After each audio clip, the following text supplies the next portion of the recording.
Carlson, about 3 minutes time. You know who else who's also shooting this game? It's not this one, this game.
To become World 8-Ball Champion. Brilliant performance.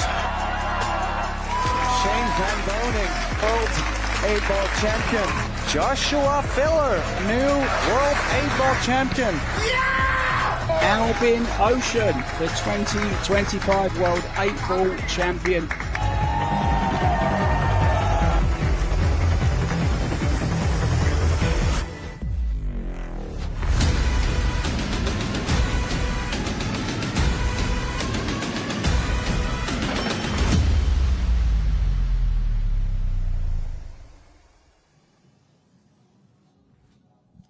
Hello, pool fans, and welcome to the pool center, the center of the universe in pool this week. Yeah, here on the banks of the mighty Mississippi, we're in St. Louis, and we have a jam-packed week of pool, and it is already kicked off, starting at 4:30 later on today. It is going to be the Bank Pool Masters Showdown. We have our semifinal already set with Roberto Gomez and Jason Shaw. Then we'll have Fedor Gorst and Justin Bergman to find out who's going to be making it into the championship, and we'll crown that champion later on today. But right now, it is time to kick off one of the biggest events in pool. It is the WPA 8-Ball World Championship, all presented by Yalin and Poison. And ladies and gentlemen, we have the very best players on the entire planet. A full field, all battling out for the $300,000 prize and a chance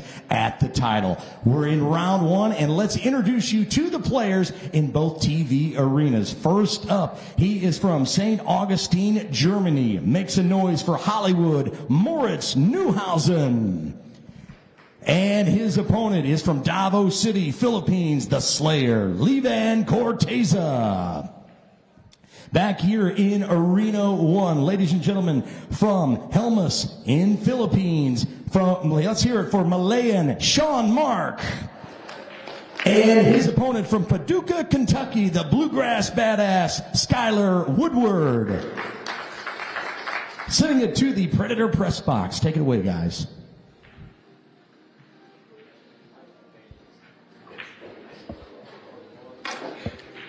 Hello and a very warm welcome to the pool fans from wherever you're watching. We are back live with a fantastic matchup we've got here on our hands. Hometown favorite Skylar Woodward taking on Malayan from Philippines. In with me in the commentary box, Eric Joleifson. Eric, how are you? Hey, good to be with you. Yeah, tough first round matchup here. Lion's not the most known household name. He's won the Indonesia Open in the past, coming in at a 791 Fargo. Tough to pick a winner here. Yeah, you would always favor Skylar in his home country. I'm sure he's got a lot of support out there in the arena.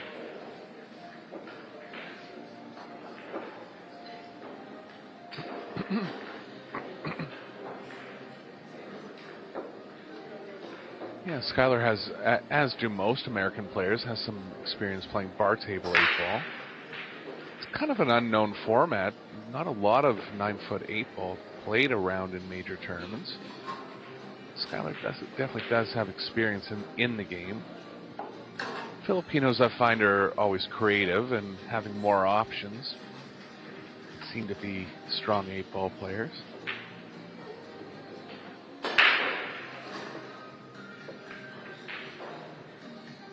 Skylar breaking from the middle.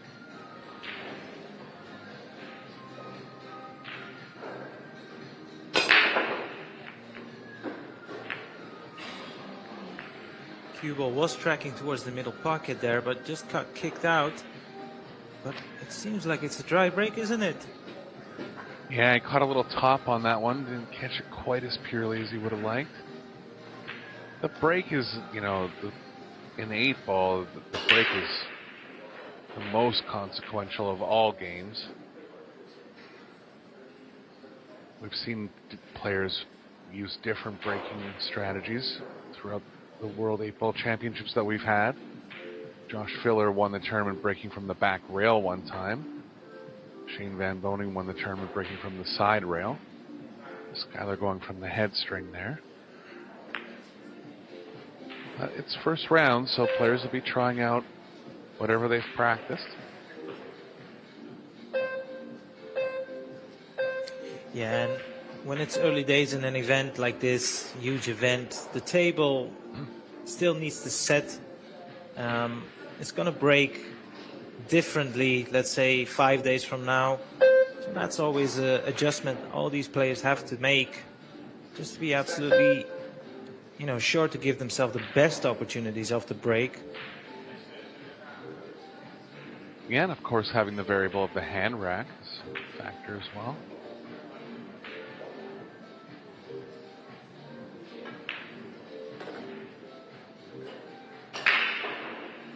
The Lion's going to try to get at the 11 here. He can get to it off the 10. 9-ball's in a bit of an awkward spot. Yeah, that's a good call there, Eric. I was just looking at that 9-ball. And right here from this camera angle, it's actually quite difficult to see where it goes into. It can go into the right center pocket, but then you will have to play a perfect positional shot, in all honesty. Yeah, I think there's a possibility it passes the 4. If it does, it'll make the run out a lot easier.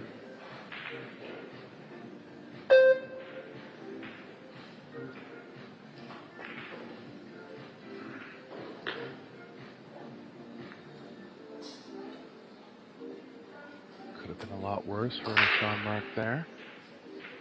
Yeah, Yeah, go ahead. Sorry, yeah, that little nudge on the 7, like you said, if he didn't hit the 7 on the side, he wouldn't have no shot at all right now, but he can just drop this in, and he can play a two-way shot here. If he lands on the 9 into the center, he can get rid of that problem. He's missed it. Oh, he's just spotted it. I thought he's missed it there, but look, have a look at this. He's played it in an area here. He's got 2 options here. Now, I'm curious to see what you would do from this situation, Eric. Would you go for the 9 and then take the 12? Yeah, I mean, in your typical pool room, you're going to shoot this ball in the side pocket. But as we know from watching the Pro Billiards series, these side pockets are real tough from sharp angles. So he is going to go at it here in the side.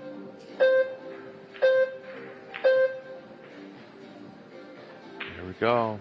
Shows up again. Yeah, fair call there. I mean, this is something like we've noticed now on these Predator tables, but it's I'm still surprised when I see these top pros miss a shot like that. Yeah, I mean, I think it's a factor of how much they've played on the Apex tables too. Sean Mark, I don't remember ever playing in a Pro Billiards series, so no, he's had time on the practice table. I've heard that there are practice tables on site at the Hyatt,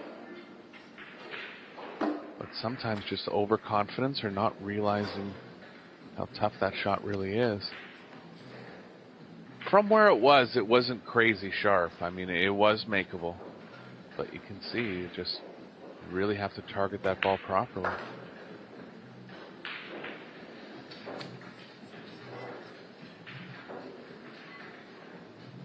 Yeah, I'll be very disappointed here because I don't expect Skylar to miss from this position.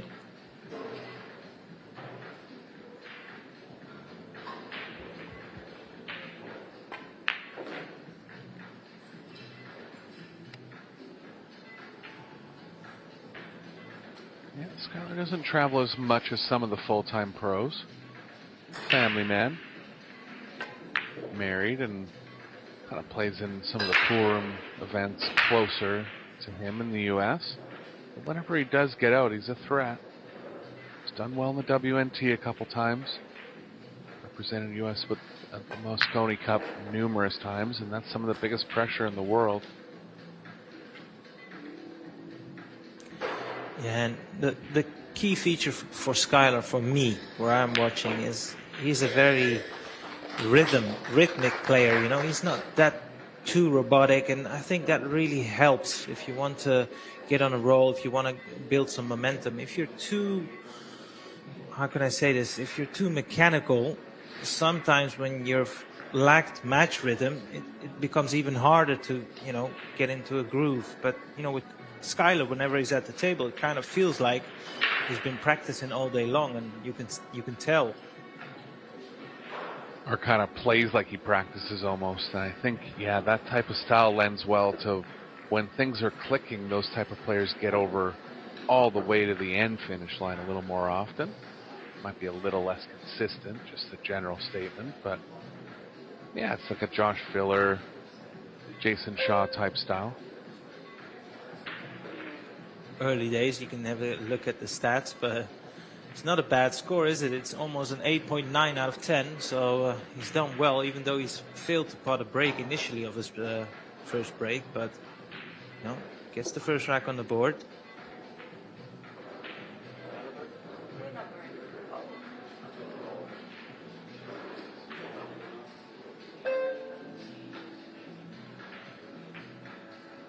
They're going to change breaks immediately, going over to the side rail here.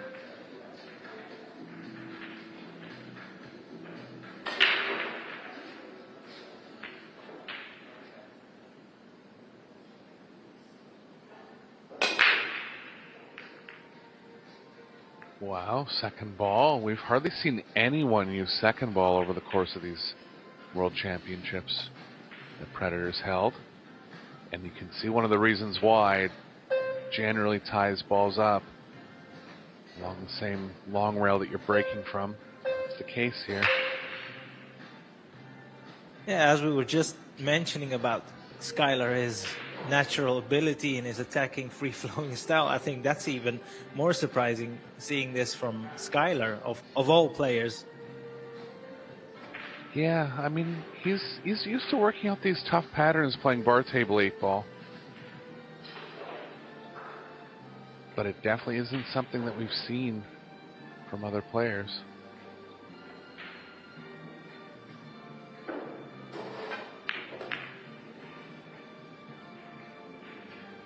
Trying to get some separation off the first shot, and he's got a little bit. Still on the 7 and the 4. try to stay around the 7 here, but he's a little straight. Tough to really develop anything into the 2 or the 5.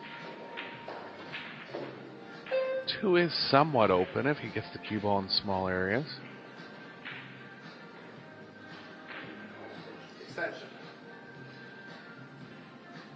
Be nice if he could jam the 7 in the side area. He has a little more angle on that play. Yeah, absolutely. I was looking at a potential shot here where you pot the 7 into the side, play a power draw shot here off the 2, maybe just nudge into the 11, and hope that you can open up the 5 as well. But it's a risky shot. Balls will be flying over the table. Yeah, well, he's not played it as hard as I thought he was going to play, but that's the shot I was considering there, and he's played it to perfection, has to be said. Yeah, everything in the open now. Still got a bit of tight cue ball movement getting onto the 1 and back to the 4. I think the 1 is actually only available on the bottom left, but he's done well so far in this rack.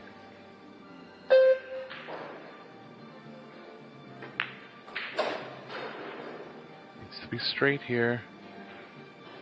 Looks like he is. Nice rack from Skylar. Still has to get in a small area for the 8. Coming around 2 rails, crossing the angle towards that ideal position. Off the 2.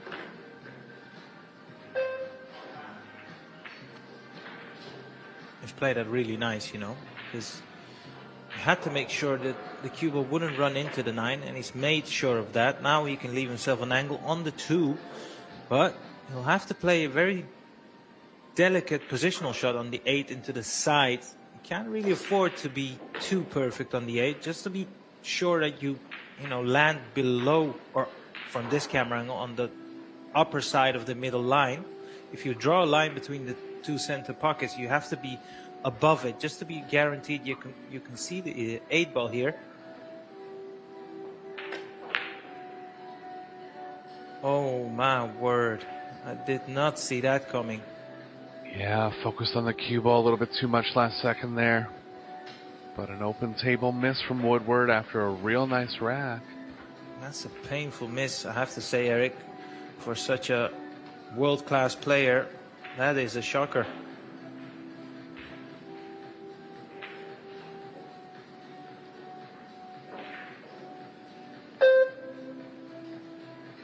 Toughest ball for Sean Mark's going to be the 12. 9 plays well into that position.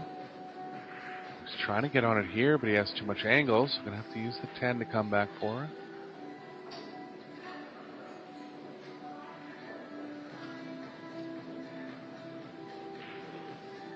It's quite remarkable how he's landed there, Eric, of all places. He put himself under pressure here. Yeah, not good on the 10, not good on the 9. Still reasonable on the 10. I think he's having small thoughts of safe, just the smallest thoughts. If he doesn't get good on the 9 off the 10, he's kind of running out of balls to get towards the 12 properly. If he can just punch his cue ball off 1 or 2 rails, come down. If he leaves himself an angle on the 11, he can pot it into the side, maybe even develop the 12. No, he's played safe. Well, it's not uncommon in 8 ball, I suppose, particularly if the layout is not suitable for you. Yeah, he's just playing the percentages on that one. And I don't mind it, there's no need to really overplay the run out if things didn't go well off the first shot.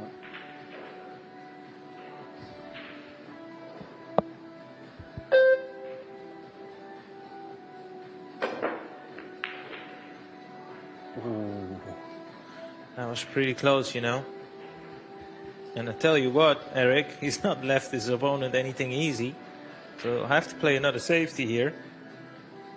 Yeah, only positive for Sean Mark is that he's opened up the 12 a bit, but he might have to use the 12 and kind of play it back towards not having a pocket in the bottom right.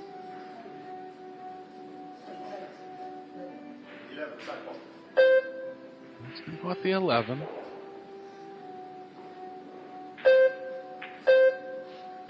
These can be missed. These can be missed. Have a look at this. I think the the 8 goes into the top right, you know. I think so as well. It's 2 mistakes from Malayan in the side now. Obviously, that 11 is slightly in the way, so it'll have to be sure that, you know, it comes in between the second and the first diamond on the bottom rail, just to be absolutely guaranteed he can see the 8. Maybe a trace of side. Yeah, perfectly played. He's going to roll this one in. Might have to use the side rail here. Yeah, wants to keep the speed down here for sure. Typically you draw at this ball, but I think he'll just be high ball, keeping the speed down.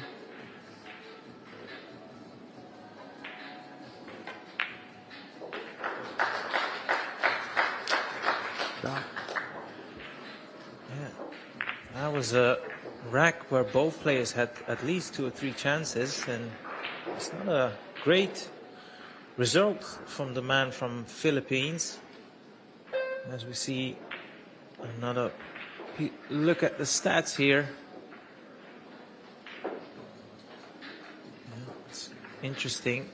It's not like Sean Mark hasn't had table time. It's 46%. Skylar pipping that one with 54%, but yet he's 2-0 in front. It's winner break, so might have to sit down a whole lot longer, Eric. Yeah, 3 missed shots in 2 games. That's really been Sean Mark's downfall here. I mean, to win a major tournament in Asia, that Indonesia Open, it was $25,000 first prize. There was probably 40 world-class players at the tournament. He is definitely a world-class player. But, you know, traveling over to the U.S. for one of the first times, likely.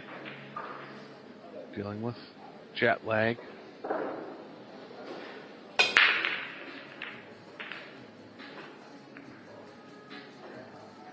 Well, one thing is for certain, Skylar is experimenting with the break, and once again, it's not paid out for him. In the previous rack, he took the second ball break. Now he went for the front ball of the pack and still end up dry, and it's still a good spread, you know, on the table. Yeah, I'm pretty sure that was second again, actually. Pretty sure. Might have seen it wrong, but he went for it again there. The thing about that second ball break, if the very corner ball in the rack is not going down, it's tough to use because you're just not going to get as much travel out of the entirety of the rack. So you're really relying on one of the corner balls in the rack jamming in one of the bottom 2 pockets. And this is an exceptionally open spread for a second ball break.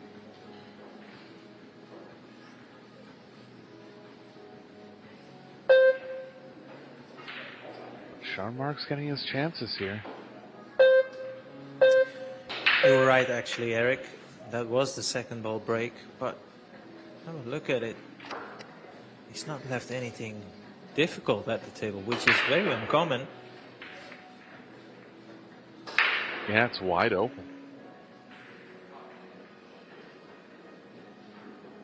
Now, I would imagine he does not want to wait too long before taking out the 5 here. It's just in a spot where it limits your positional options. You can use the 5 now to leave himself a nice angle on the 7. Could even play a stop shot here if he wants. Drop the 7 into the side, go up for the 6. And use the 3 ball to play position on the 8. Just wondering if he's landed a bit straight here on the 7 ball. Bit surprised he's played it that way. You would have thought, just make sure you leave yourself an angle.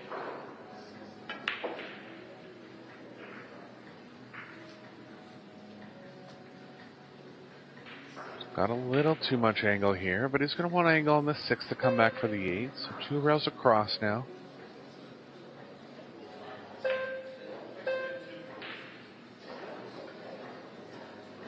Now, I'm not saying he's in trouble here, but I just feel like the positional shot he played on the 7 has made this end sequence a whole lot tougher. I don't know how you feel on that.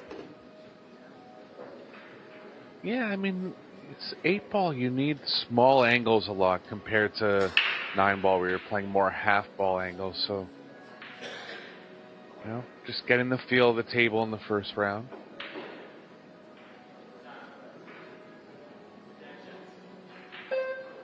Things can go wrong quickly in 8-ball. That's the thing, and it looks easy when they all go right. But because you need to get those small angles, if you're a little off to in a negative way, it can change things a lot. It's recovered well here.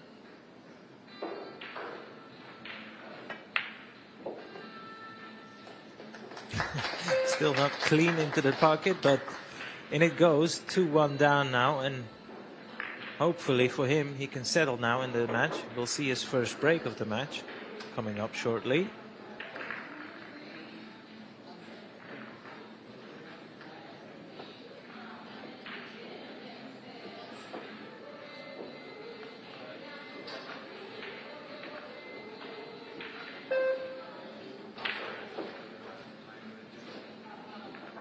Who do you like to win the tournament, Arya? Tough pick. 20 players that can win, probably. Yeah, exactly. I have a feeling that Josh Filler's going to take it. Yeah, he's playing well lately. How about yourself? I think Shane Van Boning still has a chance. I would put Fedor Gorst right up there at the top. I'd put Jason Shaw as a bit of a dark horse. It's almost, it kind of feels unreal to call him a dark horse, you know, when you look at his resume. But, you know, in the recent years, he's not picked up as many majors as we were accustomed to see him pick up. So it's probably one of the reasons we call him a dark horse, which feels still, like I said, a bit strange for a player of his caliber.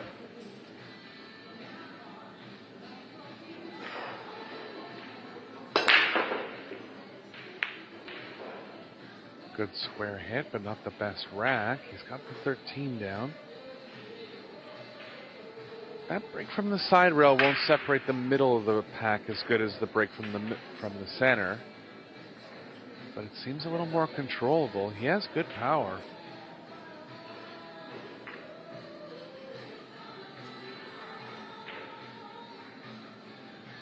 Get aggressive on the first shot here and play the 10 and open up the stack of 3 near the racking area. Open up the 14. Looks like it actually, all those balls actually go.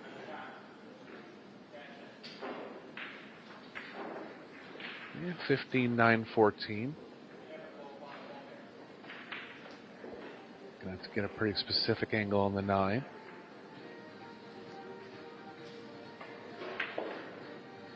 Yeah, needs to run this on and off the bottom rail. Might even use a side rail. Yeah, that's nicely played. These type of positional shots, you can better play it a bit harder than too slow. If you leave yourself a thin cut on the 9, all right off the bat, you've put yourself under a whole lot of hassle. Yet now, you can even take the 14 here if he wants to. But perhaps he feels he cannot hold for the 9.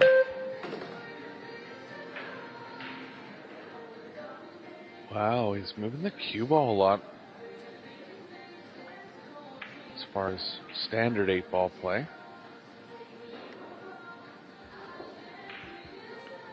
It'll be interesting to see if he'll try and play position for the 11 here. Because if you play a good positional shot on the 11, that should really be the pathway to win the rack. And I think he's played it to perfection. Yeah, nicely played. Yeah, he did get himself in a spot where he wasn't going to be moving the cue ball very much on the last 3 balls, and that's always a good pattern. He did need to take care of the 12 that was up there by itself, and the 11 wasn't the easiest. So, a bit of a better pattern than it first appeared here.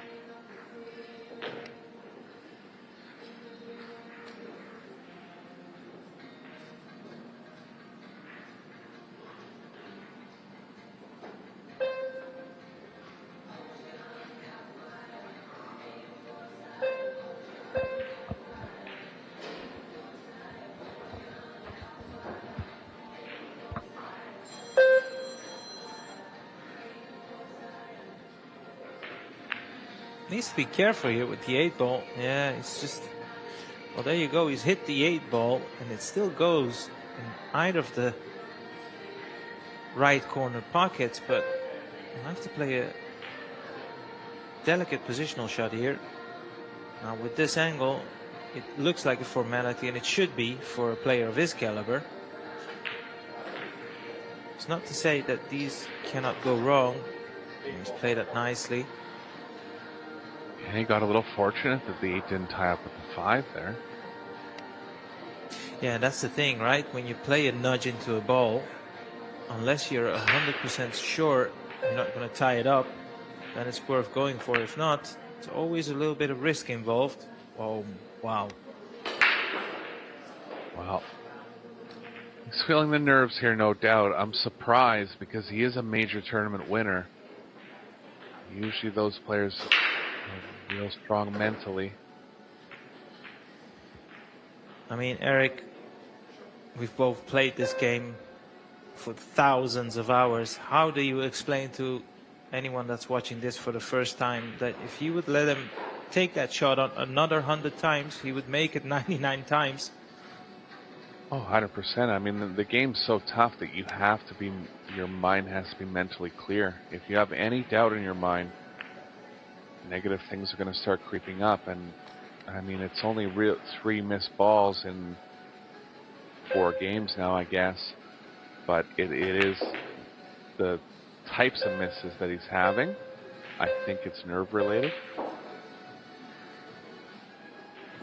Yeah, very much so. I don't think there is any other assessment we can make from that shot. I mean, it's a straight in shot.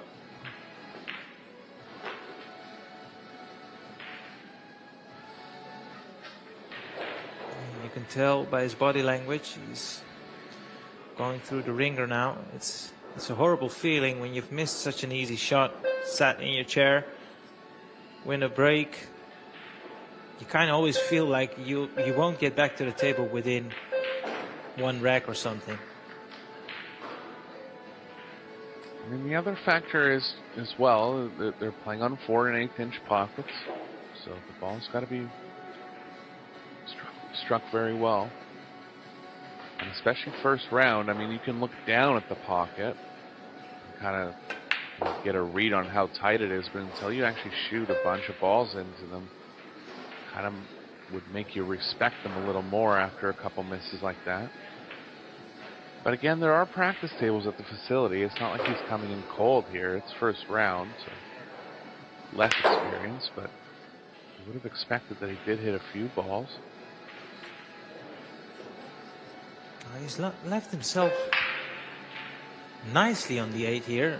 You still expect him to make this, but you know, he's hit that 5 as hard as he could just to get a bit further away from the side rail.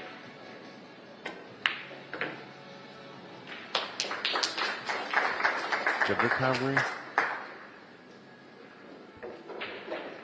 There's separation now for Woodward. See if he sticks with that second ball break. I mean, he hit the last one exactly how he wanted and didn't make a ball. So I think he'll have thoughts of switching it up.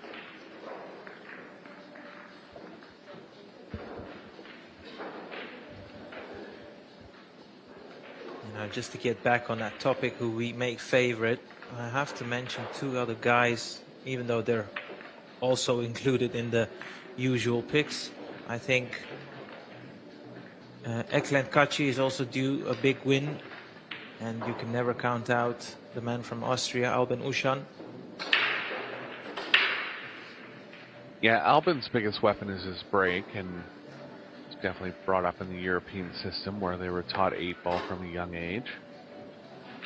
Ekland's a former World 8-ball champion, actually, before Predator brought it back in the last 3 years. He won the last World 8-ball championship that was held.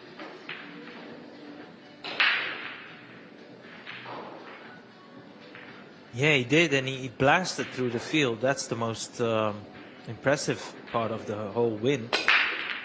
He literally outplayed everyone there. Second ball from the opposite side this time. Ball's opened up pretty well. What could be the deciding factor for that? I mean, is it just the case that, like you said earlier on the program, he's not been playing as many tournaments as he used to be back in the day, or is it simply the fact that it's hand-racked and it's a conscious decision? It's definitely part of it, and he has a lot of experience playing bar table 8-ball, and that is, you would use that break more on the bar table than you would on the 9-foot. It's just very notable when you see a field of hundreds of matches and hundreds of players that hardly anyone has ever used the second ball break. I think Alex Pagulayan might have a few times.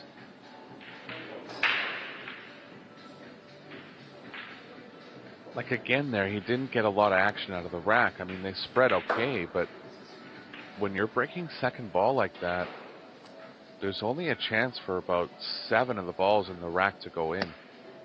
And the reason why it's so effective on the small table is because it typically jams balls into the bottom 2 pockets. But on the 9-foot, I feel like that's less likely to happen.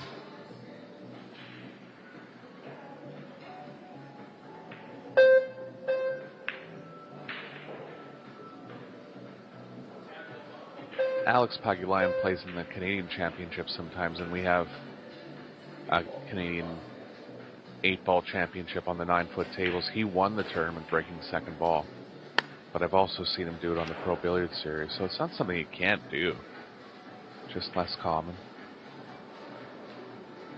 Yeah, I think there was a video out somewhere I watched, I think probably a decade ago by now. A former pro was explaining how the odds are in your favor if you use the second ball rather than head on. It was like, I'd say 5% difference, but 5% over a whole tournament can actually be the difference in between winning and, you know, just going out in the quarterfinals. I'd like to see that one proven out. Yeah. Definitely the patterns are tougher. There's no doubt about that. But if you're a strong 8-ball player, you can break through them. This one's first break-in run here for Skylar. So I think he'll stick with that going forward in the match. On the left side of the table. Yeah. And the most crucial thing there, his cue ball control was absolutely sublime. And the standard is going up now. 9-14 overall performance.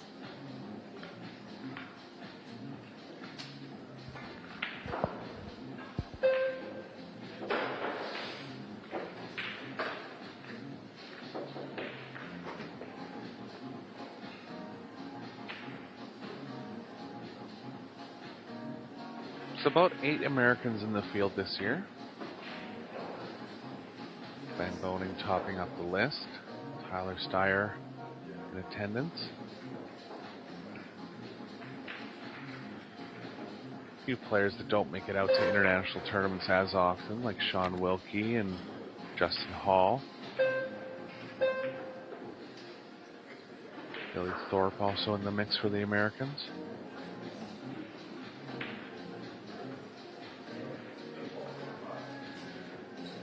So now he's moving into the bed a little bit and hitting second ball.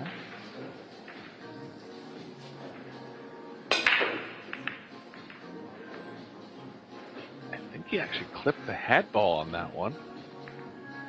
Weird breaking strategies from Woodward here. And needless to say, he's completely lost his cue ball there.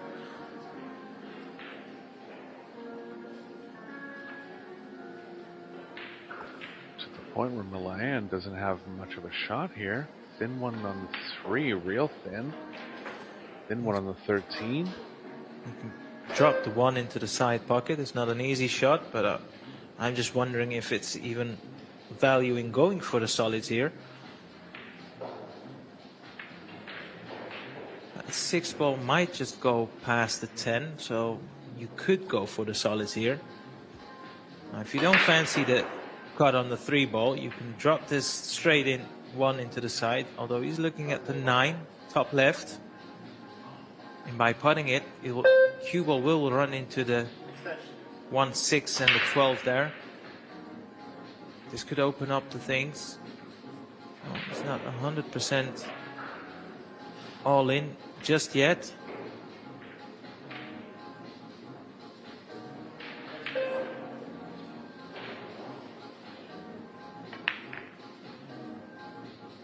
Yeah, nicely played.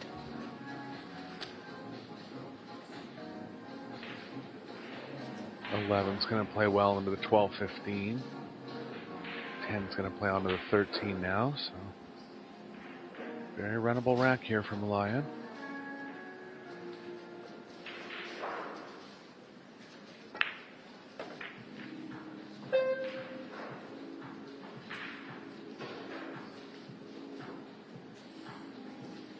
Really has to find a way to get from the 14 to the 11.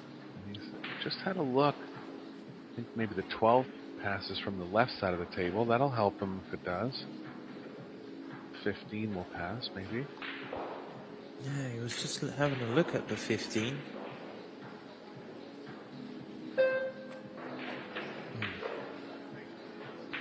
Yeah, need to cross the table on the right side here.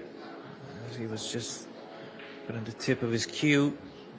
Now the only problem with this is, if you don't land straight on the 12, your cue ball is running into the 15, and we have that same old problem. Can you push it into a favorable position? That's the biggest question there.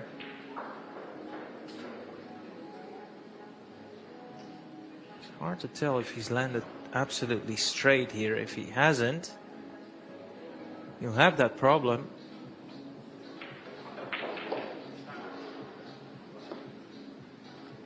Yeah, ideally he wants to be straight on the 15 to come straight through for the 11, but I believe the cue ball's running into the 15 a bit here. To elevate it and try to avoid it.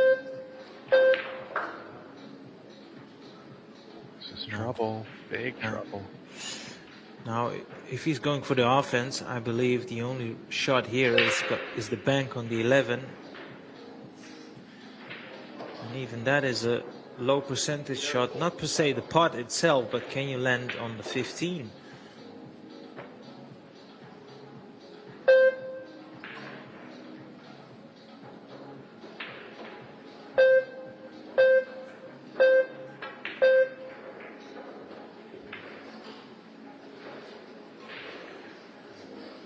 Another open table miss from the Lion.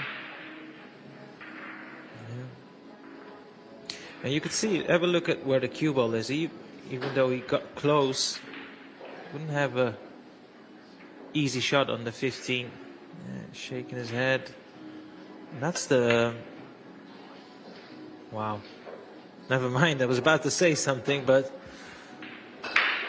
Has he got away with this? It's possible. Surely not. Has he... I think he might have by Malion's reaction there.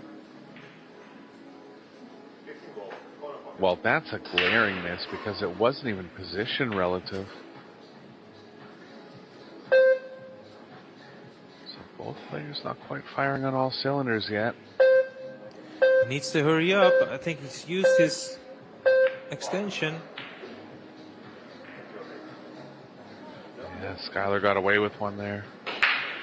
No. Foul? I think he called a foul. The ref. Did see him step in, but nothing called in the end. Yeah, even where the cue ball is here, it's multiple options.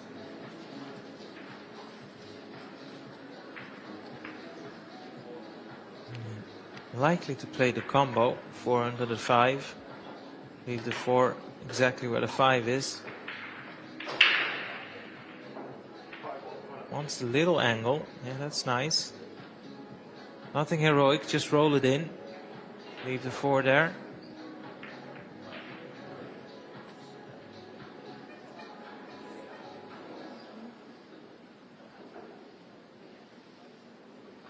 Ideally wants to shoot the 7 in the same pocket as the 4, and he's going to move the cue ball a little bit so he can achieve that. Yeah, so probably 2, 6, and then the 7.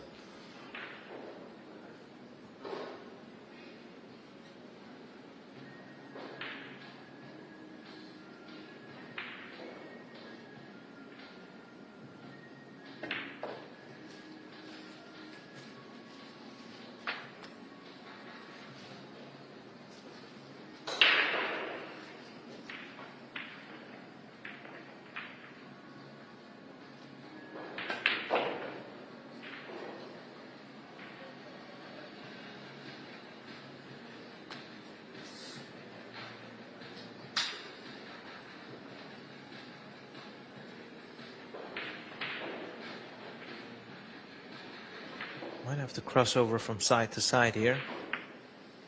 Well, he could just hold it.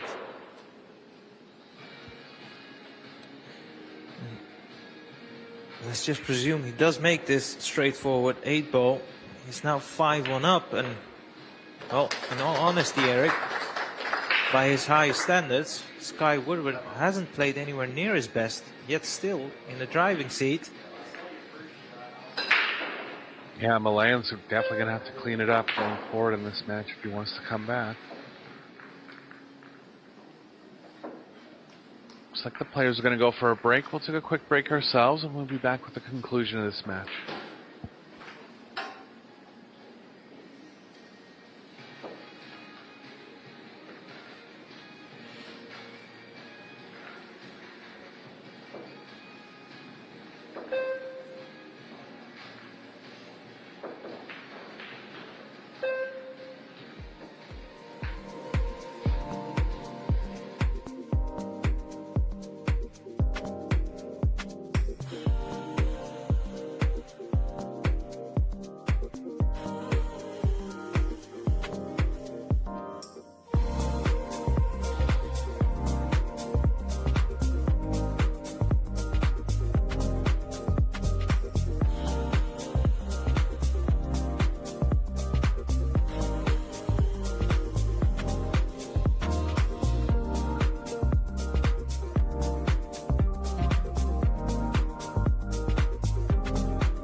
Players back at the table. Well, Eric, have a look at this. So Skylar is 5-1 up, and his table time is 46%, which means his opponent has been longer at the table, yet he's 5-1 down. That is quite remarkable. Yeah, you're not going to see that very often. And a remarkable amount of missed balls from Malayan, too. 6 missed balls and 8 ball. That's very high. Yeah, and you know, the break success, 33%, and that's, I would say, quite accurate. Just once out of 3 innings, he makes a ball on the break, which is tough school out there.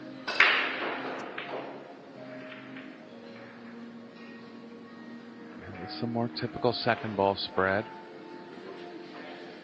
And Skylar does have 1 break and run out of 5, but I really feel like whoever wins the tournament is going to be at minimum 50% in the break and run department.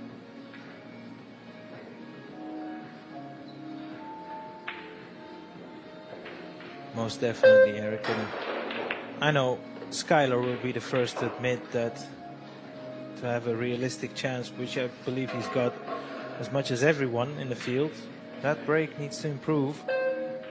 But it's still round 1, of course, so he's got plenty of time to improve on his break.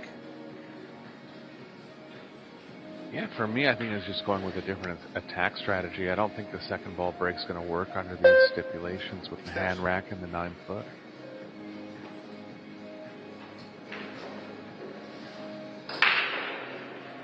Lion's going to have to get the 2 out of the way, so the 5 has a pocket. It's going pretty far to the right off the 3. So I think it'll be tough to take it on the next ball, but he'll want to be getting at it pretty quick here. 4 back with 2 will play okay.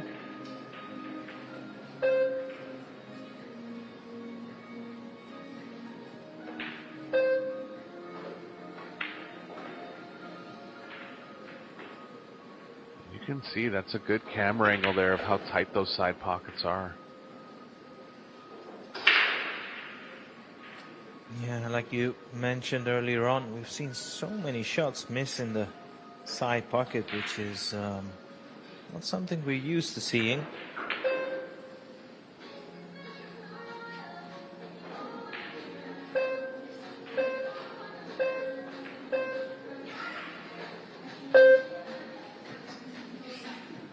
Might be forced to run into the 1 here. Can play okay. He's not really pushing it into danger if he does. Nice shot. Doesn't want it to go in ideally. That's a great shot.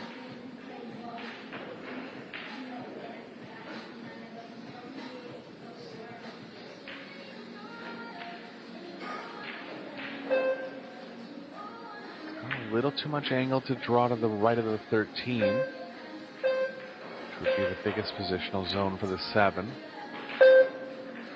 This is tougher than it looks here, Aria. Yeah, whenever a ball is that close to a corner pocket, controlling the cue ball is the hardest part. And, you know, I mean, look, that 5 ball might just pass the 9, but he's well and truly in trouble now. Now, if he can somehow control the cue ball by running it into the 15, he might be okay, but that is a lot of ifs and maybes for my liking. Yeah, I think the first thing to recognize here is if the 5 goes, and it might not. So have to play a last-second bank, and another first chance from Lion squandered here.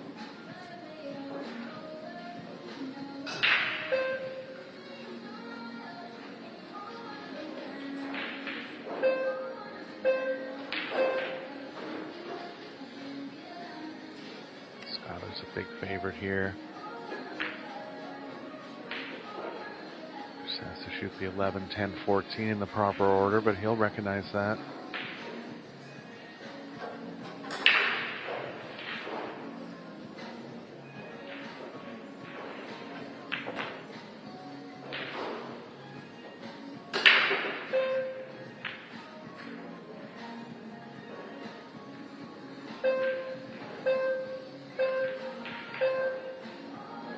as always in 8-ball, whenever you miss further down the line, you've pretty much solved all the traffic.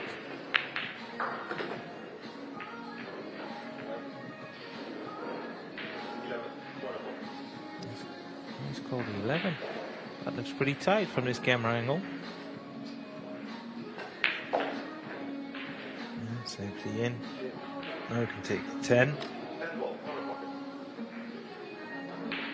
Good to see that the crowd is gathered a bit more now in the arena, watching this match live. What a fabulous arena that is, by the way. Just a quick shout out.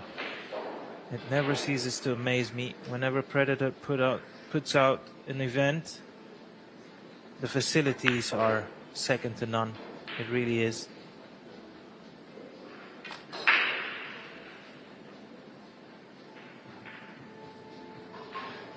Yep, 2 feature tables, and you can see the outside tables in the background.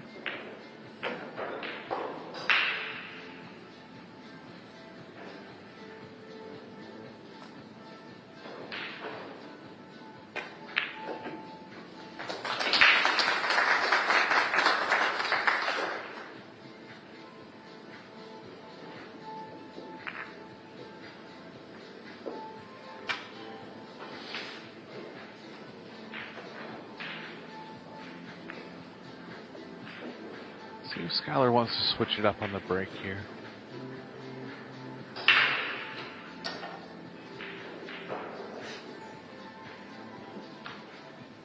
Player overall performances are generally going to be higher in 8-ball because much less of a risk of missing a ball.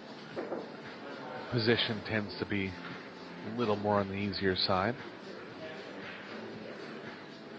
Kicks and safes not as big of a part of the game in 8-ball.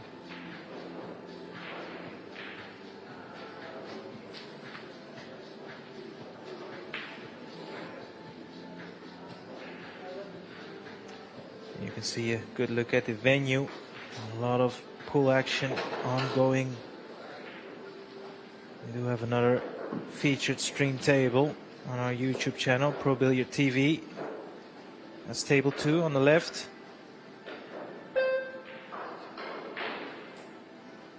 He's switching it up, moving further in. Second ball from more further in. That one I don't mind as much because you can generate a little more power. And coincidentally, he did make a ball in one of the bottom pockets there. That's what you're looking for with that second ball break. Yeah. You don't need me to tell you that 8-ball is tied up, so he wants to clear the table here. We'll have to play a couple of great shots here. And that's the other factor with the second ball. You're going to get more tied up racks, but you know, I will say with the hand rack, if you're making a ball 80% of the time, if you can find a break that works where you're making a ball, it's not the worst thing. That's the first goal, obviously.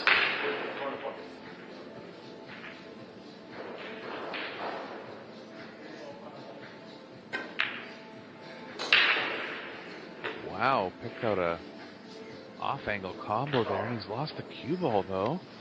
It's in the pocket. I could see a replay on that one. I didn't even see him playing any kind of shot like that, but very creative play there from Skylar. 3 onto the 8, onto the 13. And really got a little unlucky to not run into anything coming around table. You can see kind of a flip of the hand there. Good shot by Skylar, just didn't work out. Chance for Lion to get started here. Yeah, and the worst part of that was he solved all the problems within one shot. Like you said, he got a bit unlucky there.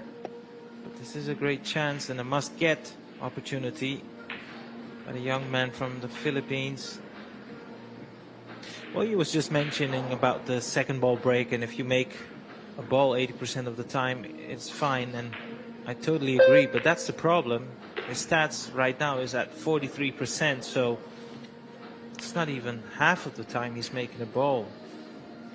For sure, but yeah, he is switching it up though, kind of moving closer into the bed of the table, and then hitting second ball, switching sides, and you know, it's easy to say because the results were a little better on that last one, but I really think that last one was the best of all of them he's hit. Come up a bit short there, though, Eric. It's not 100% comfortable on this 9, I would say. No, most players are very reluctant to roll a ball in from this type of angle. Yeah, might need a bit of left spin too. So he is going to play it all the way across and just take a little more distance on the 8.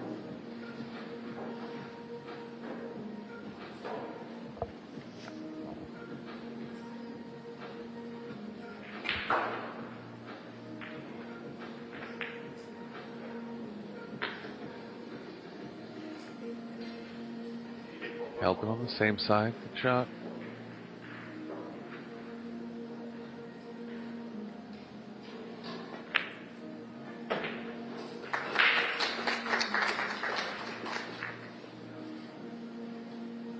Now, I'm not so sure how much you want to read into this, Eric, but he has a 100% success rate on his break. So if you can keep that up, he might actually have a way back in this match. Definitely going to be the start of the comeback. You definitely need some breaking runs to get back into it here.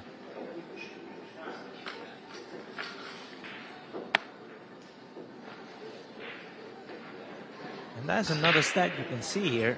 Like he's pocketed 36 balls in comparison to his opponent 51. So that's only 15 balls less, yet he's still 2-6 down.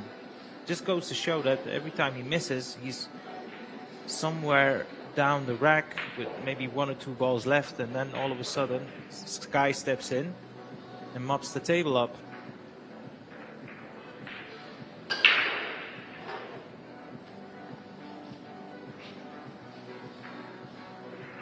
Yeah, I mean, you're going to see players in this field that have less 8-ball experience, and it's going to show up.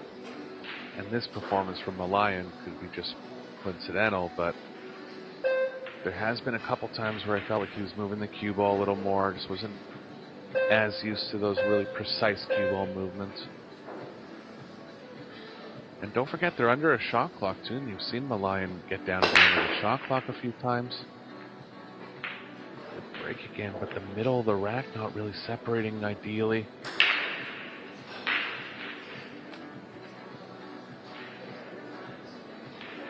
That's where I feel Shane Van Boning really has an edge, because he knows 8-ball like the back of his hand. So when you get in those spots where the tables are a little tougher, the shot clock's not going to affect them as much. Absolutely. And without question, when you're in the pool halls and you're trying to work on your break, the amount of times you hear the Shane Van Boning break coming up, it just goes to show that his break is truly a benchmark for all the, aspiring professionals, because he has mastered that skill better than anyone, I would say. Yeah, and that skill shows up more with the hand rack as well. If you're using a template, you can kind of get away with having a, 7 out of 10 type break if you're hitting it consistently and square. But when you have a hand rack like this, that power really matters. I feel like Albin's in that category too.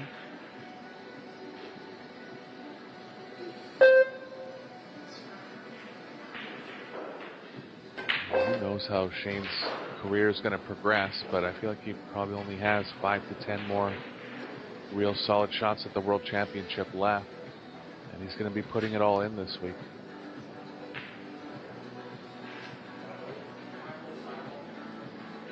One thing I really respect from Shane is he doesn't make any mysteries about it. He works very diligently. And I think that is a key component for these top professionals, is having the hunger and the desire to still, after all these years, after all these victories, still be out at the practice table trying to fine-tune, trying to find something to improve, even if it's just 1%. It's something that you can only aspire and respect.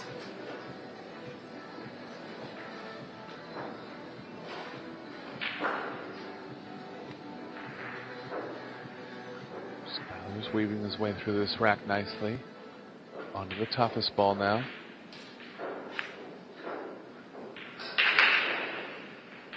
Getting those small angles required to execute proper 8-ball runouts.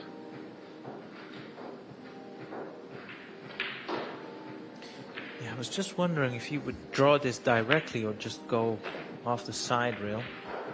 Up for the 1. Oh, no. I think he's just snookered himself. Or has he? Yeah, gonna have to go to the jump cue here. Pretty easy one. Likely to play this with backspin.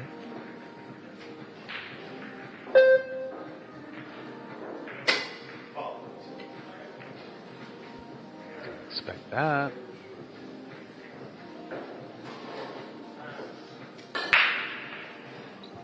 Chances from Yalin. Rack number 8 and 9. He's going to likely be within 3 games here.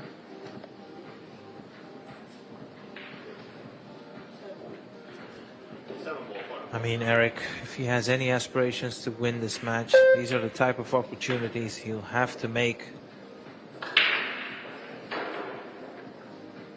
At this level, ball in hand, 8-ball, you should win the rack regardless of the position of the shots. You might afford to slip up once throughout the entire tournament, but you know, he's had a couple of good chances from Skylar, and this is a point of no return.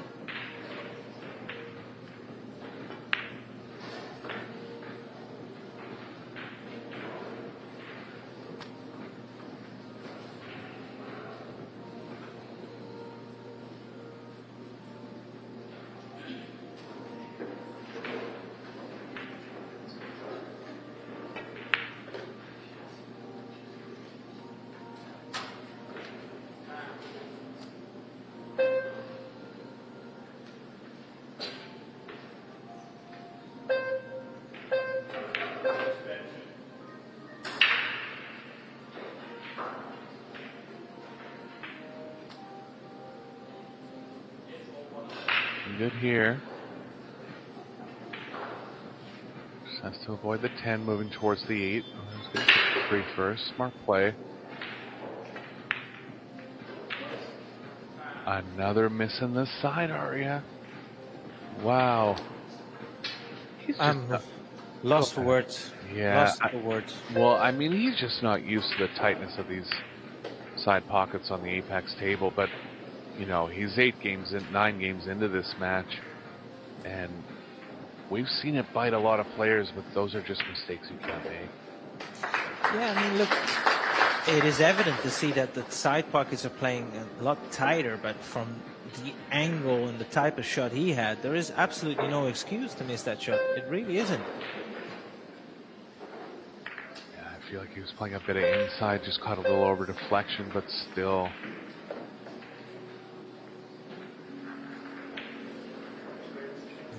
And, you know, yeah, and it's one thing, you know, if he was just a kind of run-of-the-mill average pro, but he's a world-class player, too, so just an off match for Yalin.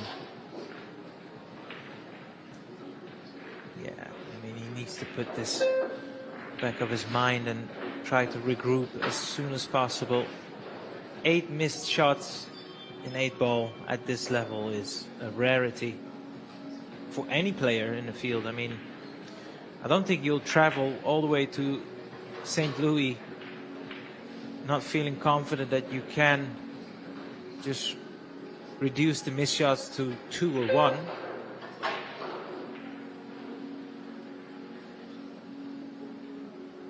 Anyway, this is Skylar Woodward at the table, looking to kill off this match right here, right now. Can he get a ball off his break? That's been the biggest hurdle for him. Yeah, this is the one I like. I mean, he didn't get one here, but at least he's getting a little more power out of it. But yeah, going forward in the tournament, I think he's got to consider other breaking strategies. And even if you make one, Arya, look at the, look how many balls are on the right long rail there. It's like you're just not going to run that rack every time. Yeah, 100% agree, Eric. Regardless of what's been happening in this match, I don't think you will win this event by breaking with the second ball. There's too many crafty, good players out there in the field. Yeah, but I'm sure he's had a good reason to deploy this tactic, and I mean, in this match, likely to pay out. Going forward, like you said, I think it's definitely worth reconsidering his strategy.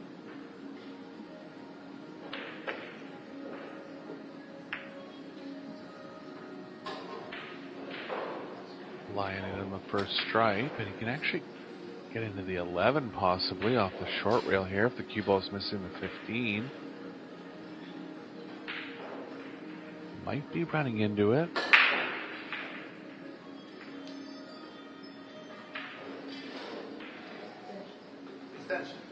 He is actually.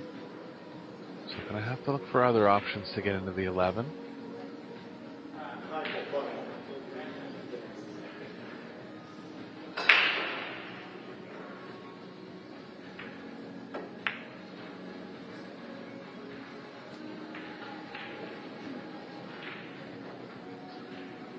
Can get an angle on the 10 and move the cue ball off the short rail towards the 11.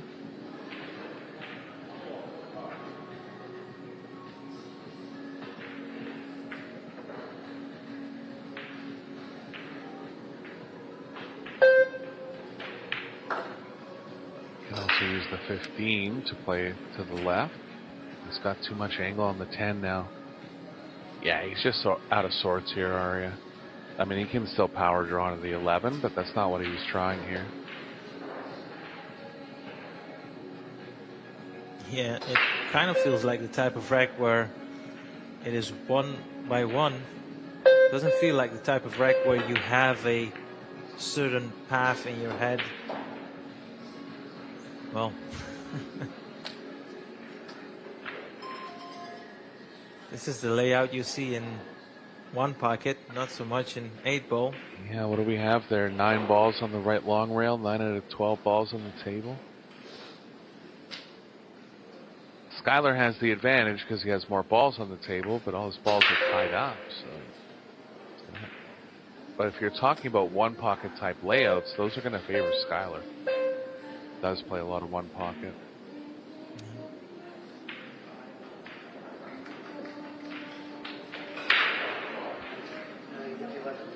I would imagine the safety success was going to shoot up now. Small tap-ins.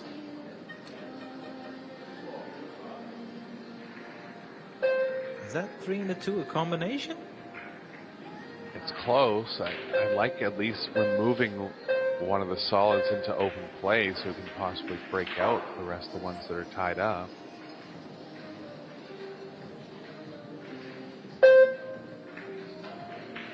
The 5's actually going to lie okay for any kind of breakout play as well.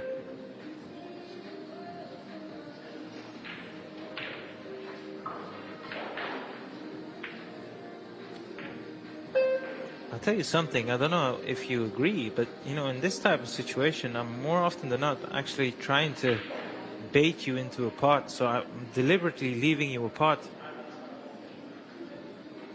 Totally agreed. And another thing you can do in this situation when you're outnumbering someone is try to pocket their balls. It's not going to come up particularly in this rack. But yeah, it's not going to hurt Woodward at all for Malayan to pocket the 10 here. Maybe a bank on the 15? He's got to keep going now.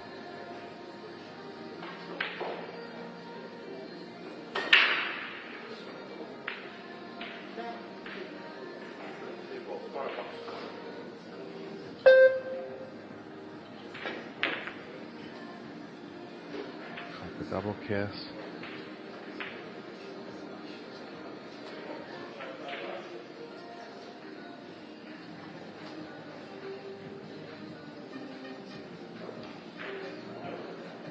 Woodward could get really defensive here, just trying to shoot at the 6 or not really the 3, but kind of remove some of those solids one at a time. Or he could start with the 4 and use the 5 for a breakout.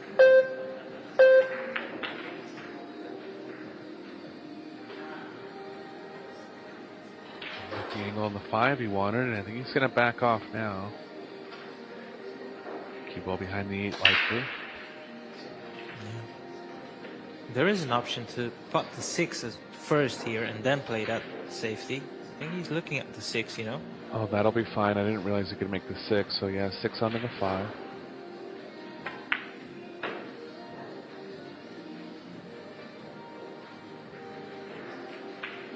I'm just wondering, does that 7 go past the 11? It looks very tight.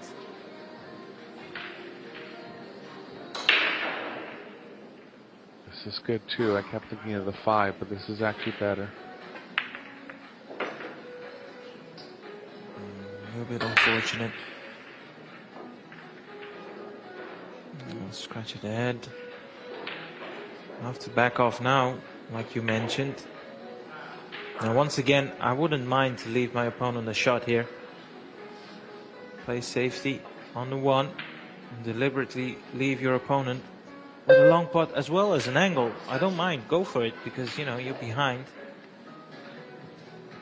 Now if you leave your opponent an angle on the 15 here, that cue ball is running into the the cluster of the balls, and when he misses, or if he misses, is also opening up balls for you.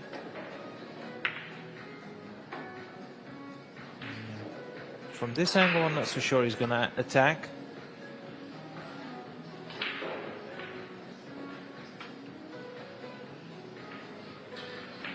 On the offense is pocketing the 15 in the bottom right and playing position for a bank on the 13, which will run the cue ball into the 7-11 area.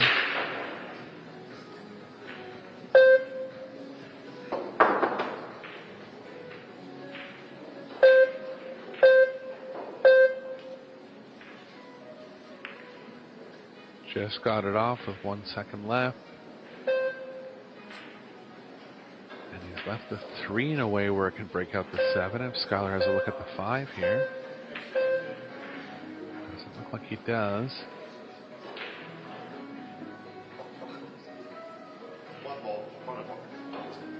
Well, he was just in the bank showdown, Arya. Shot a few of these over the yesterday only, I guess. Case call.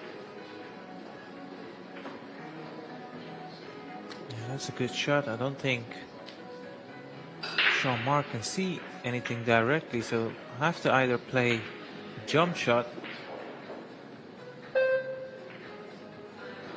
maybe even push that 5 past the side pocket. Because right now where it is, it's a great spot to develop a few balls.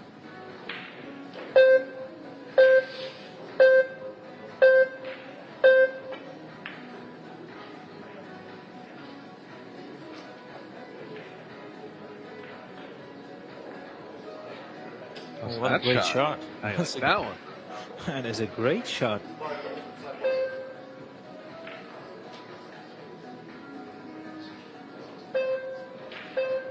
Woodward forced to kick the 5 in.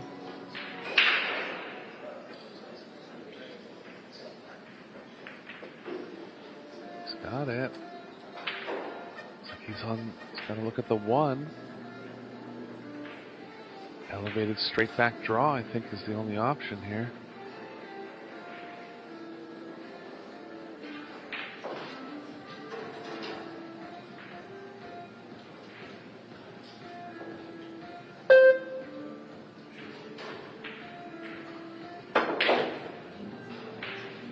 He had a bit of angle, made it a little easier, but still a good shot from Woodward, and he's on the 3. 7 passes the 8, so that looks like it's going to be the match for Woodward. Not a standard match here, Arya. No, the break has played a big part. Both players have missed a couple of opportunities as well, and Sky will win this match, of course. And like you said, you'll have to... Oh, wait a second. It's just okay. You have to improve on his braking, and there is a case to say you might want to lose the second ball break and just go head on. Yeah, sorry. Yeah, sorry. He's an intelligent player. He'll definitely consider it.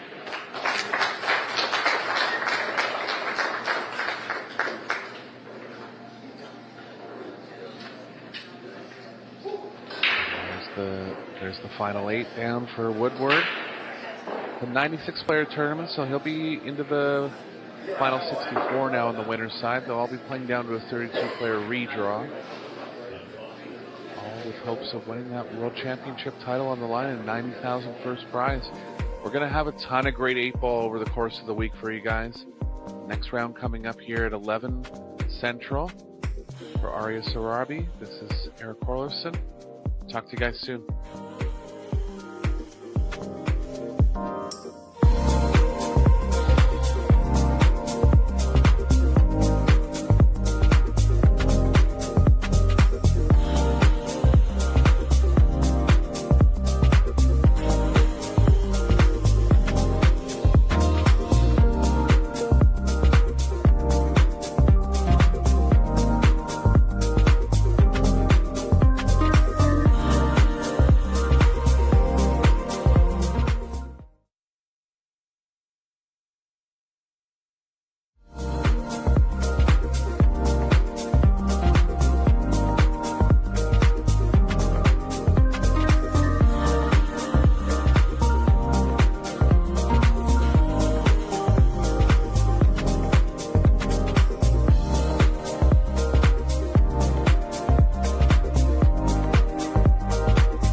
Congratulations.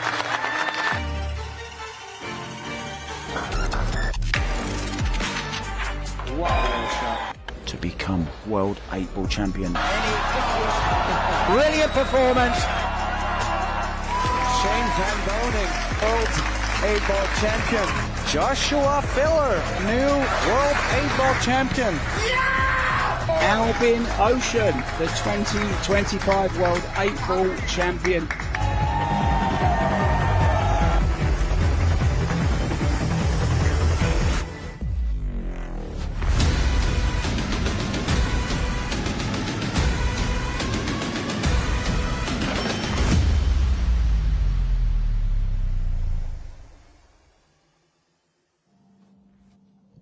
Hello, pool fans, and welcome to the Gateway City here in St. Louis, Missouri, USA. It is the second stop of the 2026 Predator Pro Billiard Series.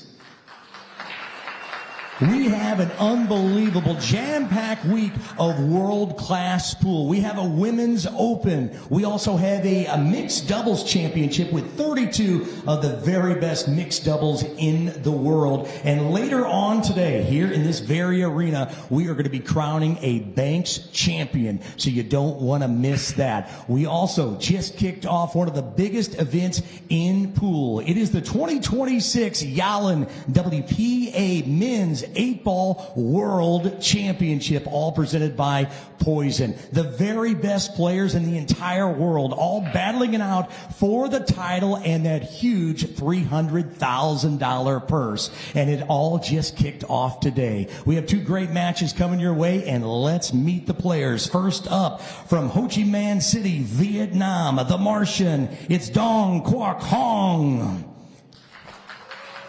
And his opponent from right here in St. Louis, Missouri, USA, the Iceberg, Justin Bergman.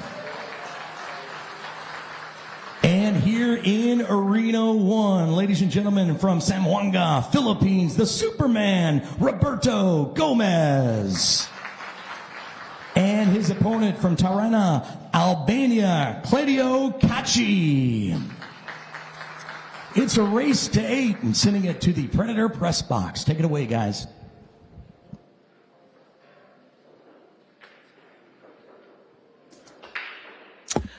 A very warm welcome to pool fans from wherever you're watching. We are back live with our featured match. Superman Roberto Gomez taking on the younger brother of the Cacci family, Claudio Cacci, that is. And in the commentary booth with me once again, Eric. Eric, nice to have you with us. Hey, good to be with you. Another close one here. I've done a match of Claudio's before in the World 8-Ball Championships. He defeated Thorsten Homan and had about 5 break-in runs along the way. So consider him a threat. I believe this is Roberto's first appearance in the World 8-Ball Championships.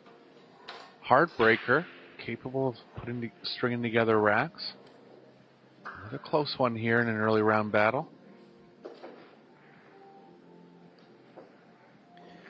You know, you and me just did the previous match on the same table, and both players were really struggling to get a consistent break going, and be interesting to see how Roberto will kickstart this match, and also interesting to see from where he's going to break. Yeah, he's known for his power, which I feel plays well in this hand rack format. Usually favors the side rail in the Pro Billiard Series, playing 10 ball. I would assume he's going to go to the side rail here. There he goes. Definitely be head ball here. Lots of power, getting up in the 25-mile-an-hour range.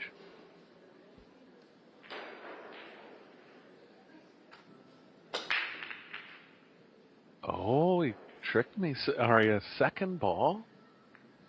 Surprised. Decent spread, one on the side. Yeah, he's hit it as good as you can, and I have to be honest with you, Eric. Even though it was a second ball break, he's got a nice even spread out of them.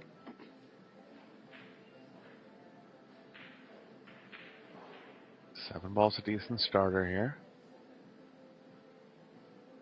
The thin one past the side. Cue ball is going to be having a lot of energy. Might even try to run into the 5.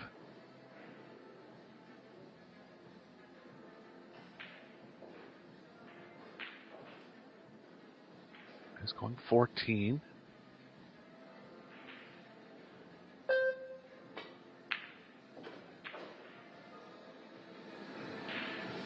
Good opener there, more in control than shooting the 7. Yeah, that's a nice marker.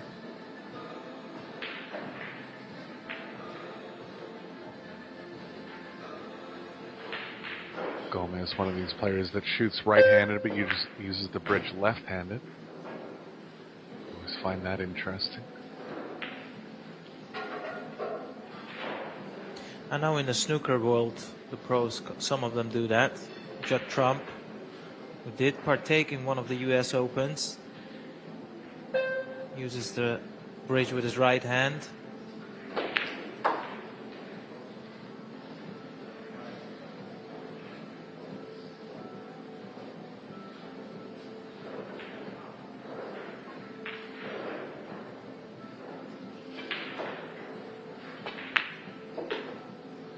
Gomez is in the semifinals of the bank, so he's in fine form this week.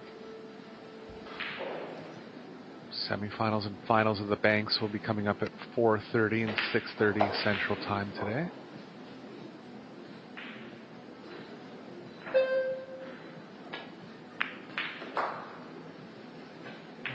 I must say, Eric, this is as textbook as they come.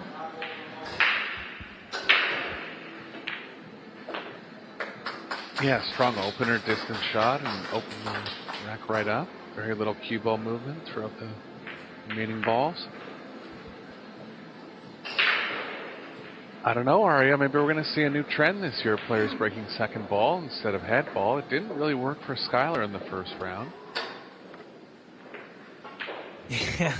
But I'm surprised to see 2 players already. Something we haven't seen in the past.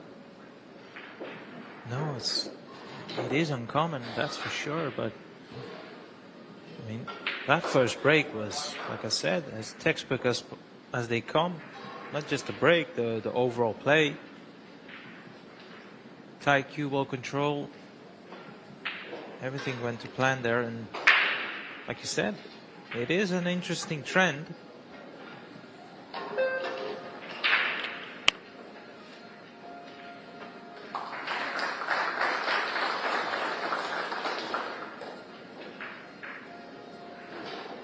Ball at the overall American pool pro level is just kind of an unknown quantity. We don't see many 8-ball tournaments, and that's the one he wants to go in. We can get a replay on that. That ball right in the corner of the rack, going directly into the bottom right corner. Watch the 12 here. If he can get that going consistently, or if any player can get that going consistently, this is a very strong break. And actually, even the 7 that went cross-side does go in more often when you're breaking a second ball like that.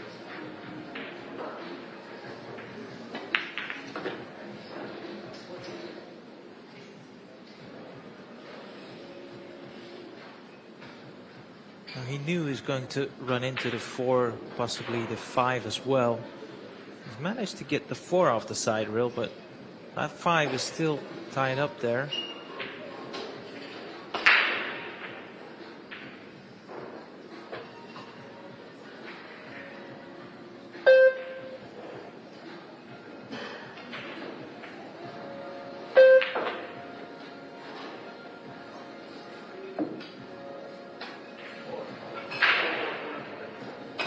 Get into it off the 4, so I'm going to draw to the 11 here. 8-ball's not in an ideal position. He's trying to develop the 11 towards the 13 or the 8. A small bit of trouble here. Just as when you mentioned the 8-ball, I actually felt like he was trying to develop the 8 off the 11. Definitely, yeah, and even into the 13 and the 13 onto the 8, that would open up the whole rack. It's pretty tight here.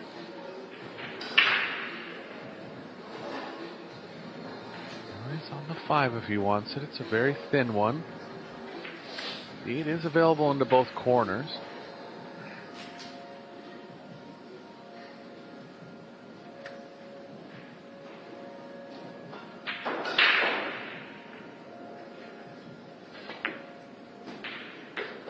Shot. It's a great shot. Nice angle on the 1 here. And the only thing I would say is, if he can't draw it as directly, the 11 ball is actually a nuisance. The top of the table.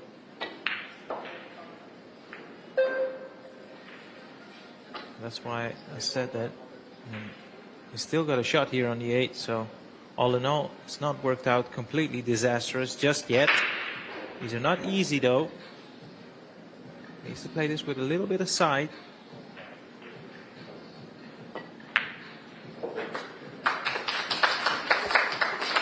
Mark for Gomez.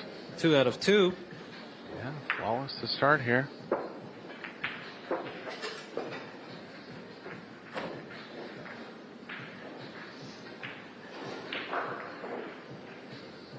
Berto's originally from the Philippines, but based in Texas now. He's the house pro at Bogey's Billiards. Plays a lot of the events around Texas. He's become arguably one of the top 5 one-pocket players in the world.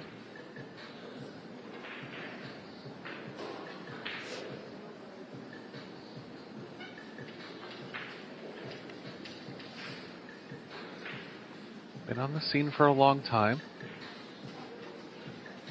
Into his 40s now. He's a runner-up in the World 9-Ball Championship in his early 20s. Former winner of the China Open. And I think he's one of those players that the shot clock actually helps his play.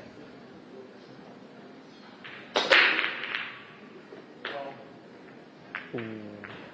It's a little bit unfortunate. Yeah, made another ball in the bottom pocket, so he's going to stick with that break. Actually got kicked in on this one.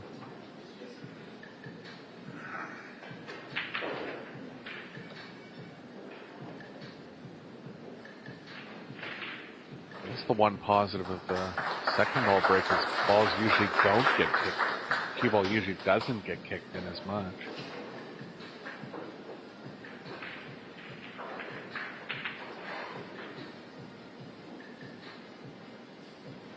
First look at Claudio here.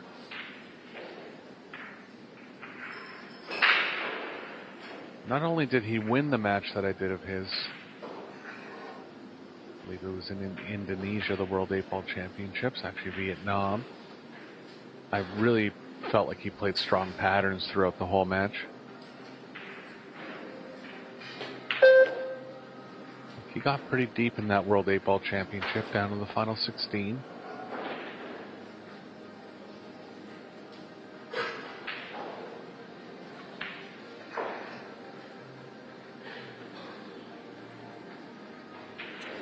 It's going to be fascinating to see how this rack unfolds, because that 8-ball is of course tied up there on the side rail. At some point he'll have to run into the cluster there.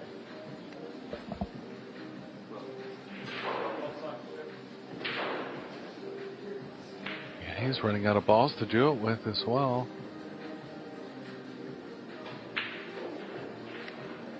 The 14 plays good into it. Long as he's going to take it now. Yeah. Shot. Freed up the cue ball nicely. 14 still available. What a result. Yeah. It's played to perfection, has to be said.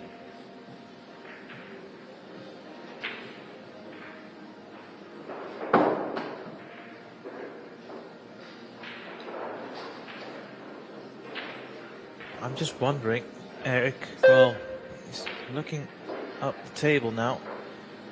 I'm just wondering if he can just bump the 1 into towards the bottom rail and leave the cue ball where the 1 is roughly now.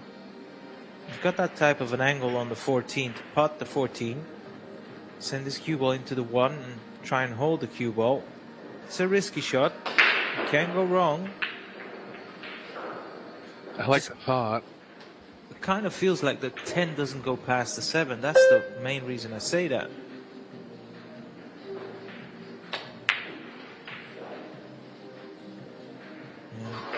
Misfired. Was in two minds and eventually did the cardinal sin. Not only missed, ball in hand. Risky.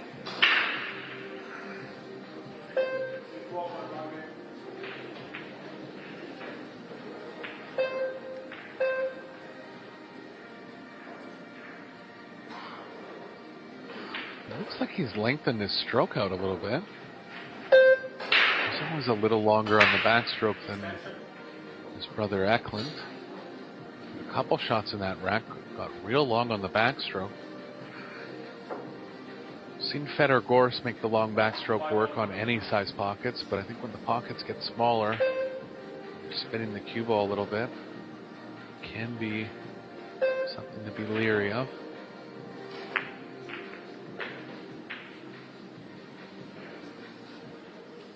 Shot there from Roberto, opening up the trouble early. It seems that you can get to the 1 here. That makes his life a whole lot easier.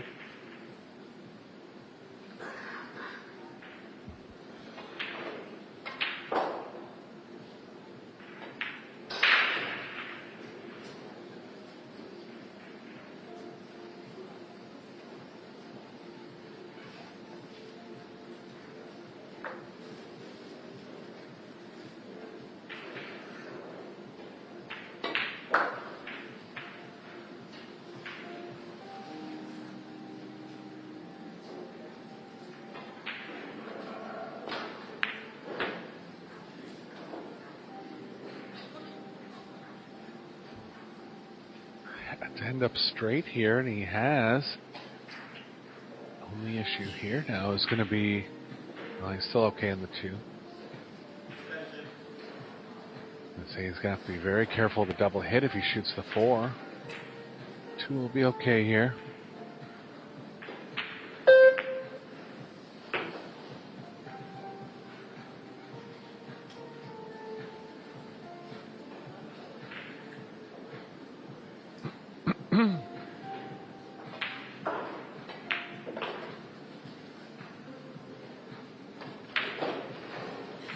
Yeah, costly error there by Claudio Cacci.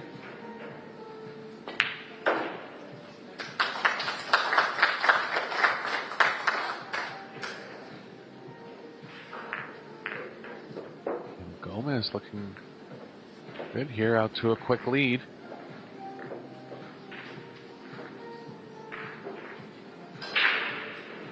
Only reason the break success is only at 67% is because he scratched on his 3rd break, but he has pocketed a ball in the first 3.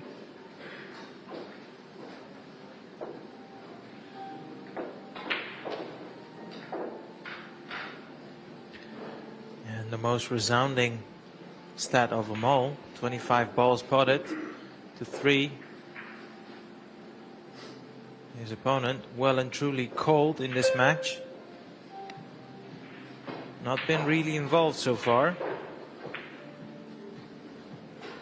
Yeah, and Roberto's had a lot more time on the tables because he played in the banks yesterday, winning 3 rounds, going undefeated into the semifinals.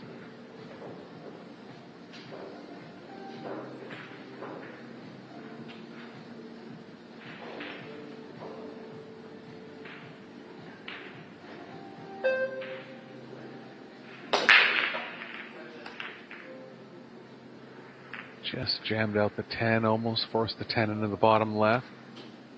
Nothing down this time.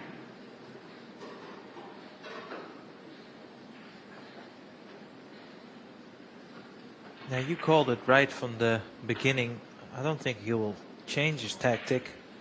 I think he just stay with the second ball break. Yeah, particularly because he's had success on the first 3. He almost made the 10 on that one.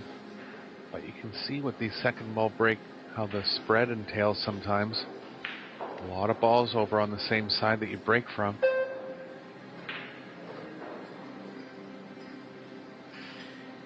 But that's the counterpoint too. If you don't make a ball, it's tougher for your opponent to run out. And that's kind of the strategy that a lot of players have used in the Pro Billiards Series 10 ball, breaking from the side rail, not second ball obviously because they're playing rotation.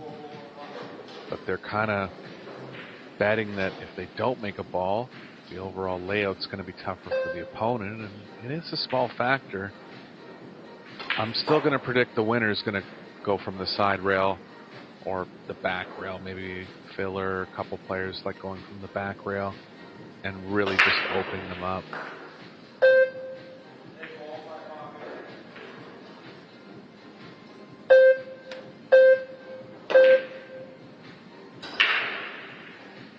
Ball was a big problem there for Claudio, and he probably trying to play the cue ball in a way where he could get over to the 10 at some point. But 2 missed balls now. Once again, that middle pocket is finding these players out. Definitely, and it has to be noted for some of these players, even if they're playing into the open side of the pocket at speed, it's got to be targeted perfectly. And we've seen a lot of balls missed at angle going into the side, but even at speed with more into the open pocket angle, still a few missed ones there.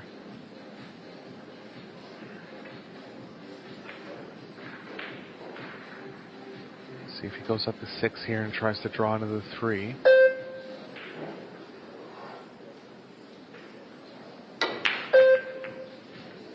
Yeah, again the side's getting them. Wow.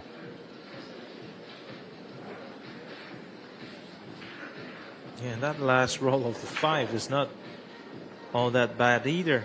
It's tied up the pocket somewhat. That 13 definitely does not go to the bottom right. I think the 9 will go past it. So for Claudio, this is far from a straightforward run out.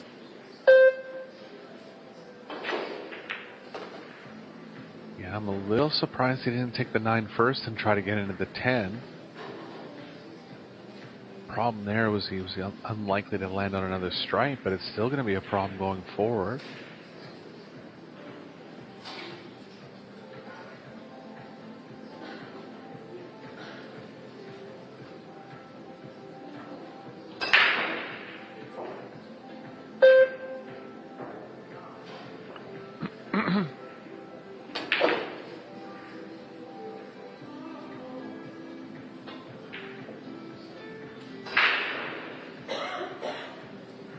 Running out of options here, Arya. Exactly. I was about to say this is where the problems start. And I like what you just said there. Is in his opening shot, he had the option to take the 9 and run into the 10. He didn't go for it, and now his odds are not in his favor.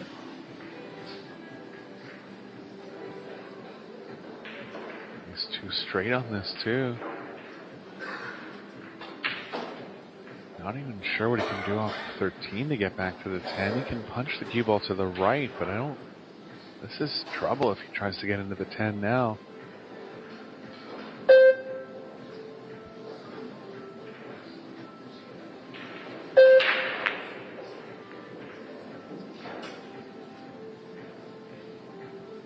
It's not looking good. I mean, these have been tough racks, no doubt, and he just did miss an open pot in the first rack, but his pattern seemed a lot better to me last time I saw him.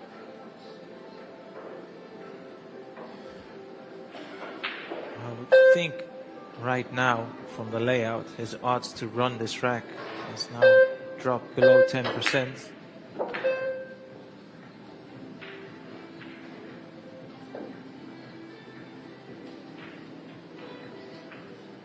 Have to play a safety now. Yeah, he's dead here. But where do you play safe?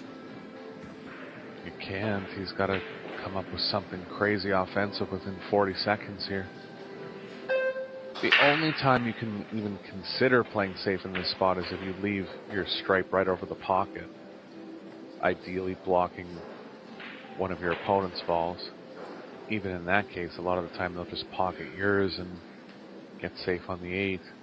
He really has nothing here, though.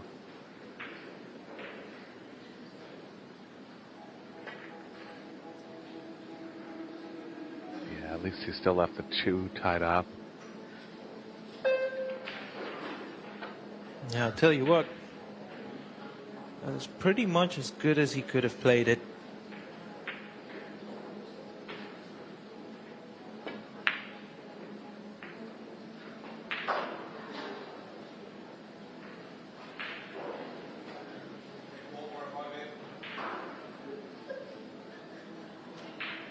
Still nothing offensive for Patsy.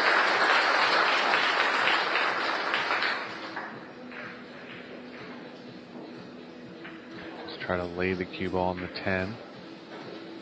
See if Gomez has a misstep.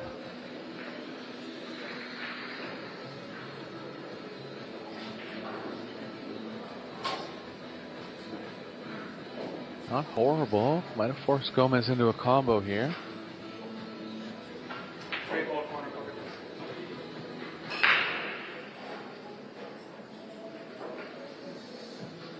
Though Roberto wouldn't want to play this with speed, I think he still might, just to get away from the 10.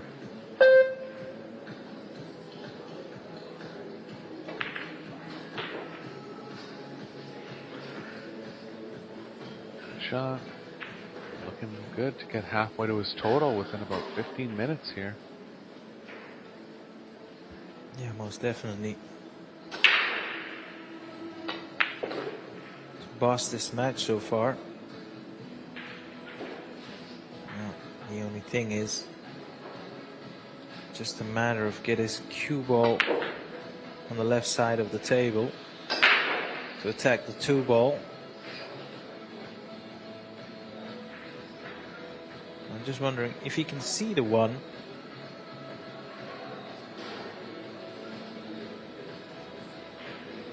Maybe he can't. So he's taking the 7 ball on and off the side rail for the 1 with an angle.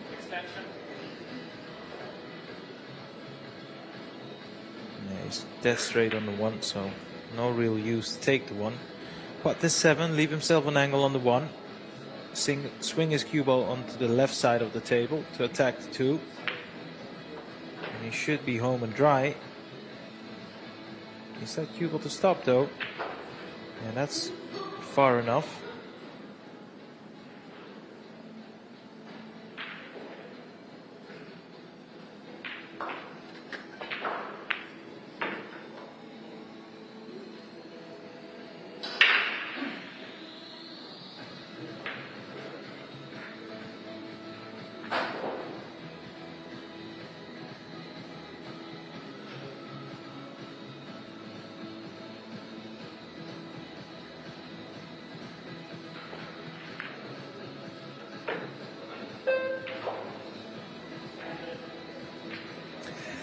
That's landed awkward. Yeah, he missed his target in the pocket there, so lost his speed with the cue ball.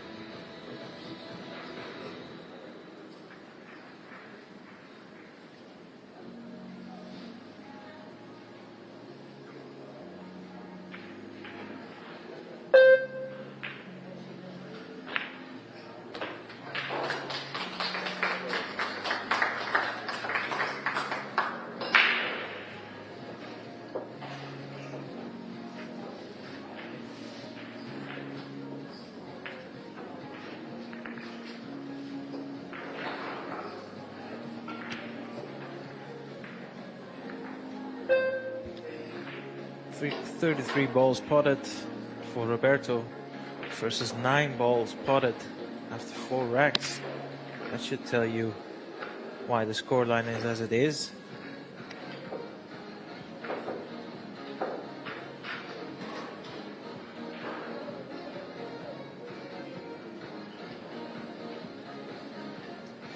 And such is the nature in 8 ball, Eric, when it's winner's break and you've been dominating and if you've worked out the break, the really,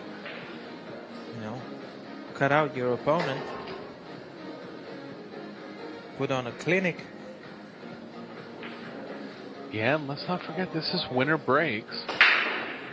A lot of 8-ball tournaments are alternate breaks. The difference here is we're hand racking, so it's tough to go on big runs. But we are going to see it over the course of the tournament. Roberto opened with 2.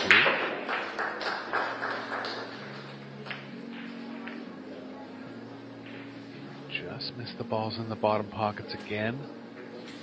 How that 6-ball did not drop is absolutely astonishing. He really jammed it towards the bottom right there. Just didn't go. But a more open look for Catchy now. Like I was saying, his patterns are strong. They seemed a little off in rack number 4. But he knows his way around 8-ball.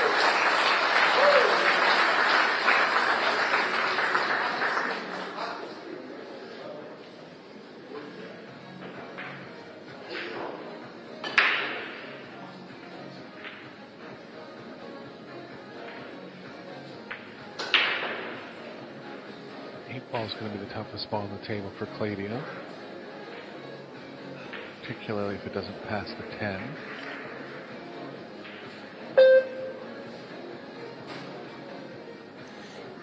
Looking at this 5-ball, but he's trying to go. Just roll it in. Oh, it's gone wrong.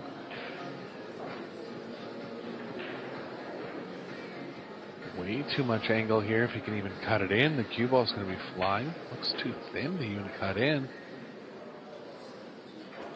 That's what happens is when you've been sat in your seat for over 4 racks, these little touch shots can catch you off guard. Not a straightforward safety though.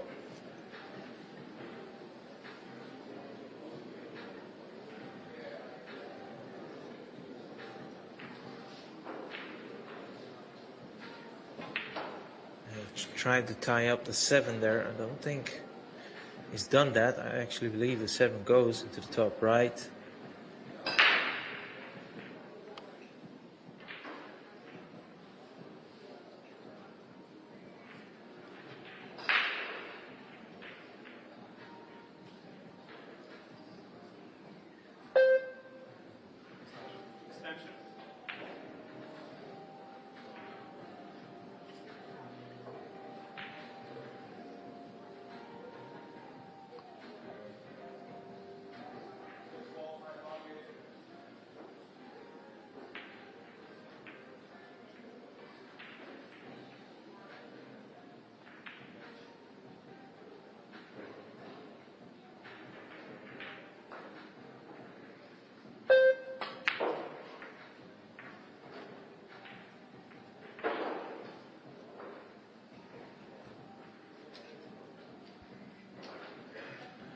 He's drawn his cue ball back again for the 7, and that's fine. I'm just wondering if he can leave himself high on the 3. It looks like a very narrow area to place your cue ball in.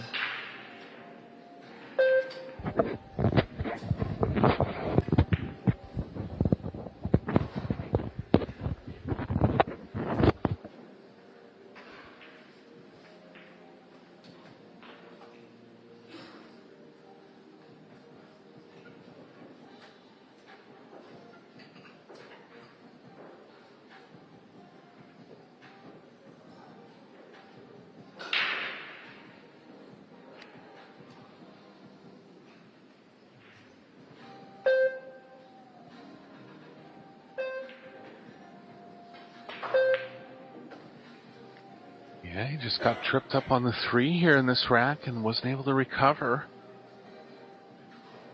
And another great chance for Gomez to continue the shutout here.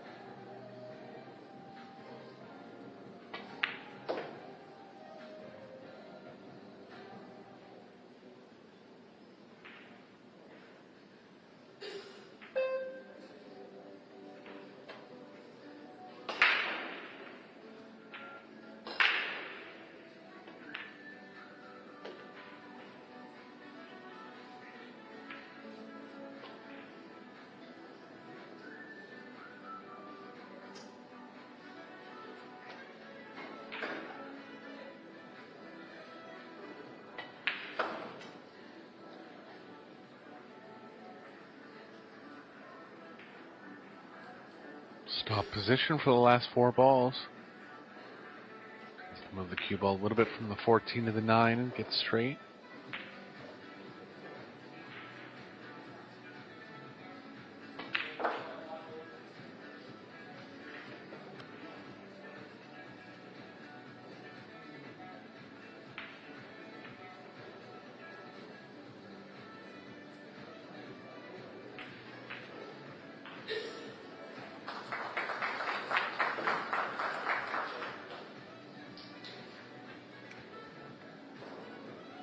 Yeah.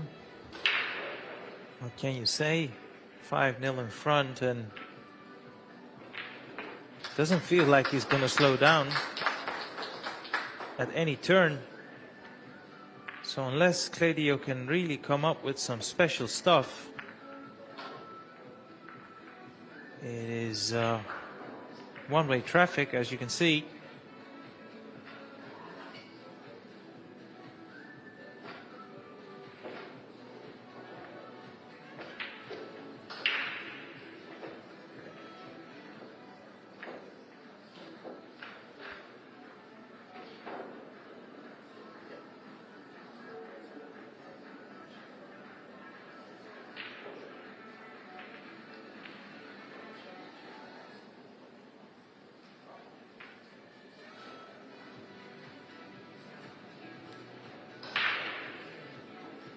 He's down to 40% on his break success now. Hasn't made a ball in the last 3. Yes, looks like he is going to stick with the second ball here.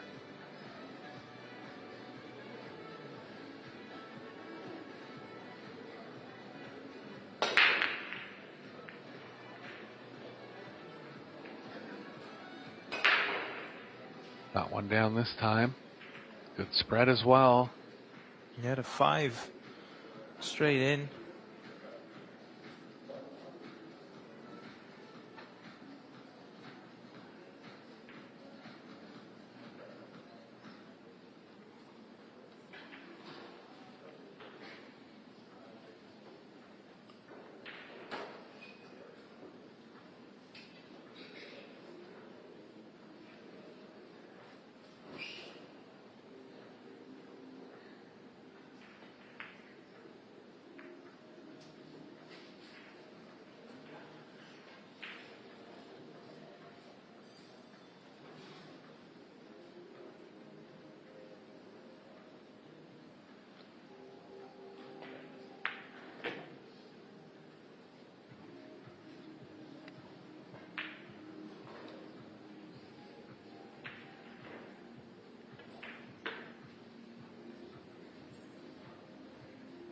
Moving around comfortably here. Most solids on the racking end of the table.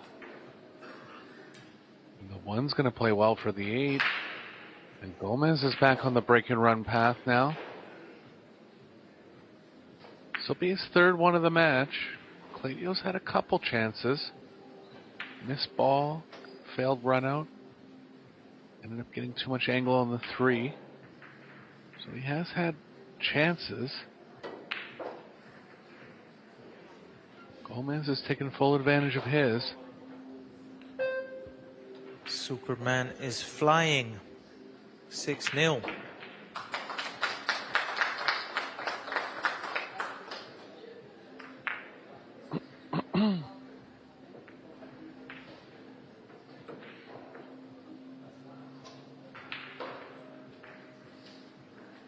Well, there you can see it, what you were saying.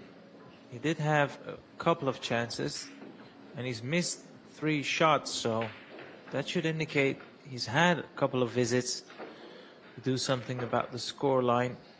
And, you know, his opponent has only missed 1 shot. That's been the biggest difference.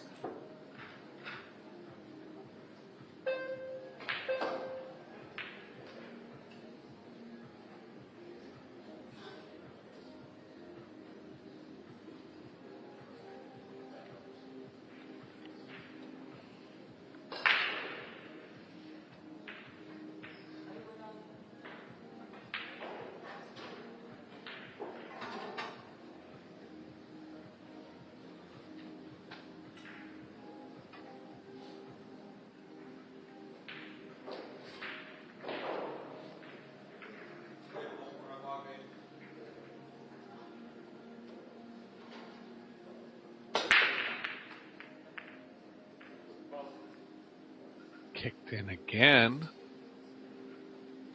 No ball down again. He is hitting it on the thinner side and kind of getting the cue ball going towards the bottom right there. And you can see, like, if it comes off the rail, it has a threat of being kicked in the pocket. Yeah, you're right, Eric. And his very first break of the match, that was as perfect as you could execute a second ball break. And ever since, it's been a little bit wobbly.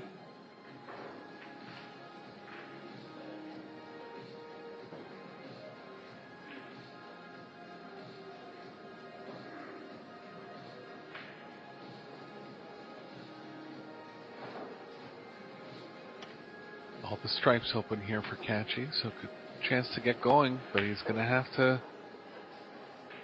a lot of strong play going forward, being stuck this amount, and good breaking. To find a way to get on the 11 here. I guess it does help it's winner break, so you know, a player from his caliber could still reel off 4 or 5 racks, provided that, you know, he gets a good dividends on his break. Yeah, alternate break, he'd be a massive underdog.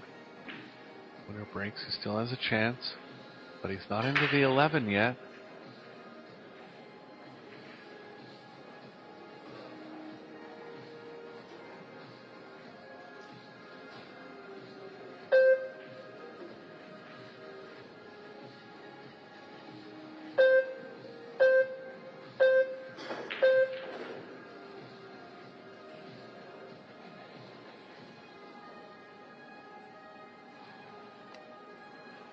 That nearly went wrong. He's still got the 9 here.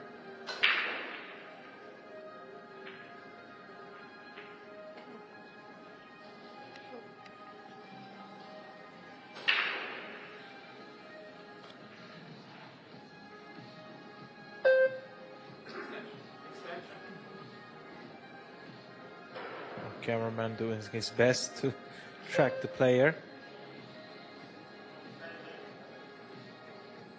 Yeah, I think that's a decent shot selection, Eric. If he can attack the 11 right after the 9 here, that could open up the pathway to win his first rack. Yeah, and it was nice that he could run into the 4, so he didn't have to get the speed on the cue ball perfect. He has found a way here.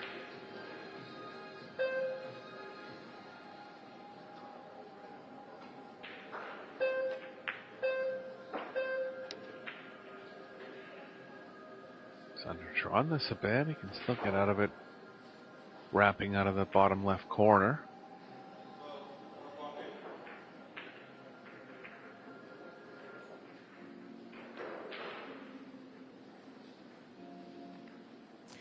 It actually looked like he's trying to put the 13 into the top right middle pocket. Yeah, no, back into the bottom right corner. Yeah, less cue ball movement. I thought he had more angle going to the corner. Good shot.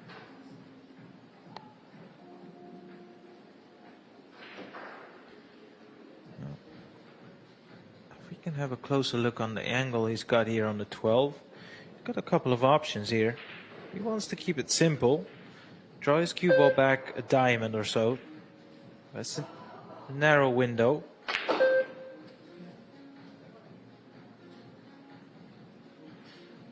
He's played for the 8 into the side. Slightly short, so needs to take care of his cue ball here. He'll still make him favorite to pot the 8 though. He's now looking at the pot it off the 6 ball.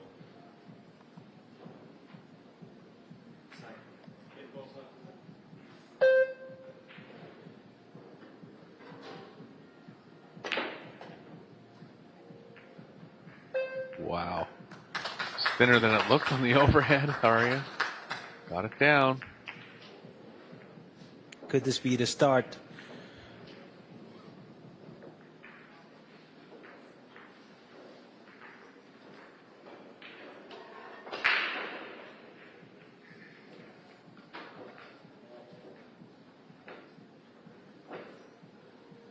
Gomez just below 900 player overall performance. So the balls pocketed per inning can be lowered by not making a ball in the break. I'm going to predict that the balls pocketed per inning for the winning players is going to be in the high 5 level, maybe into 6. Gomez at 3.8 right now. Kachi only at 2.9. Couple failed runouts.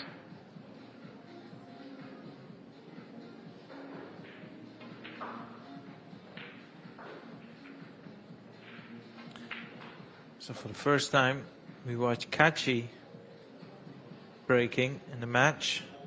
And I have to say, it looks like he's going for the second ball break as well. No kidding. No head ball.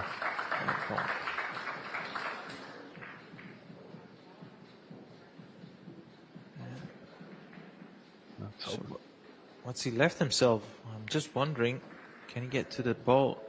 I just failed to see which one it was. To the side. I believe it's the 14. The 1 is in the pocket as well.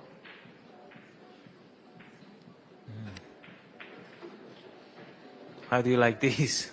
Yeah, I mean, he almost has to start with the 1. He can start with the 7. But he's got 2 balls tied up after that.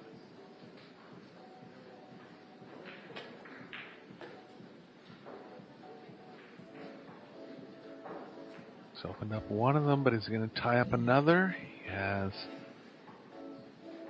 He's okay. Yeah, sorry. He's okay on the 4, but he's not going to run it into the 3. So more trouble here for Claudio.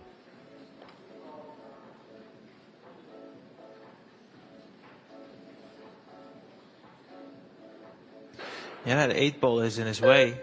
If that 8 ball wasn't there, maybe he could have made contact with the 3 and the 11.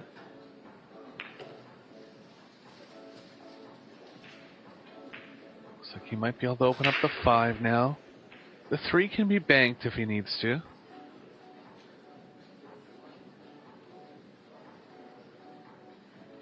I wouldn't put it past considering banking it now, just because he's on the perfect angle. Obviously wants to move the 5. Nice, missed it. He's made it worse, Derek. Yeah. And running out of balls again. I don't really feel there's value in putting the 6 and running into the 3 and the 11. Particularly because you're gambling if you could leave yourself a shot on the 2. Yeah, I think he has to really focus on getting an angle where he can use the 2 for a breakout here. Tried to get into it on that shot there, but it's gone wrong. Gomez has 2 balls tied up, but he's going to be able to open up the first one very easily with the 14.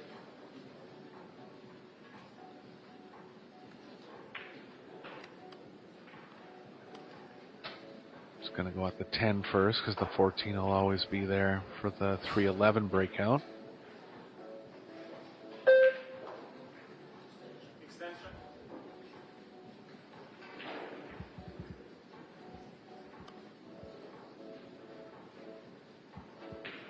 It's a shame that the 8 ball is where it is. Ideally, we'd like to draw into them. It's a bit easier to control the cue ball if you're running into them, top spin. A lot that will happen with the cue ball. And that's the problem. Look, that 14 is sitting in an absolutely perfect spot to disturb the 11 and the 3. Now he'll have to take this and leave himself a better angle on the last 2 remaining stripes. Yeah, so much so he's played safe.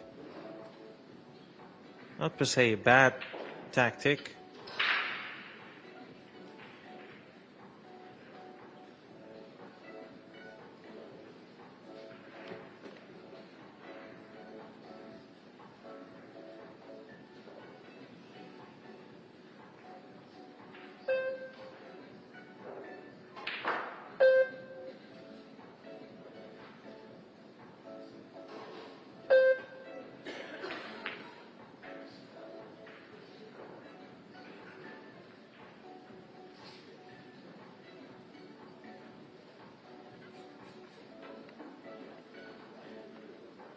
Gomez could take an aggressive one on the 15 here and bank on opening up the 11-3 last. I think it's pretty aggressive overall.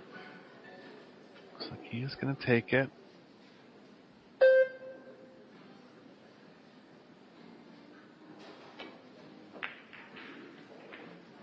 Shot. Now then, where the 9 ball is sitting. Oh, he's looking at the 9. Can't he cut? No, maybe he can't cut the 14. Yeah, good progression here for Gomez. Just going to have to control the 11 now.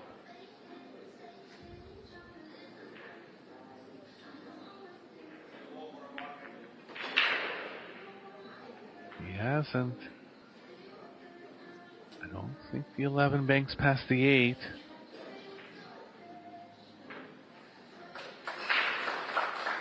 Let's go on the side, though.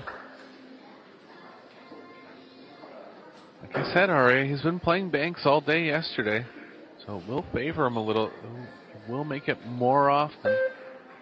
Just kind of knowing how the tables bank overall. And let's not forget, he will be back in action for the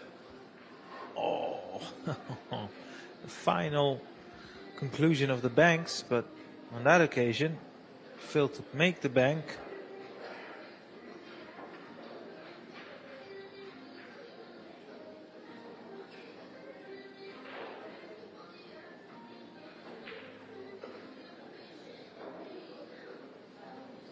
Distance here for Claudio.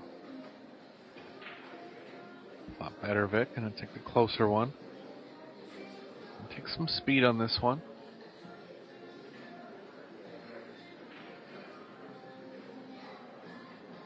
Back to the longer one.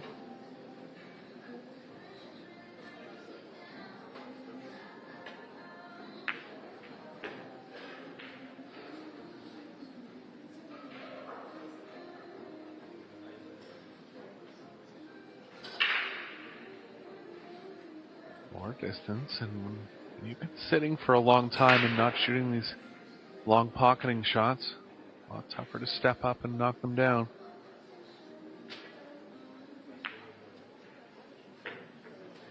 Yeah, nicely played.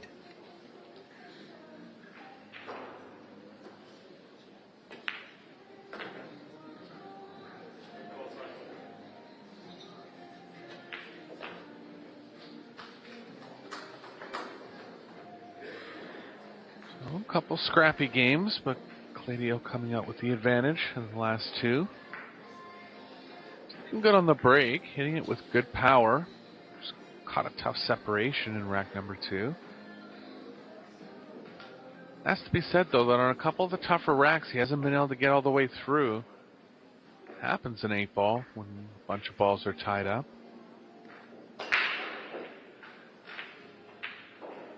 Yeah, and he's on his turn looking to present himself with some nice opportunities where he can, well, run the rack quite easily. Next thing you know, that score line can change rapidly.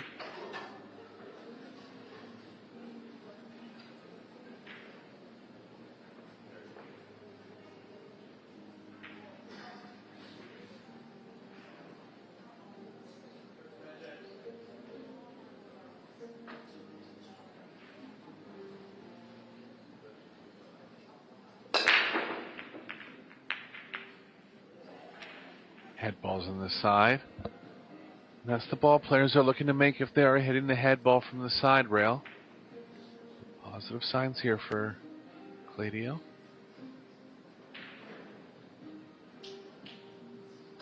Pretty good spread area. Yeah, I'm just wondering how he will go about this, but it looks like the solids. Yeah, I think just because of where the 10 is, he's going to favor solids here.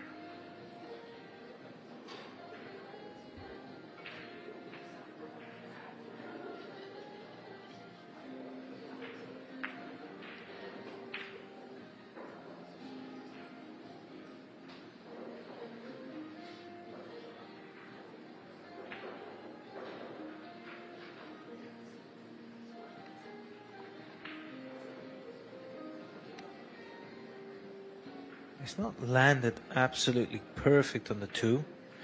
It's one of those angles where, you know, just in between.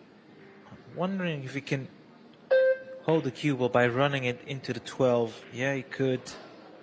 Nicely played. Now, ideally, he would have liked to get rid of all the 3 balls at the bottom rail. He'll have to come back for the 1. I don't think there's any value to try and leave yourself on the 1 after the 3 here.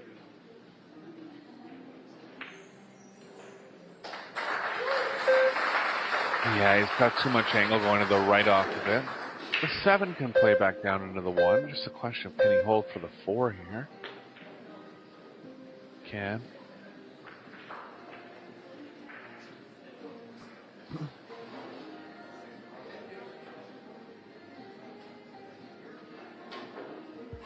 Now the key thing here is to leave yourself an angle on the 7.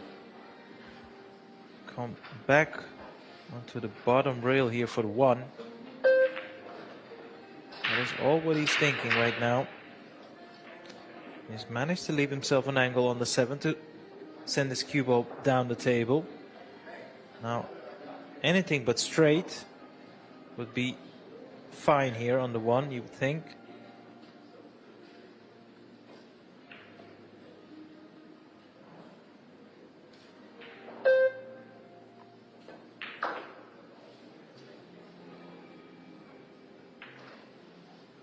Good angle coming out. See if he's brave enough to play the 8 in the side here. Just saying that because we've seen so many balls missed in the side pockets. Does have options to avoid the side if he wants.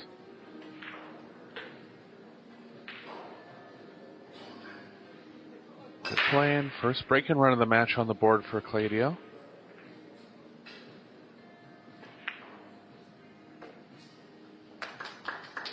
Nicely done. Textbook fashion, making the head ball on the side. I mean, this approach is similar to what they're looking for on the Pro Billiards series. They're trying to make the head ball in the opposite side pocket from the side of the table they're breaking on. And in this one particularly, hitting it with more power. 15 balls on the table, chance to fluke one.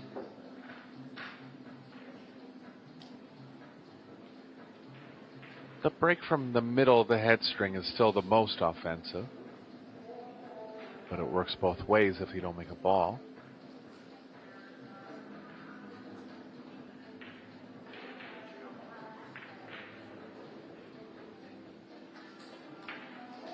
About equal in table time now. Catchy actually ahead. We saw this in the previous match. The player ahead in table time wasn't leading in the set. It's odd to see.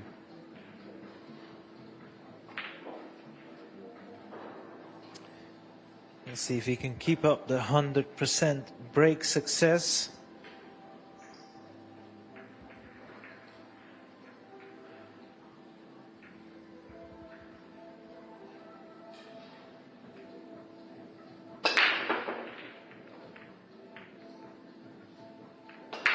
Just missing. Yeah. 15 to go down, but it hasn't. No dig at the referee there, but Pack didn't break as wide as you would have expected, considering how hard he hit the first ball. I saw that. I didn't see quite how square he hit it. But yeah, he got 10 balls on this side of the table after a pretty hard break.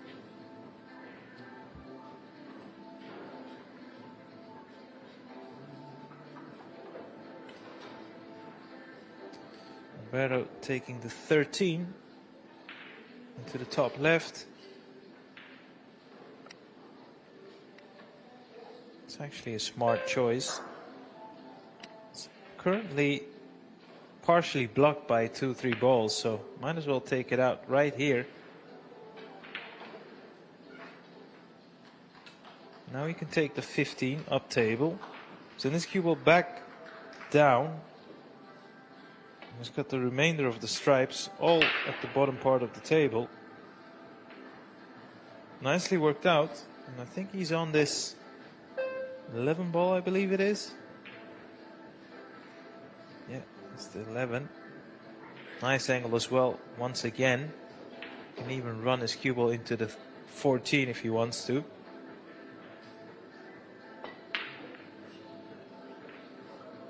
Oh, he twitched on that one. We were right down the line there, and you could see his stroke moving off to the left. Isn't it fascinating when you have a top pro having to play a straightforward shot, and all of a sudden that's the shot they miss, yet the more difficult shots they always seem to make, because probably they're putting a bit more emphasis on the shot. Yeah, I mean, he's starting to see the finish line there. But you would have expected him to make that one.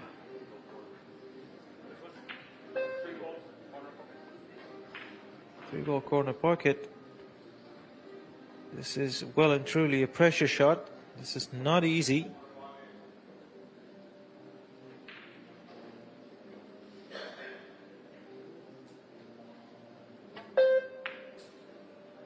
It's not there. Looks like he's going to leave the 14 at worst. No, the 5's going to get in the way.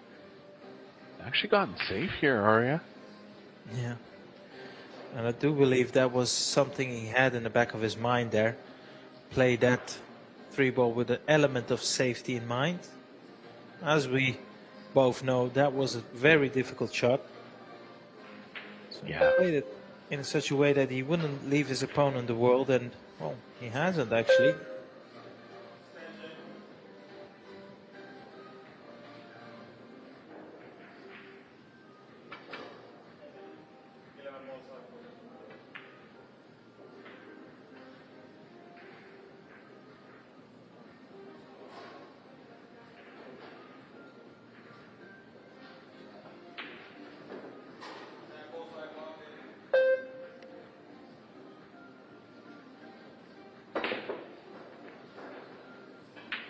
Ball shortened up a lot on him.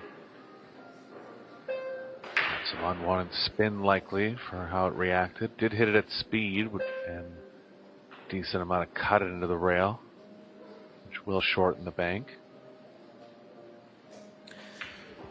I do wonder, Eric, how will that uncharacteristic mistake in this rack will change the complexion of the match, because he was, cruising at that point. Missed a pretty straightforward shot, really.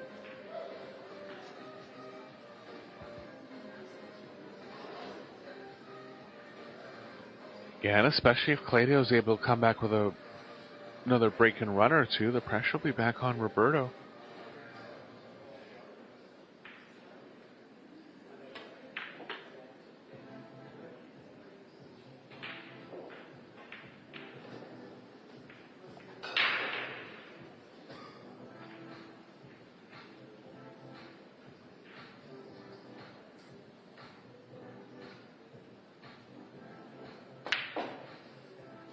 Doesn't want to leave the 2-7 for too long because he'll be likely running into the 2 off the 7. He's a little straight here. In fact, with an angle going into the short rail. And still draw over for the 5.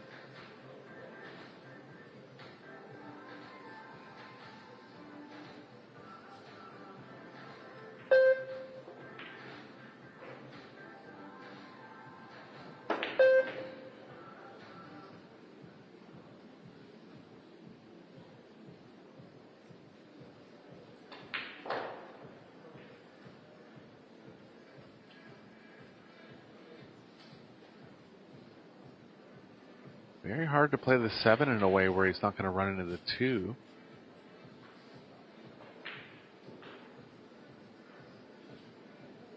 He'll look for something on the straighter side of it here.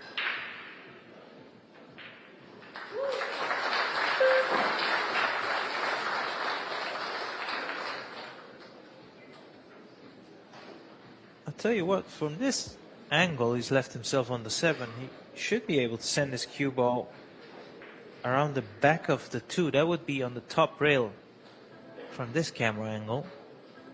I believe he's got enough angle to hit the 7 full enough, draw it past the 2 to the same corner pocket. No, he's tried to slow roll it. By doing so, he's eliminated any sort of risk running into the 2. Yeah, did okay there. Bunch of left spin to avoid the 2 coming off the short rail. That 8 ball definitely goes past the 9. Now, if it goes into the bottom right corner pocket, that would make the positional shot even a bit easier. Looks very tight from this camera angle. So it'll have to be into the side pocket. And I have to say he's played that pretty well. I say side pocket. Yeah, he's called the side. Or is he looking at the top right corner pocket? No, side pocket it is. Doesn't need to do a lot with a cue ball. Just drop it in.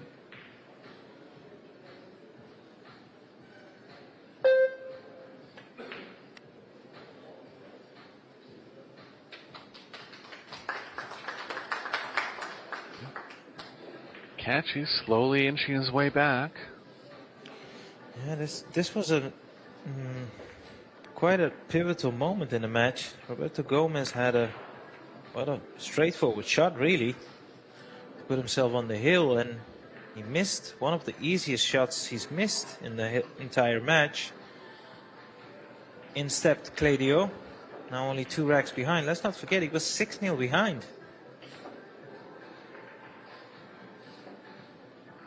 Yeah, Roberto scratched on one of his breaks. Claudio took advantage. Did have a break and run of his own. A mistake there from Roberto.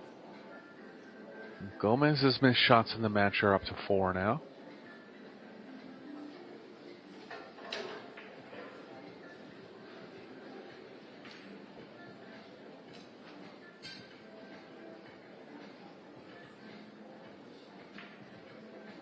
Just a quick shout out to our stat man Mike, providing us with the live stats.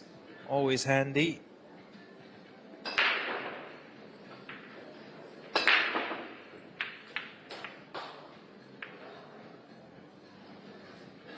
Good power, good spread, but nothing down. Gomez is going to want to take full advantage on this one.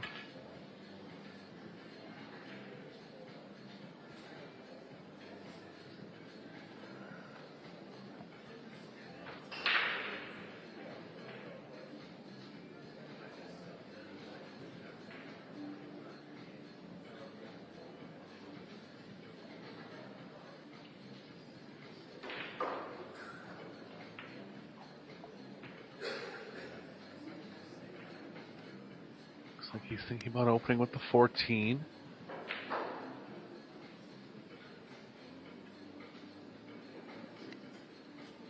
Fifteen's going to be the toughest stripe for Gomez. He's a little straight on the 9 now. This is not ideal here.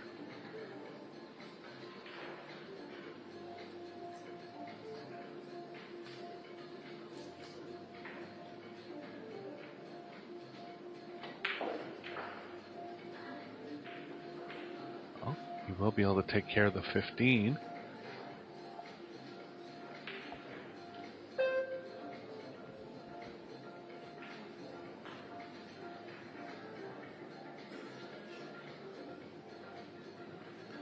This match is still in his hands. If he can just eradicate the slip-ups, just keep his concentration about the 4 remaining balls, put himself on the hill.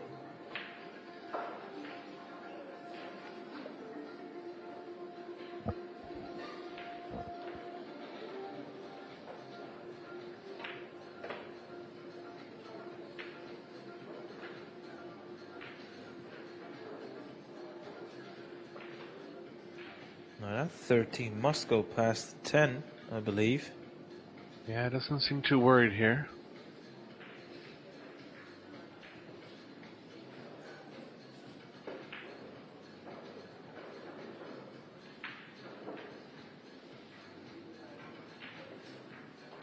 Don't mind it being straight. Still has room to move the cue ball to the short rail between the 3 and the 6.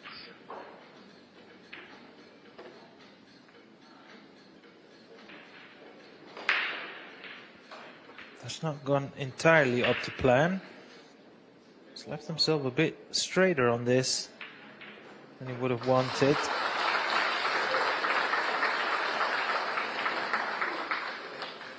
Oh, wow. You can see the look of shock on his face. How did he miss that one? Well, I said it. He didn't leave himself perfect on the 10, you know. Yeah, was definitely trying to cheat the pocket, but a surprising miss there.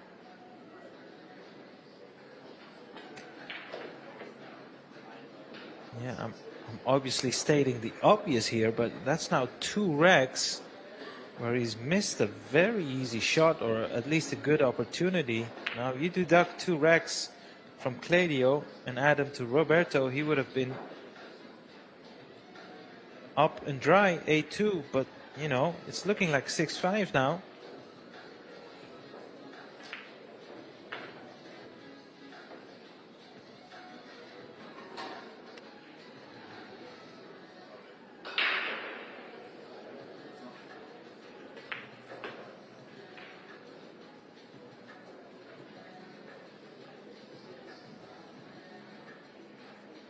Well, I will tell you this, Derek. If Claudio can pick up on his break, I'm just going to say it, I feel he's favorite. Yeah, particularly he has the momentum at the moment, and he's producing big power on the break. He's had average results, I believe, maybe around 65% break percentage in the match. But with the power he's hitting at, there's no reason the balls can't spread out wide open.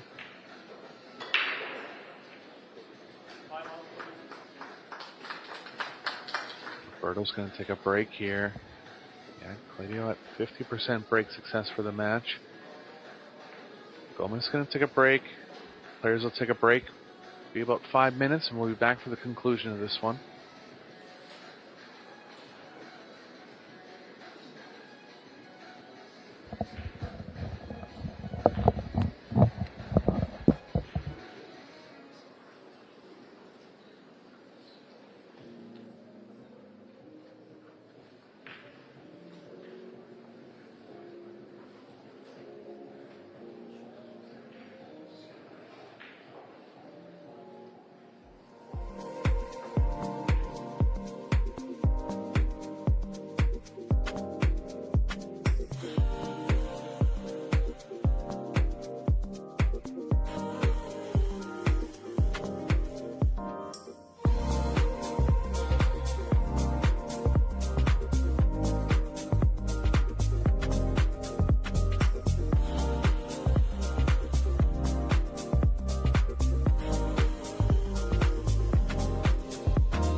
mixed doubles, women's open.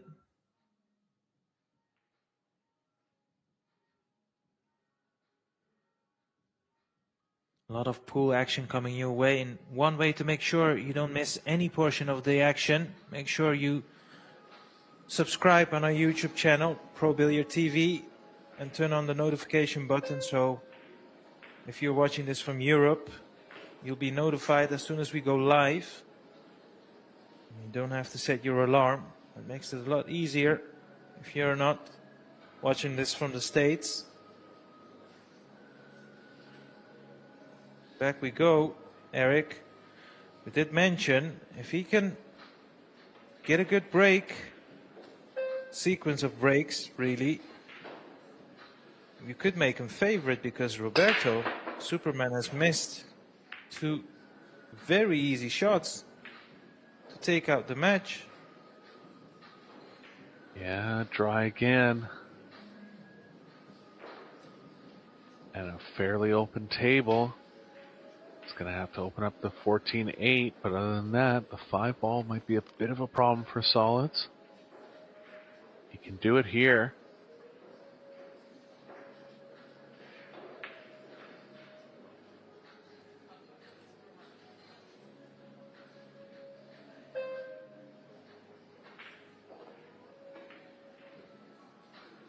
Just missed it.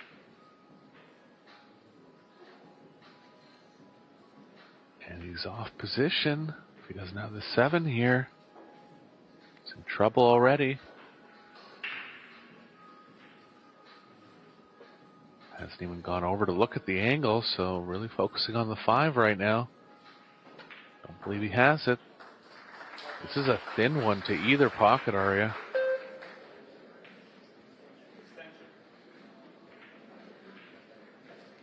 Yeah, this is well and truly what you would consider a horrible shot. 5 into the top right. Obviously, by trying to put the 5 into the, well, from this camera angle, top left, it will send your cue ball down the table. So the possibility to land on another solid is much higher. That's a very difficult shot, and I mean, considering some of the previous shots he's missed, you could forgive him for missing that one, but it remains the same. Claudio back at the table with a chance now. Would we consider this a good chance, Eric? Probably not, considering where the 14 is sitting next to the 8. Yeah, in particular, there's no stripes near that area. You're usually looking for one of your suit to be near the breakout area. Now, if he's going for attack here, I would suggest try and use the 9 and to disturb the 14 and the 8, because that 11 is sitting in the corner pocket. Try and leave it there as long as possible. So maybe cut this 10 in, although yeah, he's playing the combination. It still should be okay. And he's left 12 ball there now. Yeah, that's cue ball is slightly hampered by the 13 there. Otherwise, this would have been a great opportunity maybe to run into the 14 and the 8 there.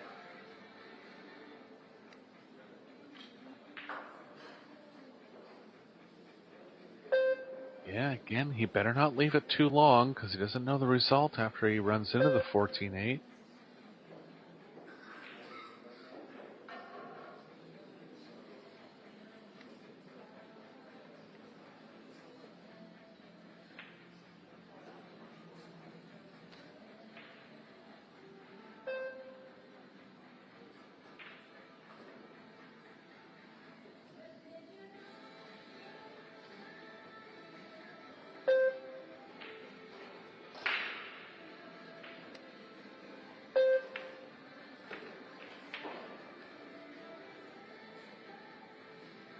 This is another option that we didn't consider, coming off the 10 off the right long rail. So it's not bad. No, it's not bad. The only problem is you tend to think the only shot he would most likely leave himself is the 14, which is a huge gamble at best. Yeah, he's not going to be able to get into it with a lot of energy. So it's going to need a good push on the 14 here. Oh, he's missed it.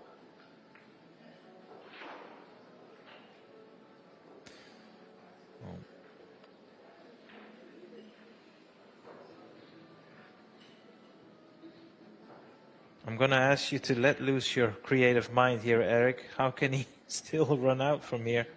Yeah, if he can draw the cue ball to the right of the 15, which looks like he can't, there would be the smallest path between the 3-6, one rail back. The side is kind of in the way. That was a good try. He was trying to get over onto the right side of the table. It is still available in the top right. But the 7-3 are blocking the most obvious path towards the 14 here. I don't know if the 14 can be banked in the top left. Looks like it barely can.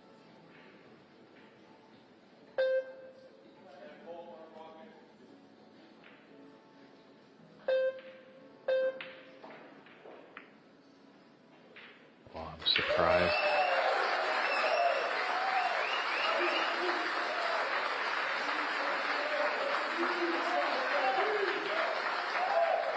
Got Justin Bergman winning over on table number 1. Still in the banks. Doing well in the World 8 Ball too. 8-7. Wow. Hill.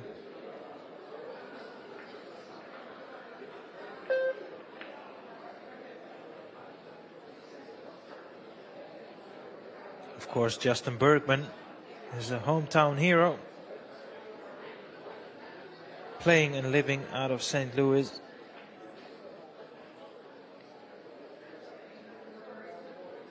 Good to see he's got so many local support.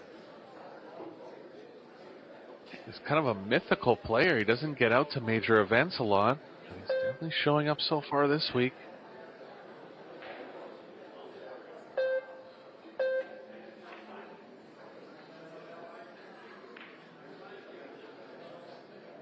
Tried to get into the 14.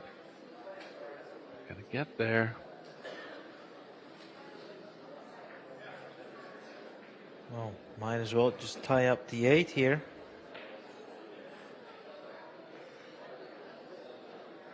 Yeah, I mean, players will always look for these Hail Mary type scenarios when they're outnumbered like this. He can actually possibly bank the 4 into the left middle, and he's gonna try, or the 14, and he's gonna try. Got it close.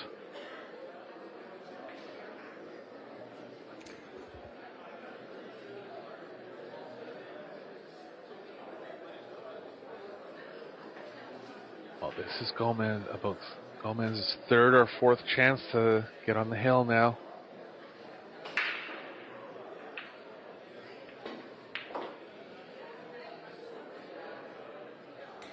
I mean, officially it's his 6th chance. He was 6-0 in front.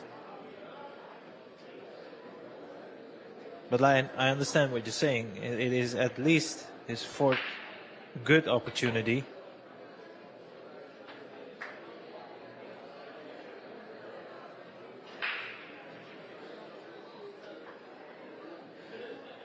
Yeah, I don't see anything going wrong here.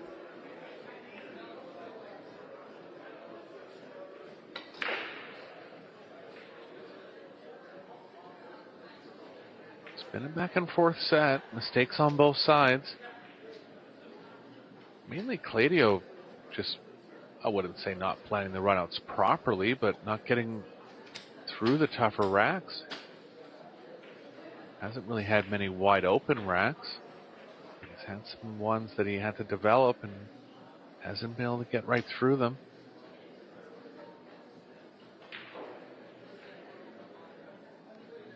Roberto has 3 break-in runs in this set. But really could have closed it out earlier. He's going to be on the hill now.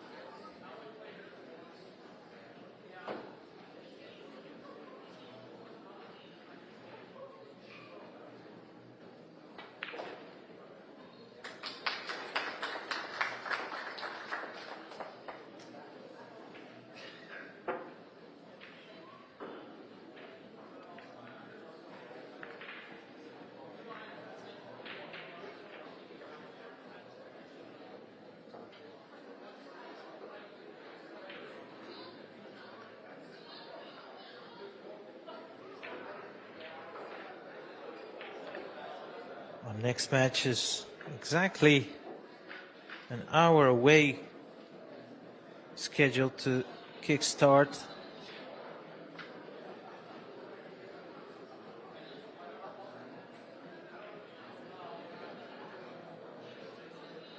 As we have a look at the stats here. Isn't it funny, Eric, how the player overall performance, there's not a lot of difference in between them. And that's mainly, you have to think, because of these 2-3 very easy opportunities Roberto has missed. Yeah, he's had the opportunity to be more offensive than Claudio. Been breaking second ball all match. Looks like he's going to stick with it. It's a solid hit there. Nothing down. So one more chance for Claudio to really lock Roberto out.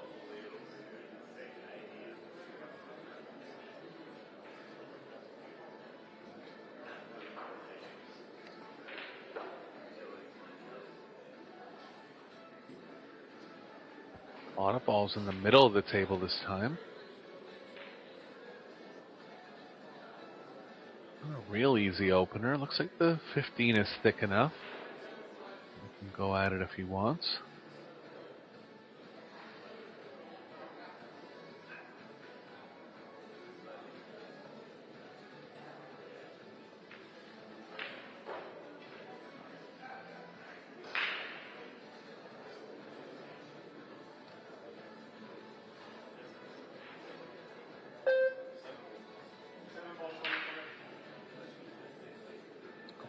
Seven.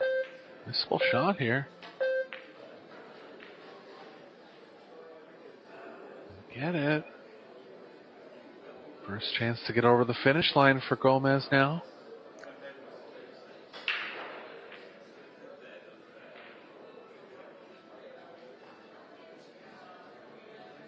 One thing is for certain, at some point he'll have to disturb the 8-ball, regardless of, well, I mean, if he goes for the solids, you would tend to think, get rid of the 6 and the 2, and that 8-ball becomes open, but likely to go for the stripes, as you can see.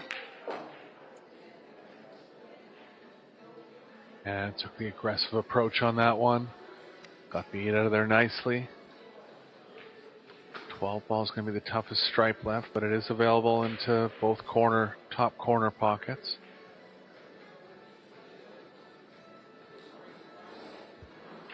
Now then, Eric, he's had a couple of good opportunities to close out this match. Will he do what we expect him to do and clear the table?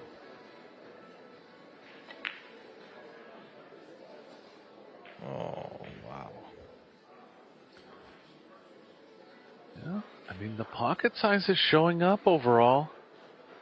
Some balls that players are expecting to go down just aren't quite there. You can see that one's not that far off.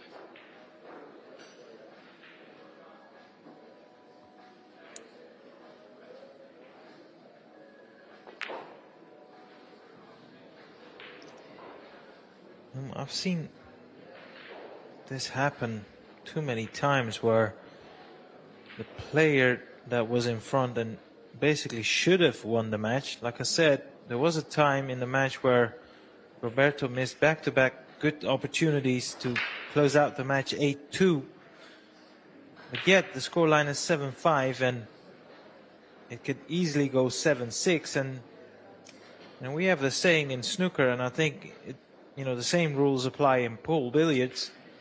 The pool gods never forget, when you keep missing easy opportunities, kind of feels like the pool gods won't forgive you for it.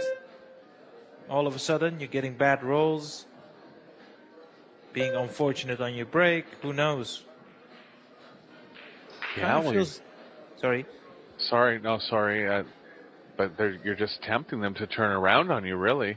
The more opportunities you give for The good things, lockout opportunities for your opponent, or positive things to happen for your opponent, the more often they will. Exactly, and as we all understand in sports, it's very much so about momentum. And talking about momentum, he's lost the momentum in the cue ball, that's for sure. He's left his 6 ball a lot thinner. Now the only thing is, maybe he can draw his cue ball into the 8. I don't think he would mind bump the 8 out of the, well, he's missed it altogether. This is by right now the best opportunity Roberto has had. I mean, if he fails to clear the table here, I don't know if he has a chance to win this, to be honest with you. He's going to take it. And Cladio's been weaker than we're used to seeing.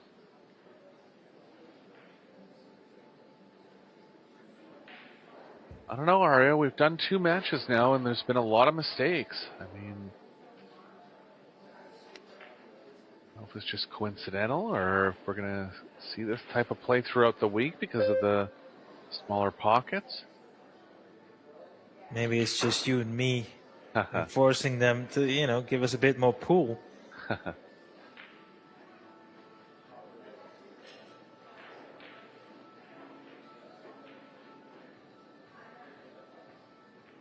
Players that have been playing on the Pro Billiard Series have been used to playing on the Apex for the last few the Arc for the last few Pro Billiard Series. And they're back on the Apex now with the tighter pockets. They were used to playing on the Apex with 4 3/8 inch pockets. It's one factor that could be just needing a little more experience with. But both tables play pretty similar.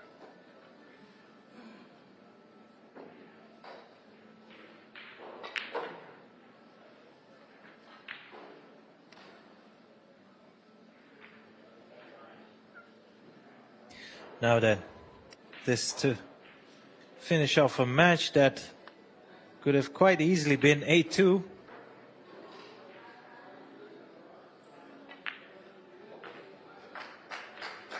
Well, cue ball, he's okay. Catchy's going to have to take the long road back to the redraw. Gomez, see with a shake of the head there, knows that he needs to clean up some of those mistakes a little bit. He'll be into the final 64. We're going to have one more round from the 8-Ball World Championships for you at 2:30 local time in about 45 minutes. And coming up later on in the day, we're going to have the semifinals and the finals of the Bank Pool Showdown. So for Arya Sorabi, this is Eric Orlifson. We'll talk to you soon.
Congratulations.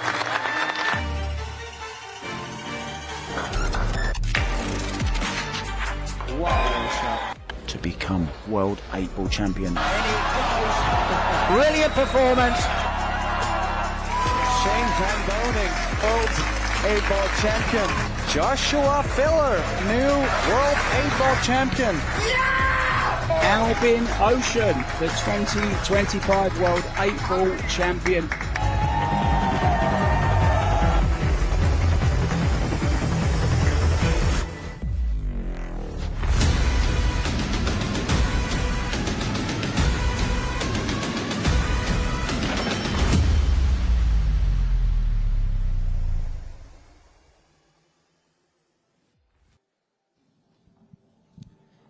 All right, we are less than 1 minute away from opening break. We've seen some amazing pools so far, and, well, the best is yet to come. Hope you guys are as excited as I am. We have our bank pool semifinal set to kick off at 4:30, so make sure you're here for that. When I say Predator Pro Billiard Series, especially if you're in Arena 2, I need y'all to make some noise over there, all right? You're live on camera, too.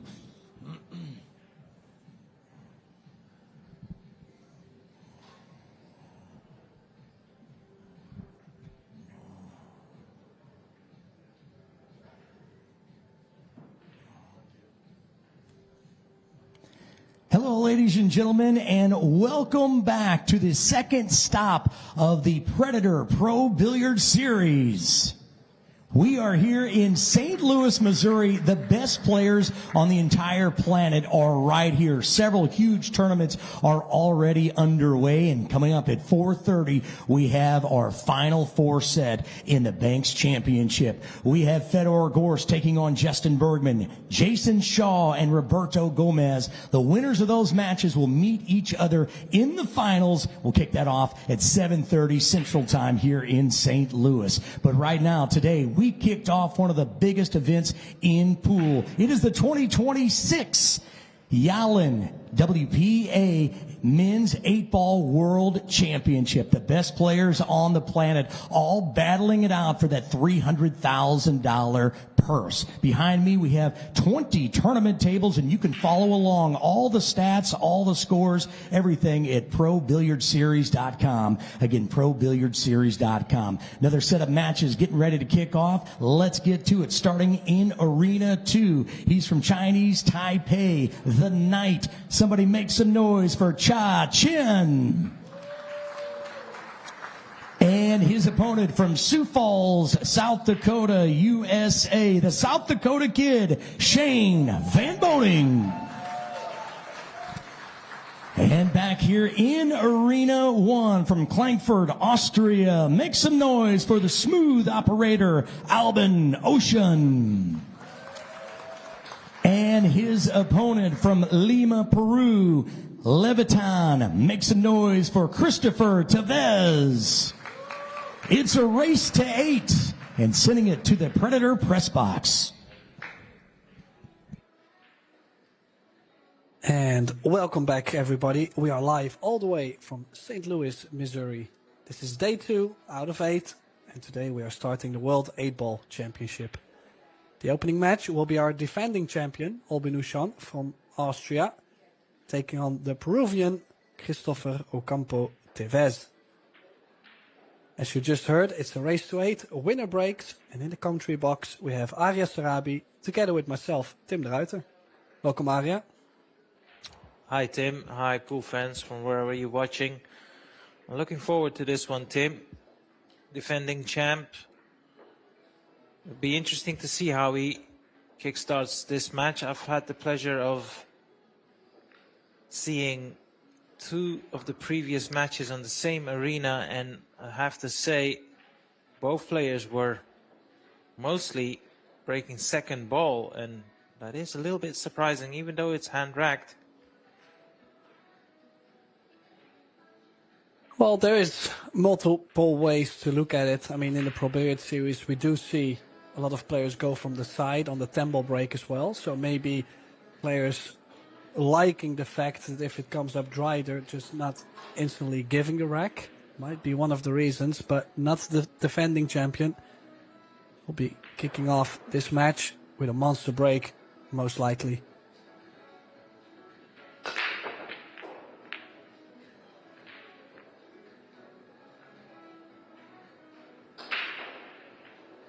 Well, definitely counts as a monster break, but nothing finding a way. And at first glance, looked quite open to me.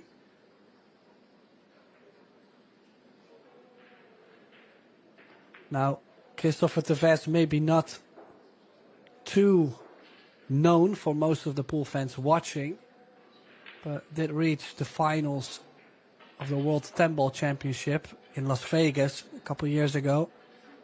So definitely a very capable player, just doesn't travel as much as we would like him to do so. But yet, that's always going to be the case, I feel like, for Southern America or possibly a lot of Asian countries. So he's picking that one ball out as soon as possible. I think maybe getting on the 2 ball is a thing. Can he maybe play low right, draw in between the 8 and the 7?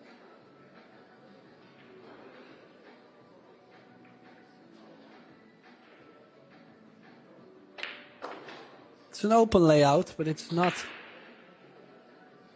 a hanger as the layout too. As you can see, quite some movement to be done. Now that he's so straight on the 5, might as well take that out, drawing the cue ball back. Not a big fan of leaving the 5 to go to the 8 ball. What do you think? No, not at all. I would suggest the 7 or the 4 ball. That would be, or even the 2 ball for that matter, but he's not really looking at the 5. I would consider play a deep draw here on the 5.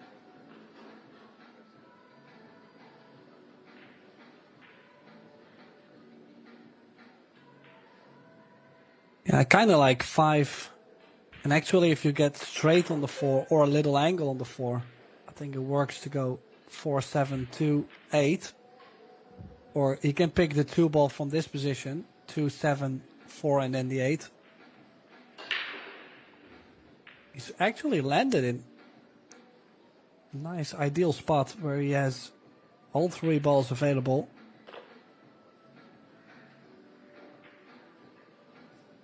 And hasn't even threatened the shot clock at any point.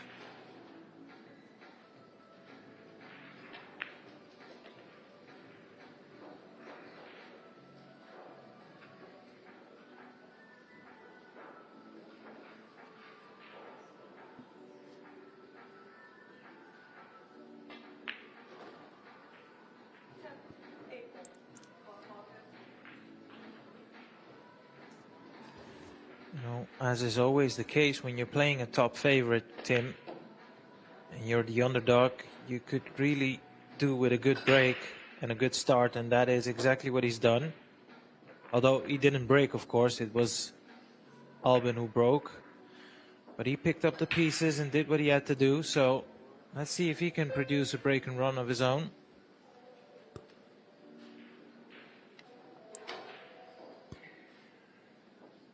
Yeah, of course, in a format like this, it always comes down to the break. But yet, in any set of 8 ball, it doesn't matter if you go magic rack, template, tap tables, or hand rack.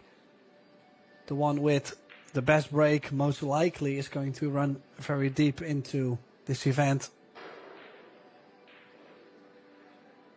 Players such as Shane Van Boning, Francisco Sanchez Ruiz. Well, Albin, I mean, they've won it before, but they like to put quite some into the break.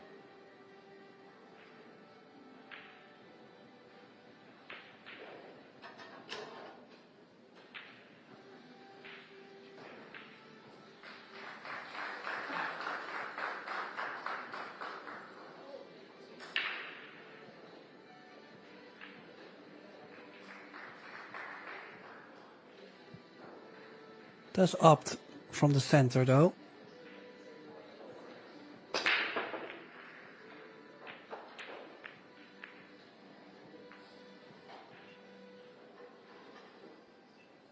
Yeah, then again, dry end, if you look at the balls, I think the spread was all right, like how it opened up, but the 4 railers both got bumped early. Albin a bit limited though, forced into taking the stripes. So that means he does have a problem with the 10, not going to the bottom left. But I'm sure he can play over the right side towards the 10. Can go 9, 11, 10 to get to the 8 as well, so...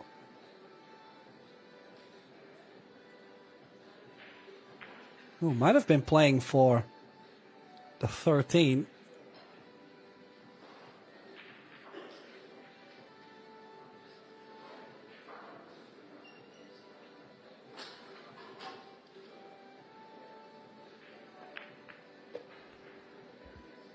Just wondering if that 14, well, is tied up the 8 ball there as well. No, it's the 10 ball, in fact. That 10 ball is pretty tied up there. And if it doesn't go past the 5, I don't really know. Well, from this camera angle, you would say the 10 does go past the 5 ball. He's got another problem to solve. That's the 8 ball. He's just tied up with that previous shot.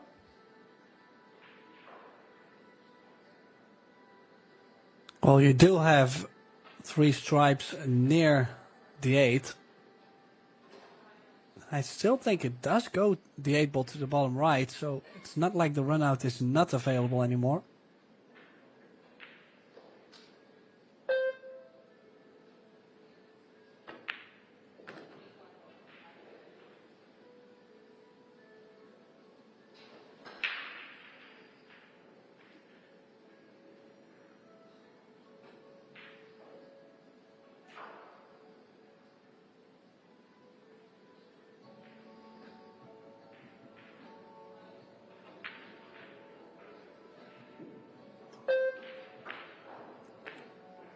And I think he will have to leave himself a big cut from the 10 to the 8.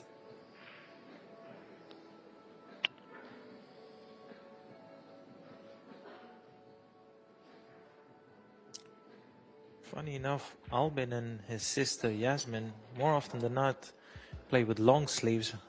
Where are you on that? Do you prefer long sleeves or just whatever? Well, I do not have a long sleeve jersey, for example, but I'm always wearing like a thermal shirt under.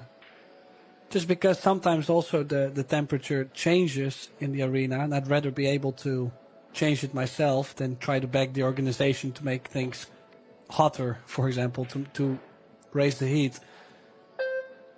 So maybe a bit of a control thing.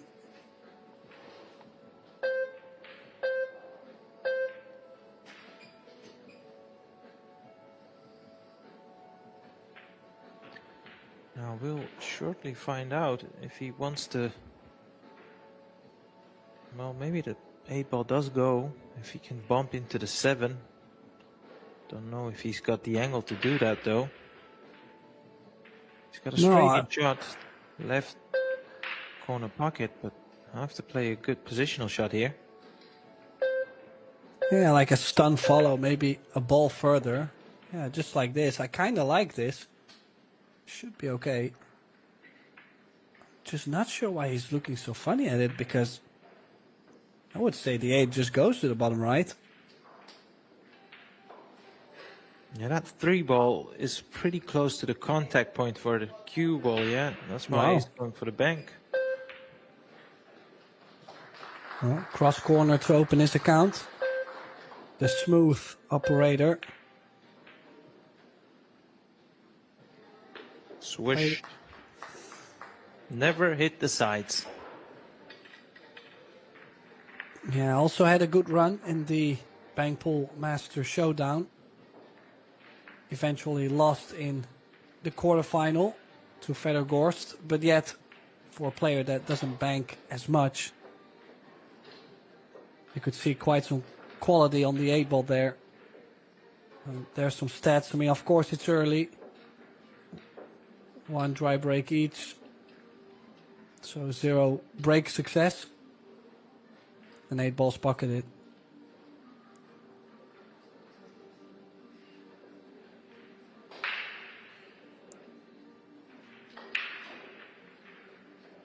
Well, this is exactly what you alluded to early on. It looks like he's already going straight over to the side. I'm wondering, is he going head on? Is he going to try second ball break? Like, does he have different variations?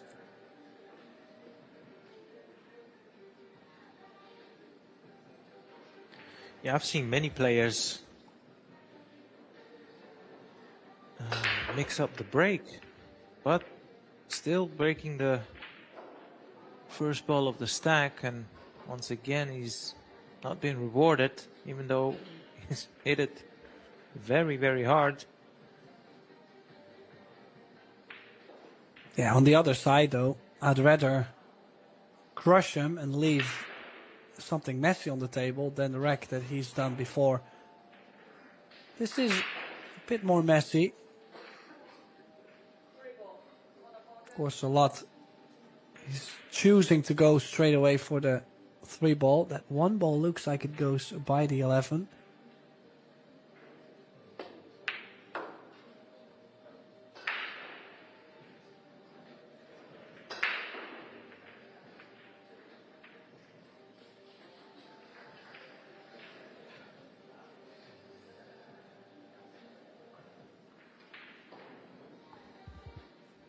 So it's looking at 4-1. Maybe even go from the 1 up to the 5. Leave yourself angle on the 5, move over to the 2. And I feel like, though I think it's easy to land with too much angle on the 2. He just landed on the 5, so it's just enough. But I kind of liked the 5 or the 7 in the center before the 8 area.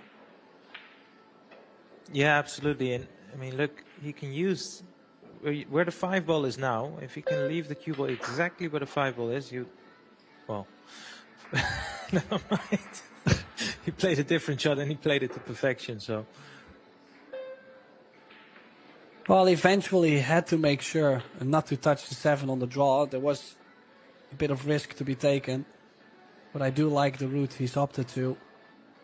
Knew that if he at least touched the left long rail or the bottom long rail in this view, everything else should be piece of cake, like they like to say. So 2 balls for another steal. Doesn't look too nervous, honestly, right from the start.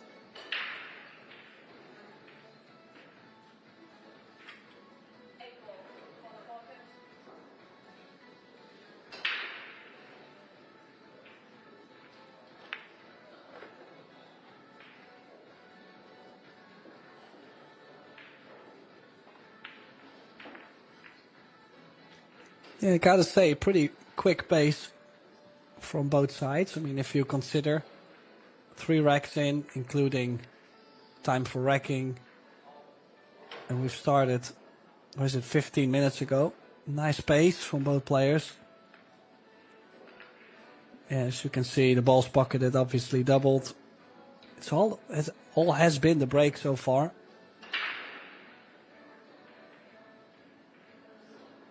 yeah, it's something you see very often in 8 ball, isn't it, Tim? Where it's mainly because of the break which will determine the outcome. Yeah, we've even seen alternate break formats with 8 ball, people like being up 7-2 in a race to 8, and yet have like 3 dry breaks and lose the set.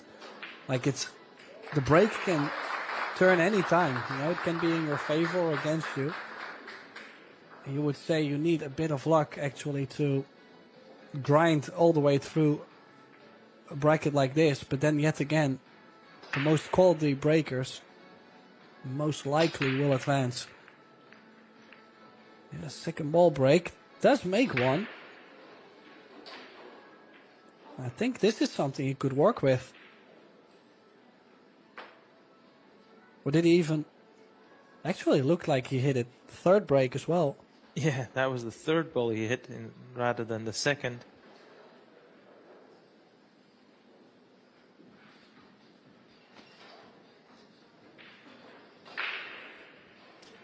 Yeah, not one you get to see very often. I honestly am not a huge fan of the third, but there must be a reason to it. Now, if he leaves himself angle on the 3 ball, he can open up those 2 balls, the 14 and one of his solids.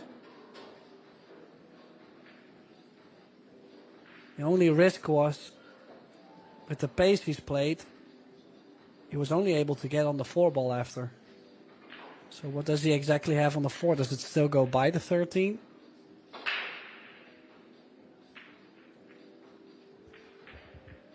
Yeah, we can't tell from this camera angle.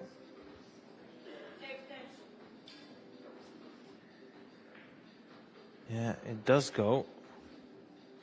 And his cue ball should be able to avoid the top right corner pocket.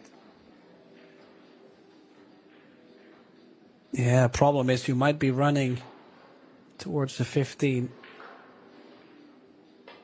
I mean, I can understand he's playing this into the side instead of the corner, but he's put himself a bit awkward there. There was a good chance to run with the set a little bit, at least.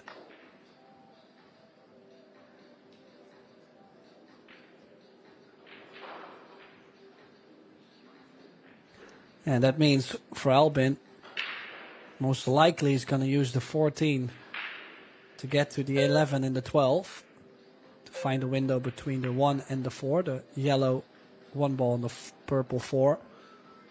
So that means he'll have to find a way. 13, 15. Or is he choosing to go there right away?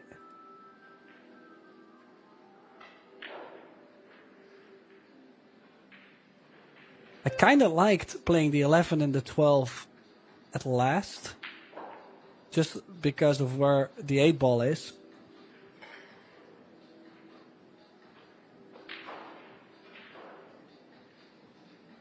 So that means he's going towards the 11 and the 12 now, means he will have to go at least back up a bit to either play the 15 to the top right or into the center.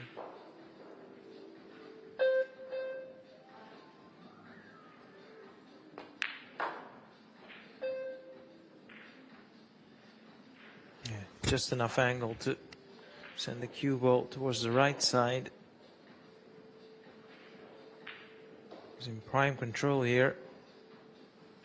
Just one good angle after this shot, and the rest should be a formality. Well, Albin also being a very good straight pool player, he's definitely going to acknowledge some groups together, like connecting, for example, like I mentioned, the 11 and the 12. Getting there with the 14, that's something he probably instantly spotted when he got to the table. And if you acknowledge those groups early, I don't even think the shot clock gets to you as much as it does to other players.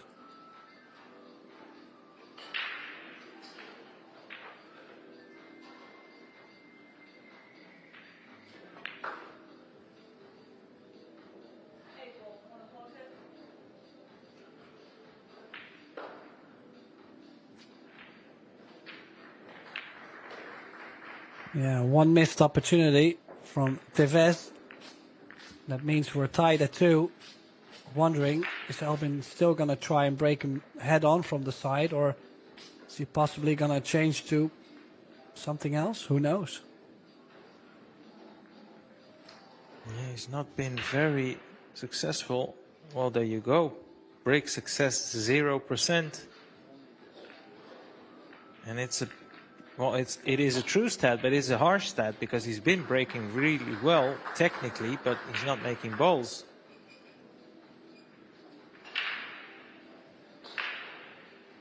Yeah, still though, I mean, they've had 2 breaks each, so the numbers still early, still plenty of time. If you have 6 successful breaks coming up, then Well, 6, 5. I'm not the best at math. But anyways, you can still get that percentage up quite a bit. Gotta say though, bit sloppy for Tevez to miss that 4 ball. And back to the center it is, Arya.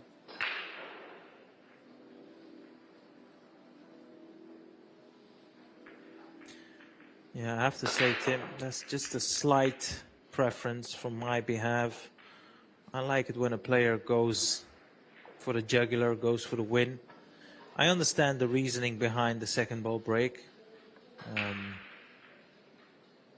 But I still like to see players go for it. Also shows a sign of positive mindset, if I could call that. You know the risk you're taking, but you're just like, I'm backing myself for this. Might be looking at this 15-5 combination. 5 ball called, so he'll go for the solids. At some point, he'll have to run into the 8 ball. He wants to run the table, and his cue ball.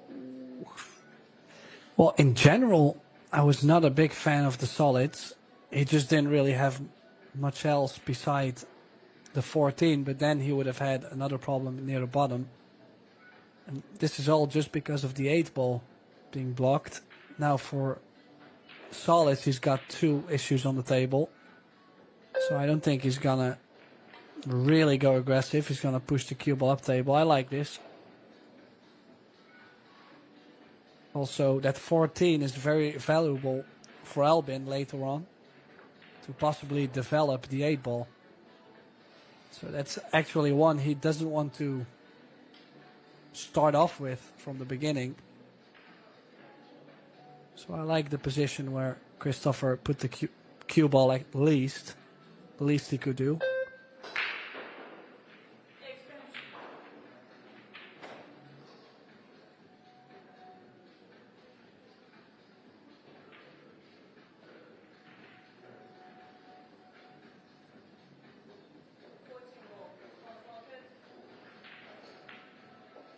Shane Van Boning on the other table, also not having the best of starts.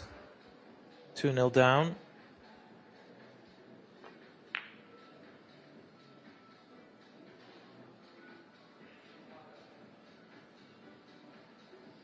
I'm pretty sure he went for the pot there, Tim, or was he just playing safe? Well, honestly, the 14 is laying a lot better now to open up the 8-9, but bit of an odd miss. Ooh. Clever shot. Has not worked out at all.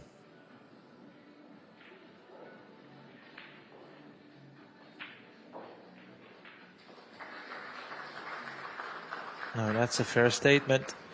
I mean, you can try and attack the 6 and send this cue ball into the 1 and the 3 here.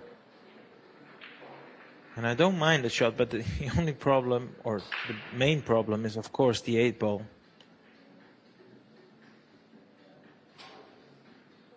And the longer he waits to try and disturb the 8 ball, the more he's relying on a bit of luck. That's not gone to plan.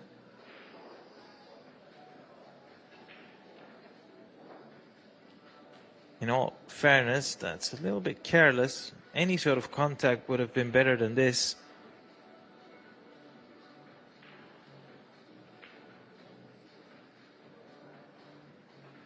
Yeah, now he's gonna try and stick the cue ball back onto the 1 ball.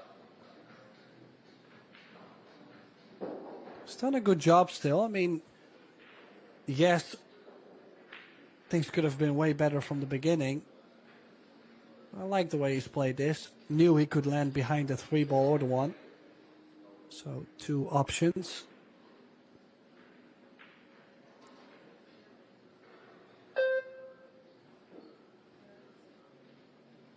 Then again, Albin can put the cue ball back where it is now.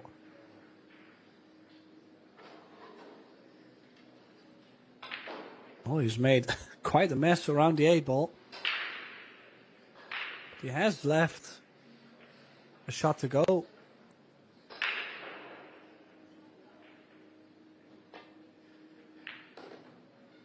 Imagine if he can land on the 1 ball, use the 1 to go into the 13, possibly push the 8 ball out. Most likely to have the 2 ball into the left center. That seems to be the plan from this shot. Well, Nicely spotted, Tim. And it does have to go. say, Does it go in the side? it does. Needs to land nicely on it though. We've seen these types of shots being missed in the middle pocket, but if he can land straight in behind it, he can just drop it in. Put the 2, then the 3. And he played that shot like you just called to perfection.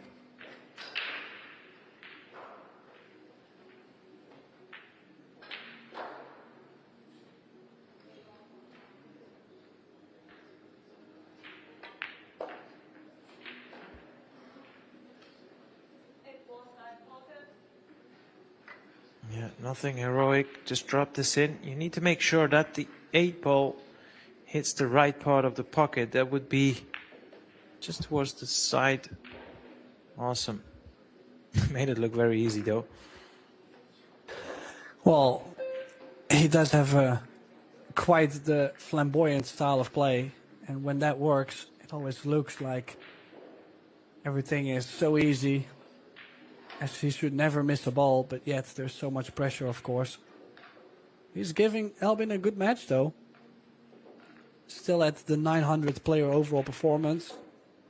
We're going to see if the break works for him. I mean, that's still going to be the gamble. But yet, I mean, sure, he's not been perfect running out, but as I try to tell people as well, with the hand rack, referee racking the balls, it's just not easy to play these perfect sets like most of the Europeans are used with the magic rack. It's a complete different environment. Players are going to be missing balls or not running out. And there was just one stat that really caught my attention. He's missed 2 shots compared to his opponent who's only missed 1 shot. And he's still in front, which is something very rare. Ooh, he's lost his cue ball. Imagine if that had stayed up. Look at how many balls he's made. If that stays up, I mean, I'm not going to say it's a guaranteed breaker run, but a lot of space at the table. Oh, definitely has something with that 3rd ball. The cue ball just dropping.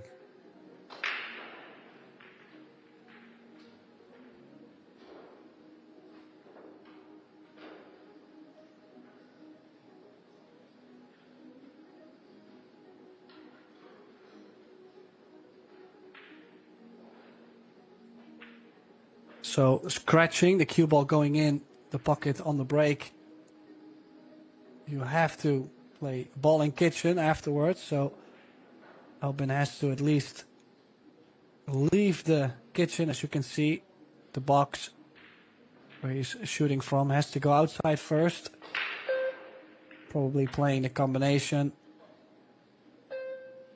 He lands right away after the first shot. He's landed on the 11. That was one of the balls not to get on so early on. At 11, 12 is a bit of a funny position, and the 14. I don't mind if he plays the 12 to go 1 rail and lands in between the 11-14. But he's gotten so close to the 11, you kind of feel like you should take it now. Yeah, absolutely. It's one of the problem balls for Albin here. Yeah, needs to get the cue ball just next to the 7. Yeah, and even off the 10, I think it should be okay to get to the 14. So 12.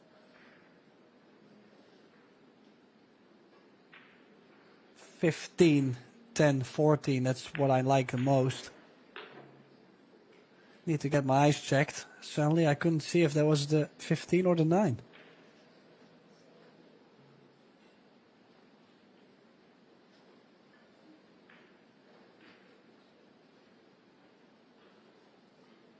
Yeah, a bit of a bummer for Christopher Tevez there.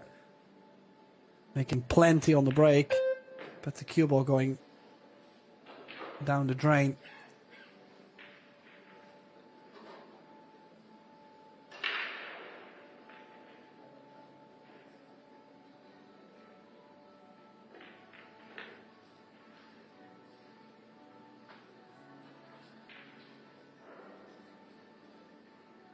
This is what Albin does best. He's made a career out of this. Running the table, making it look easy and keeping it simple. And this is something you can expect from him throughout the entire event. Defending champ, of course, for a reason.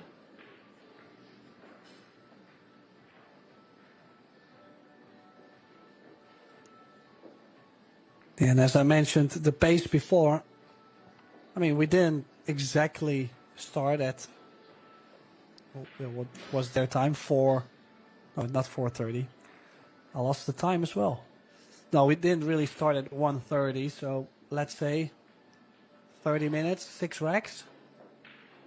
Still quick pace from both players, 5-6 minutes per rack, including the racking. The first foul made by Tevez. Albin still on 0% break though.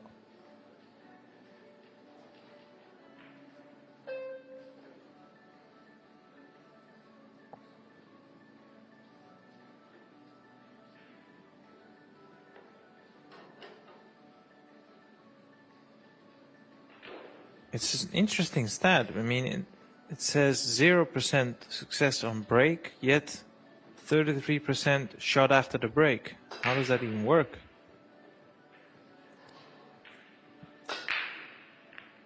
Oh, that's from his opponent, of course.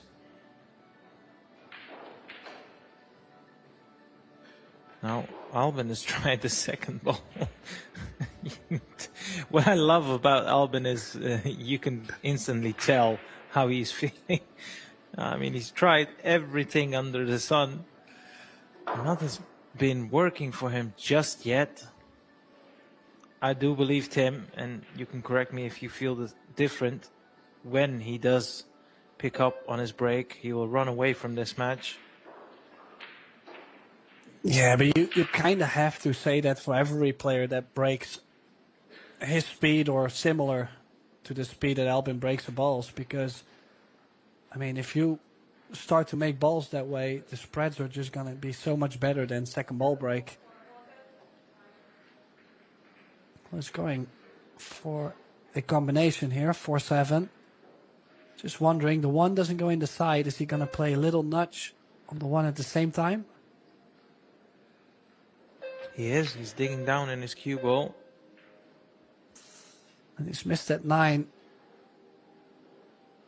Actually, I gotta say, I like the pace he's played it. And imagine that 9 also made the corner a lot bigger. He just found the only way probably to miss the 7 ball there. But yet, good luck, Albin. 13 doesn't go, 14 doesn't go, the 9 ball doesn't go. So he's got 3 problems at the table.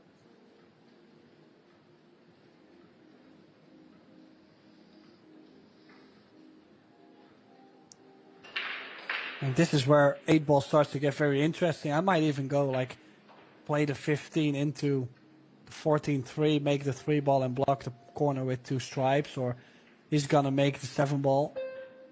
Just gotta make sure he doesn't leave the 3 ball on. No, he did not make the 7, but he did make a cluster at least for his opponent, but yet another one for himself.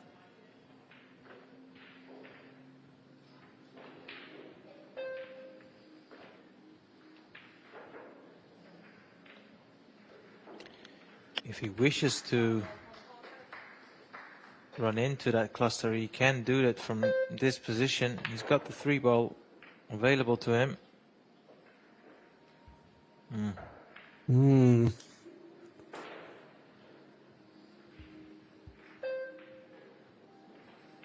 Well, real first will do, but I think cue ball looks like it might go towards the 10.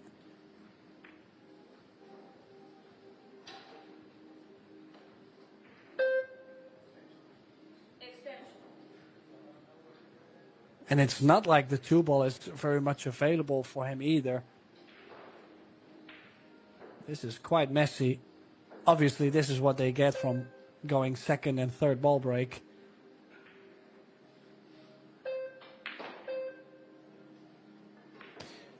I don't think that one drops into the side pocket, but no, he's called it into the top left. And I'm just wondering if he can play a position on the 3-ball here. Yeah, I think he had that in mind, and well, have a look at this cut shot. It might look a lot easier from this camera angle than it in fact is. And is he going to run into the 3-ball, or is he going to find the window at least? Yeah, he's going to go close to the 3-ball, that's for sure. Yeah, he did play that with a lot of left. So at least he's still on the 3-ball, but he needs a very good shot at least to land in between the 4 and the 7 now. Key shot coming up.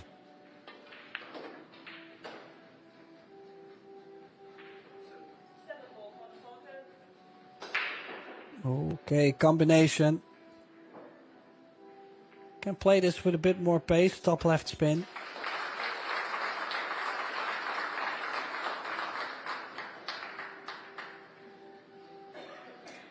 You can see the stat, top of the screen.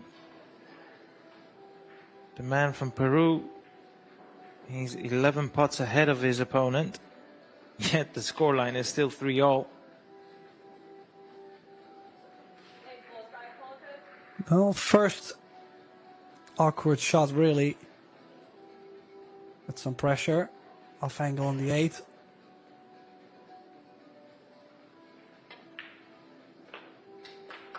But the 8 goes down, and it is Christopher Tevez who still takes the lead in this opening match. Well, it is actually the opening match for the defending champion. Of course, it's a 96-player field, and we do have the opening round with 64. So, Christopher Tevez beating Walid Hashem in the opening round, A2.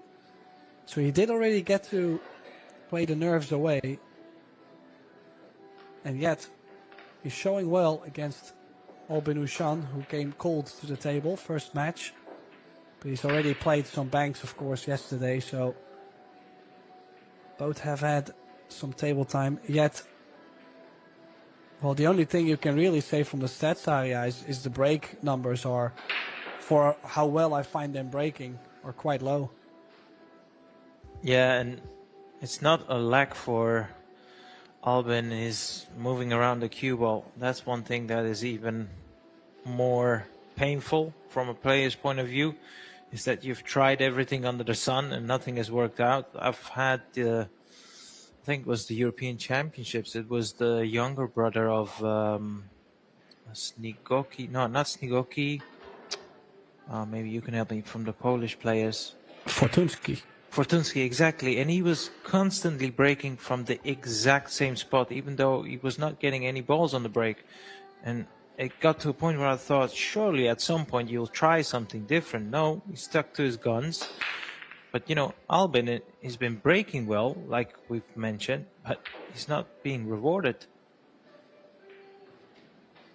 Yeah, and yet I think Christopher actually is onto something, because this is now the second time he's made a ball with his third ball break. Gotta say, he's gotta watch the cue ball a bit though. Has been tracking to the bottom corners now. Again. But, I mean, he'll be very happy to be back at the table. If he can get to maybe the left side of the 10 now right away. Or is he going to let the stroke out and go up?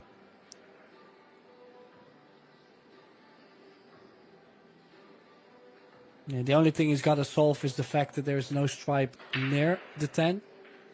So to get on the 10 ball a bit more challenging. And of course, the 13 is blocking its path for the 15 or the 12. So if he's on the 13, I'm quite sure he takes it right now, but he might not have it. I thought he could have spinned it in the 13, but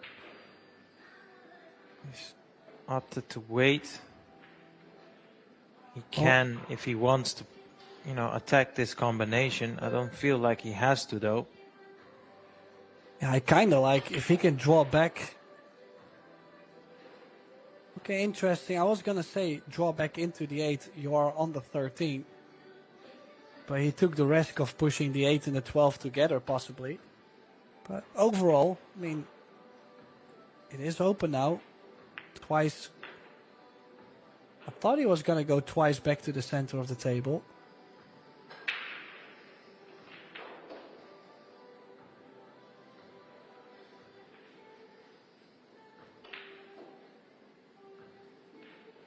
The only thing I'm wondering is, where do you play the 15 now? Because from the 15 to the 12 is not the easiest position. Yeah, he's going to take the 12 first. And just wondering what type of an angle he leaves on the 15.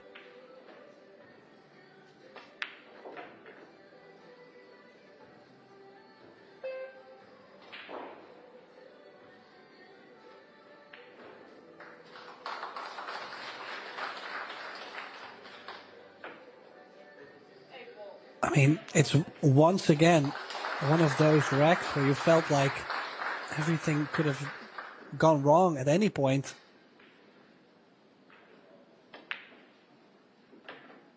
But he does take the biggest lead of the match so far. He's got a 5-3 lead on the board, and as you can see, Albin is going to take a timeout, just trying to maybe look at some other tables, see what the other players are doing. Arias Sorabi, myself, Tim de Ruiter, we're going to take a short break too. We're going to leave you with the stats, and we'll be right back when the players are ready to go.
And welcome back, everybody, from St. Louis, Missouri.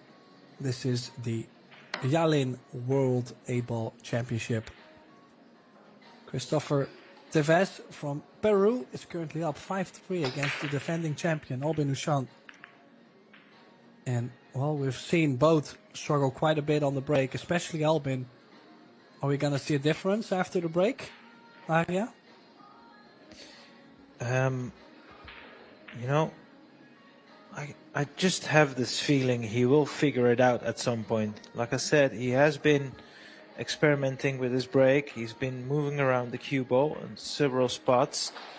He's just too good of a player not to figure it out at some point. And I'm sure, Tim, he's noticed the third ball break by his opponent. Not so sure if he will go for the third ball, but at some point, a player like Albin Ushan, who I consider a top 5 in the world in any game, you expect him to make the adjustments. Yeah, I did see him win the World 8-Ball Championship. I think it was 7 months ago, because the World Championship 8-Ball was quite late last year. And he beat Kazakis in the final. But I do believe in the semi-final he made a big comeback where actually he didn't have any break. But then at the end, when it mattered most, now suddenly his break started working. And it was the same thing as he was doing from the start. So sometimes things just click, you know, and then things start to go. Yeah. You know, the thing is with Albin, he's very expressive. You can see how he feels at the table. But one thing you cannot accuse him of is he never gives up. He really does not give up until you beat him. And, you know, that's what you just explained there is exactly a testament of how he is as a player. He just keeps digging at you and, you know, see if he can turn the tables. I mean, I actually pretty much know your answer, but I'm going to ask you it anyway. Is there any sort of weakness that Albin has in his game? Well, it's just how you look at it. He can be quite fierce. I mean, he's a very fierce competitor, but also brings a bit of anger. Not anger, but he's quite emotional in general. So he does put his heart on the table, and sometimes that comes with a lot of fire, maybe a bit too much. But then again, I also think that quality gives him the opportunity to excel, to be the best player. He's currently ranked first in the WPA World Ranking. So I think it goes two ways. I mean, if he doesn't feel all those things, then I don't think he might not be able to push himself to the limit. Yeah. Now, was that the answer you were expecting me to say? No, but you know, in general, it's like you didn't say per se. Yes, he has a glaring weakness. I suppose what I got out of it is that is something to keep an eye on. It could sometimes work in his favor, and in other occasions it might backfire on him, but it's not per se, like you say.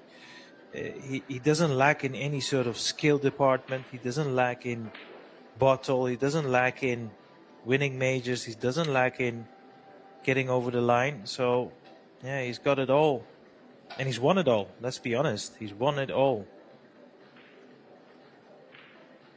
Yeah, I think if you can play the game and just follow your own instincts, you know, just if you can be able to be yourself and handle yourself playing the game the right way. Well, this is a classic Albin there, but I'm just saying, like, if you can actually have control on that, I feel like you're capable of doing great things.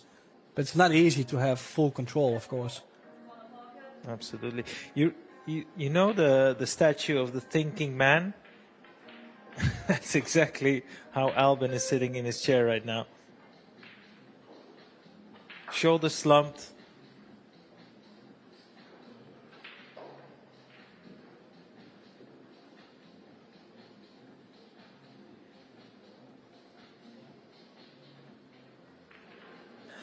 Yeah, and right off the bat, Tevez making a mistake. Of course, he had to go for a long shot right away. But where to go? I mean, he's going to kick at the 3 rails just to, if he makes a hit, he's going to leave distance and probably somewhat of a save.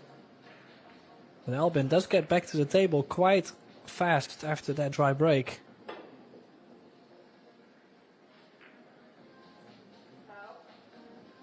Yeah, that was better.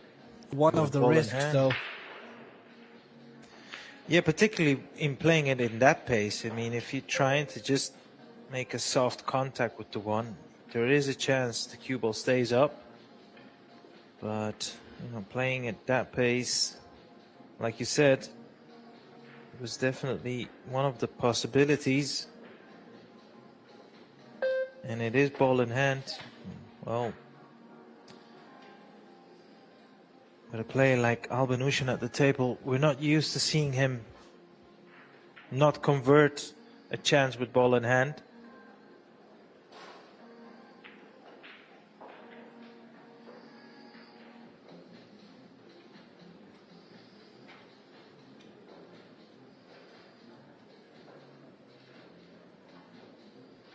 A cluster of 4 stripes there. It's the 14, 10, 11.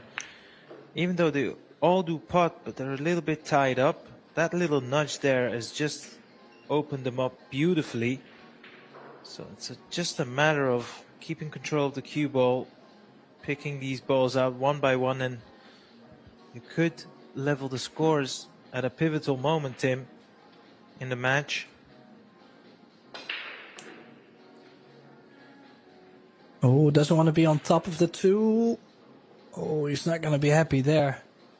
Well, he might still be on the 12 to take a reroute, but he would have loved to,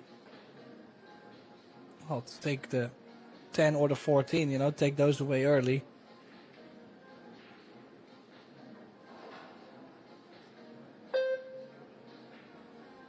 Yeah, you're right. His initial plan was something else. We'll have to take the 12, then the 15. Well, not the 15, perhaps. Maybe the 14 right from this shot.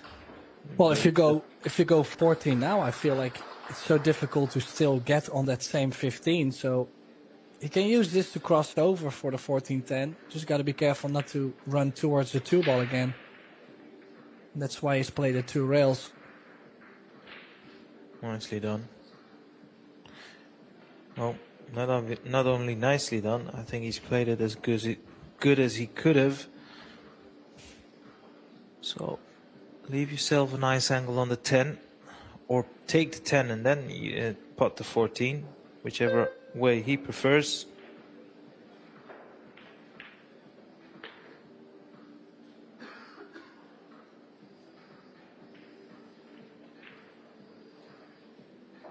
Slightly hampered by the 3 ball, but I mean, he should be able to reach the shot and play it as he has in mind. He could, I wouldn't per se suggest it's the best possible option. He could come in between the gap of the 2 and the 3 of 2 rails.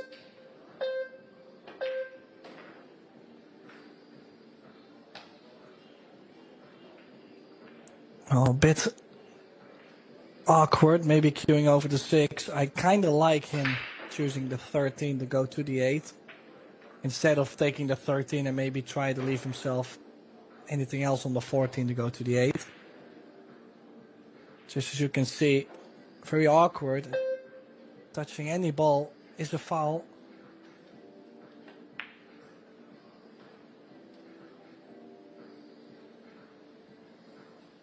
Not without a couple of recovery shots, but with this straightforward 8 ball, he will tie the scores and, well, try once again to pot a ball of his break. I cannot believe at 5 all he's still not made a ball of his break.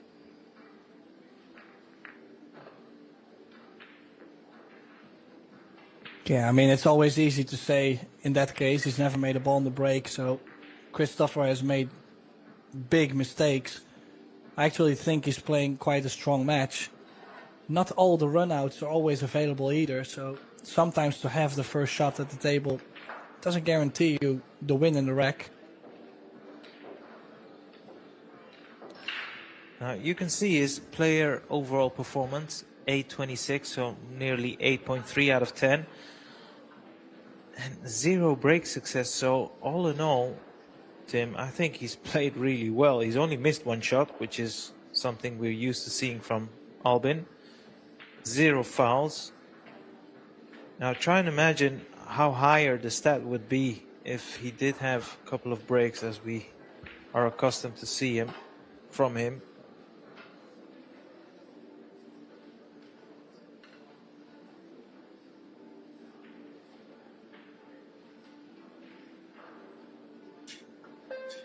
Well, what's it gonna be? Head on, second ball break, maybe third, fourth ball break, who knows?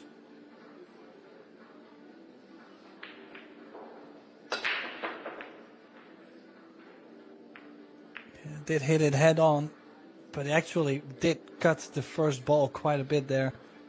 And, well, he can be a bit of a volcano at times, Arya. I mean, it's just rumbling, and at some point, you know, the storm can get calm or it erupts. For now, I actually think he hasn't really left a horrible layout for Christopher there at all. Oh, I wish the referee could just shove a mic toward him and say, how are you feeling right now, Albin? Well, I mean, obviously we all know how it feels when the break just, whatever you do, just nothing happening like you expect it to happen. It's a classic 8-ball thing.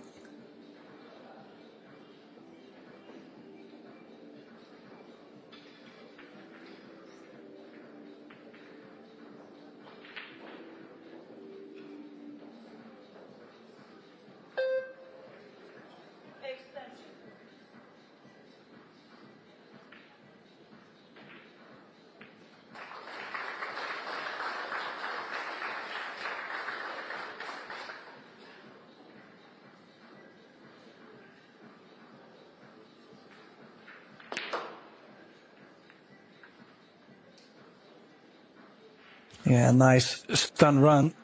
Pretty bump in between the 2 and the 1. Can he use the 5 to get on the 1 ball and then go 4, 6, 8? He's a little bit thin on the 2. So if he wants to play on the 5, I would suggest draw it into the side rail in between the 15 and the 8. But he's going on a different route here. Well, that will work.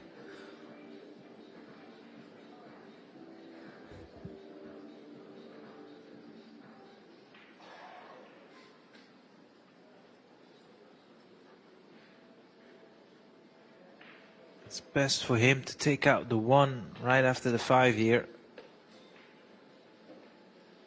The 4 and the 6 ball are wide in the open for him. Yeah, once again, that amazing stat. After 11 racks played, not a single ball potted by Albin Ushan. And it's not like he's not tried every single spot at the table. Unbelievable stuff, really.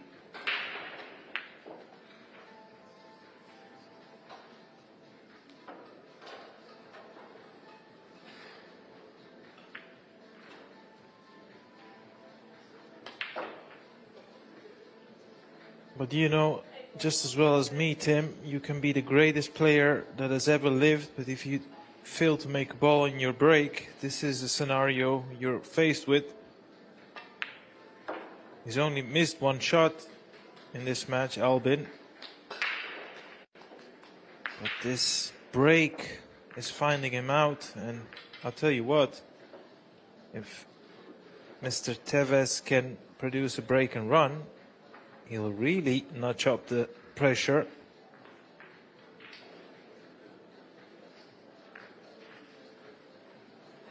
Yeah, still, I mean, if you take away the break, both players performing over 800. Well, Christopher is up 1 rack, so there has to be a bit of a difference. 869. Still a great player overall performance.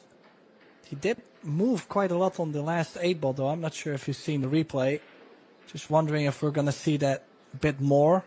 There's a lot of South Americans actually do this and still yet produce great pool.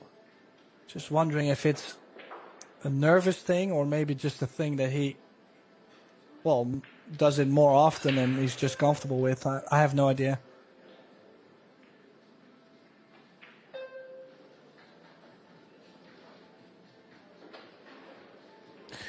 Here we'll have a little nice overview of the schedule. As you can see, today is Thursday.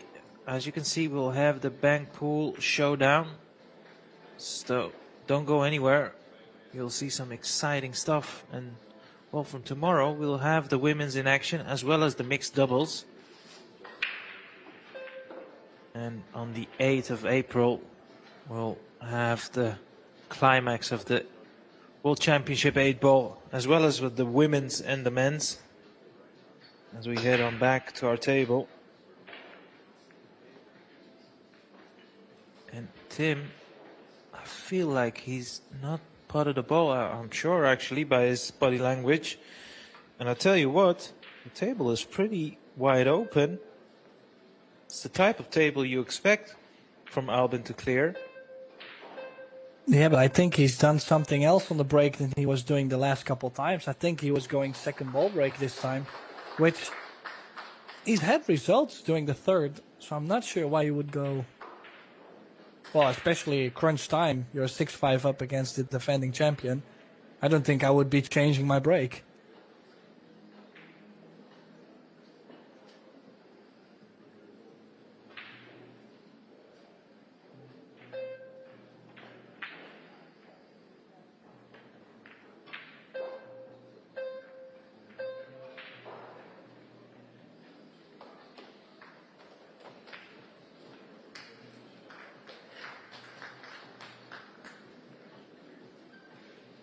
Now, kind of feel like at this point, a bit more pressure on Albin. Any mistake can be very costly, bringing Christopher on the hill first.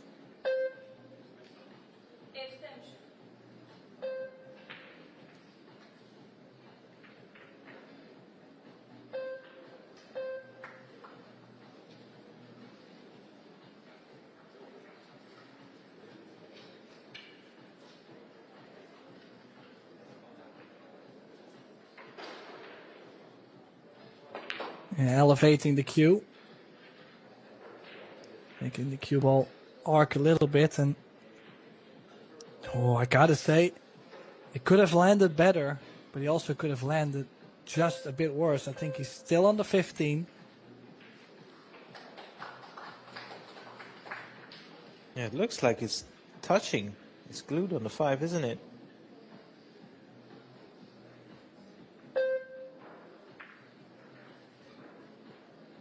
Shot clock is running down. It doesn't seem like he's called the extension. Felt like he needed to. I'm pretty sure that 12 goes past the 1. If it doesn't, there's something you'll have to negotiate with.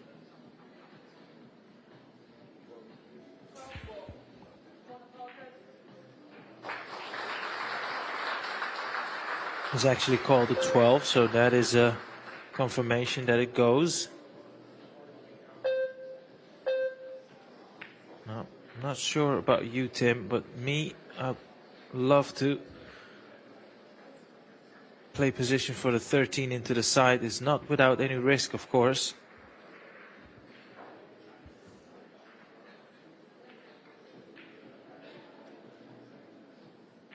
Can use the side rail, come in between the gap of the 5 and the 13.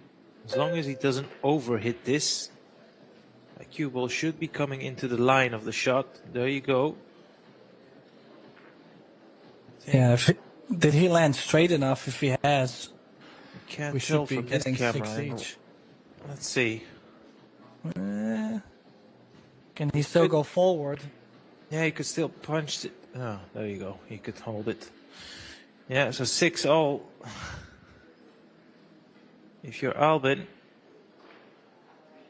you might want to look up to the skies and go, please give me some love on the break. I'll tell you what, I fancy him if he just goes into the middle of the table. Hits him full in the face. I don't think it's time for him now to go second ball. But we'll shortly find out. As it is, 6-all. 2 racks to decide. Well, possibly 3 racks actually. The winner of this match.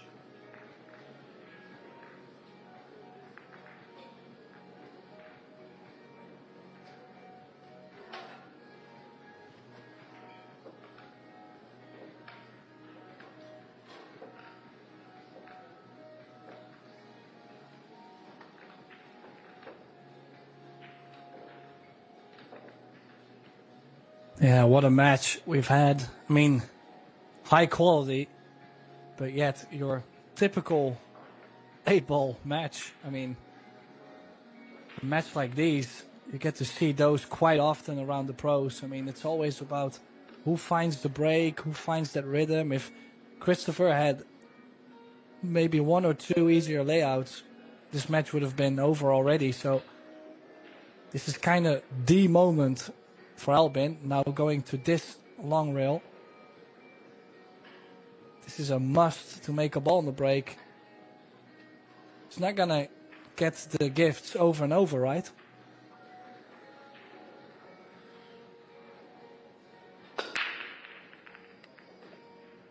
I'll tell you what though, Tim, he broke the 3rd ball there.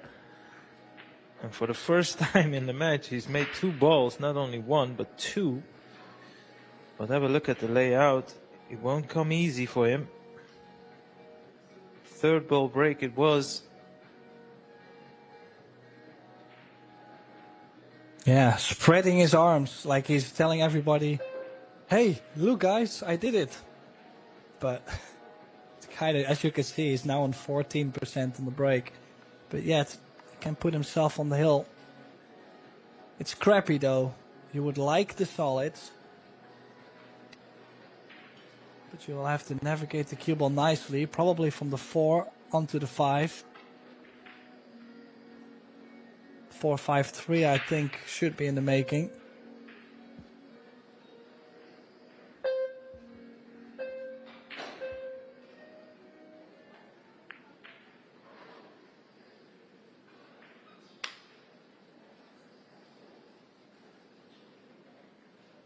Well, 3-5-4 works as well. Just, I'm not a big fan personally to, well, go from the 6 to the 8, for example. Like if you look at the end of the pattern, it's not as ideal, but you gotta take the medicine, I feel like.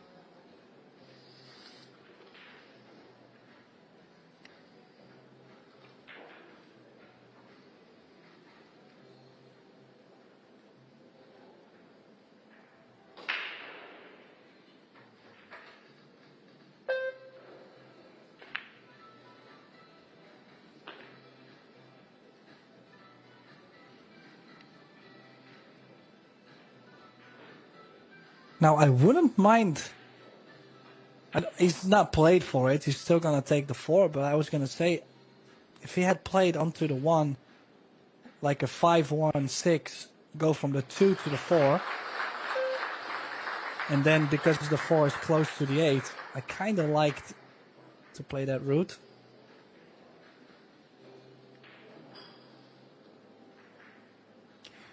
I mean, you could take the 6 here. Put the 2 afterwards and then use the 1 to play position on the 8. He's got a couple of options here. Yeah, then I'd rather play 6-1 and pot the 2, go 2 cushions to the 8. Yeah, that's also a good option. I just don't like the fact that you can get the wrong angle on this 1 ball. It's so easy to land with, if you play for the 1 into the center, it's easy to land too much angle. or get on the wrong side. If he lands straight into the one for the bottom right, I mean, perfect. Then again, it's all about how straight in or how perfect you get. Yeah, I was about to say, send your cue ball towards the third diamond or the closest to the middle pocket. That should be the perfect line, and it exactly is. And look, he played the third ball break. Didn't get the easiest layout, but such is the quality of this man, defending champ at the table. You just give him a chance, and he'll more often than not will figure out a way. Puts himself on the hill. Well, it's almost like deja vu, isn't it, Tim? Yeah, like I mentioned, I've seen him do the exact same thing last year in the World 8-Ball Championship, being down literally. I mean, he couldn't find anything. I mean, just he was lost all over the place.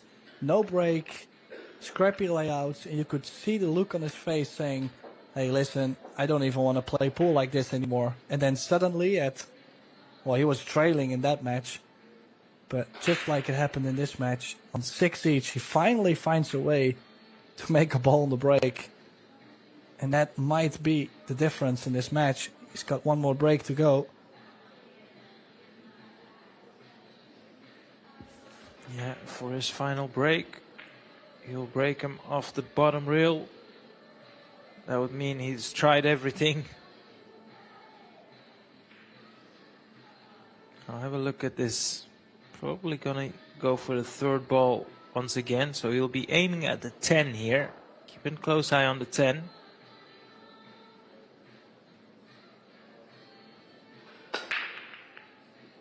Yeah, hit the 10. He's figured the breakout, Tim, and that's something we talked about. If you recall, we did mention a player from his caliber is way too crafty to not eventually figure out a way.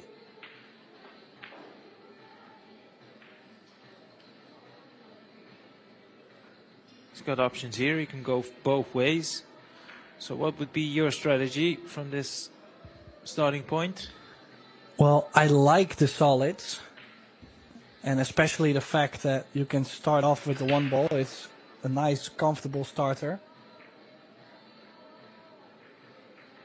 Now, can he still hold the cue ball for the 5? I like 5, like 1, 5, 2.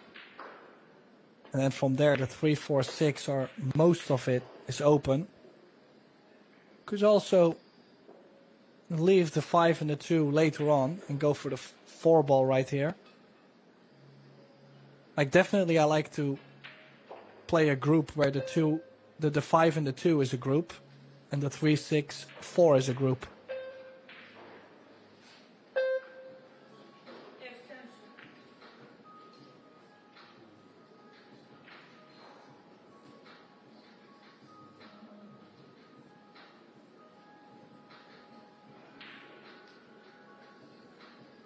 Yeah, I gotta say, he's got too much angle on the 5 ball to still play for the 2. So in that case, I do like to go 4. He needs to hurry up though, Tim. He's already used his extension. Well, is he going 2 rails, trying to play for the 3 ball and or the 2? Trying to get back on the 2 ball. Does he get there? I think he just got there. That also means with this kind of straighter angle, he'll have to run the cue ball 2 rails forward around the 6. Good news is he's going to land in an area with 3 balls.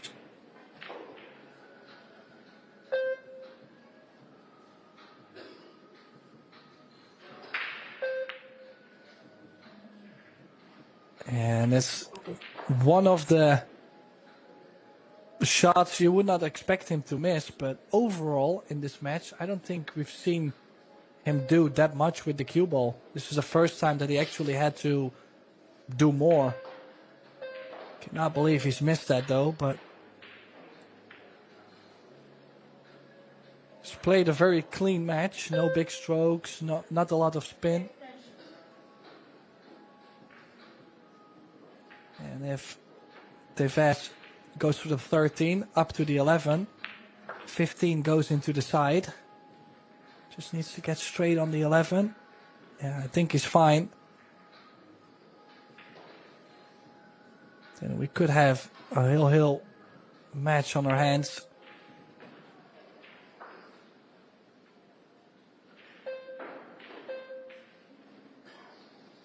Just gotta make sure he doesn't push the 2 and the 8 together here, though. So I'd rather play this more pace, or make sure I do not touch it. And he's blocked the 8 into the left center.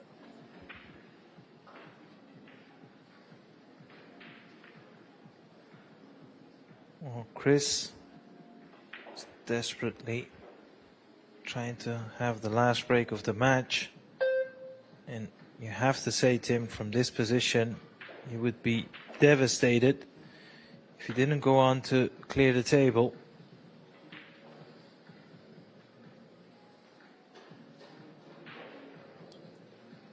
Well, it looks like he's gonna be doing some traveling from the 12 to the 8. Not the easiest to get on the 8 ball. The 8 does go in the bottom left, so he could go one rail back to the center of the table. No, he chose to go across the positional area to get on the 8 to the center. But his pace has just been so great. So we're tied at 8. We've got a... Oh, well, we're tied at 7, excuse me. But we've got a hill match on our hands. Wow, can you believe Albin missed that 2 ball? Needed one more good shot for the match, I feel like. Well, right now it's out of his hands. He'll just have to hope and wait. If he'll have another opportunity, one thing that strikes, apart from the 7-0, each player has potted exactly 60 balls.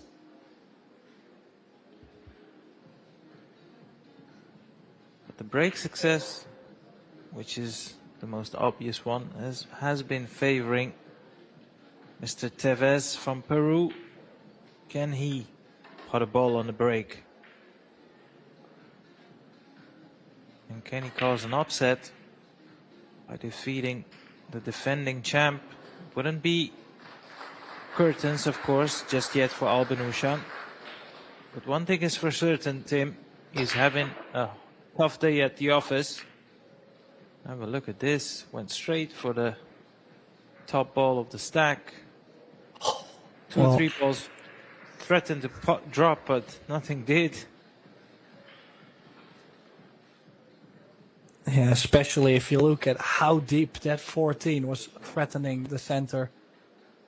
That's just brutal. I mean, from a player perspective, I know how painful this can be. But from the perspective from the commentary box, I love to say, well, that's 8 ball. Because it's, for us, it's great entertainment. But I know it's so painful in the chair, knowing that you probably hit the break amazing, and yet just nothing going your way.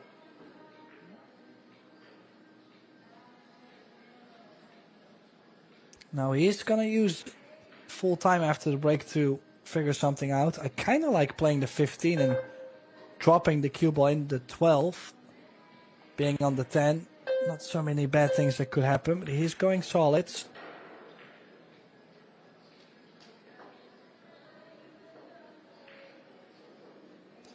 Then the interesting thing is the 5 and the 4 ball are not so easy to get to. The 4 does maybe go in the left center and the 5 does go to the bottom left.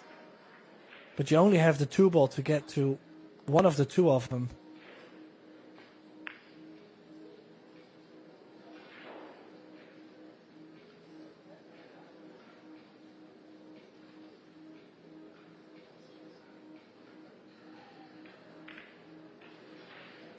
I think he's landed too high. I don't think he can draw back still to land on the 4 to the left center. And this is where maybe he will have to take on the 4 in the top left, or in this case, I'd rather take the 4 ball, try to get on the 5 using the 3 ball later on. Here's a thought. Does that 4 pass the 10 into the side pocket? Well, by the By the 14, 14. yes. Yeah, I like standing maybe into the 8 and be on the 5 ball.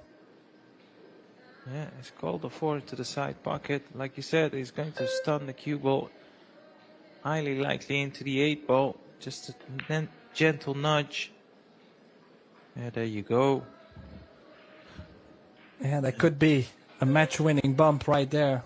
And often you see players hit that way too firm and tie the 8 ball up. But if you look at how softly he's nudged the 8 over to the corner, it just gives him so many options now to run out. Cannot imagine him playing a different pattern than 5-3, 1-7-8. So a bit of traveling maybe from the 7 to the 8 ball. Yeah, but that 8 ball is pretty wide in the open. As long as he doesn't land straight on the 7, I'm sure he'll leave himself a comfortable shot on the 8.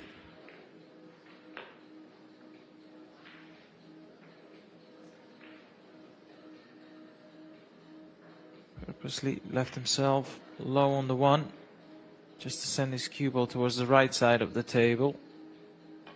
Once again, anything but straight is fine.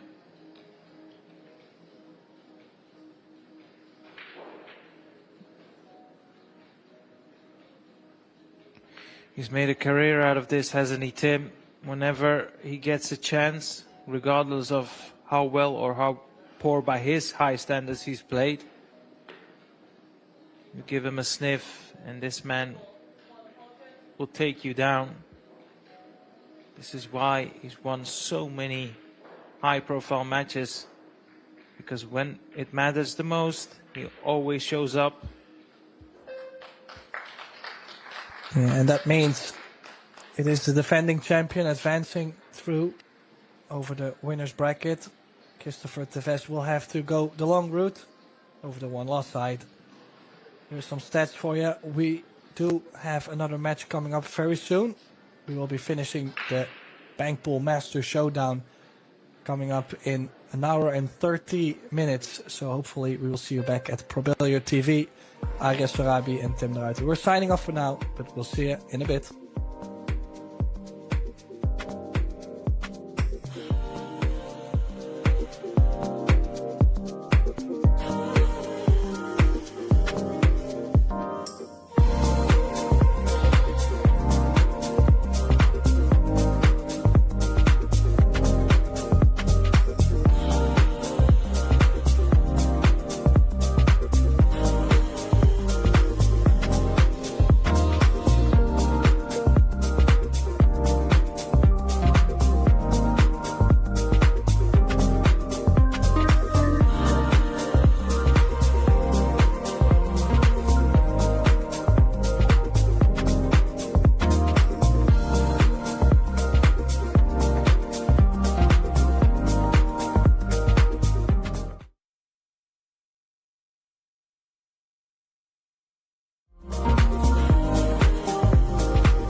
Wow, what a shot.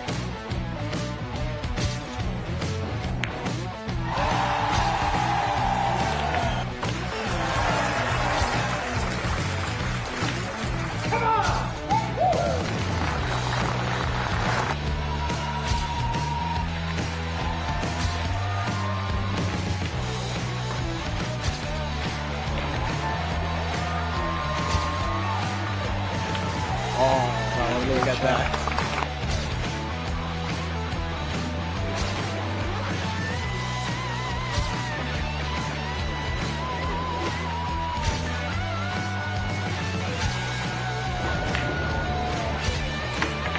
Oh, wow.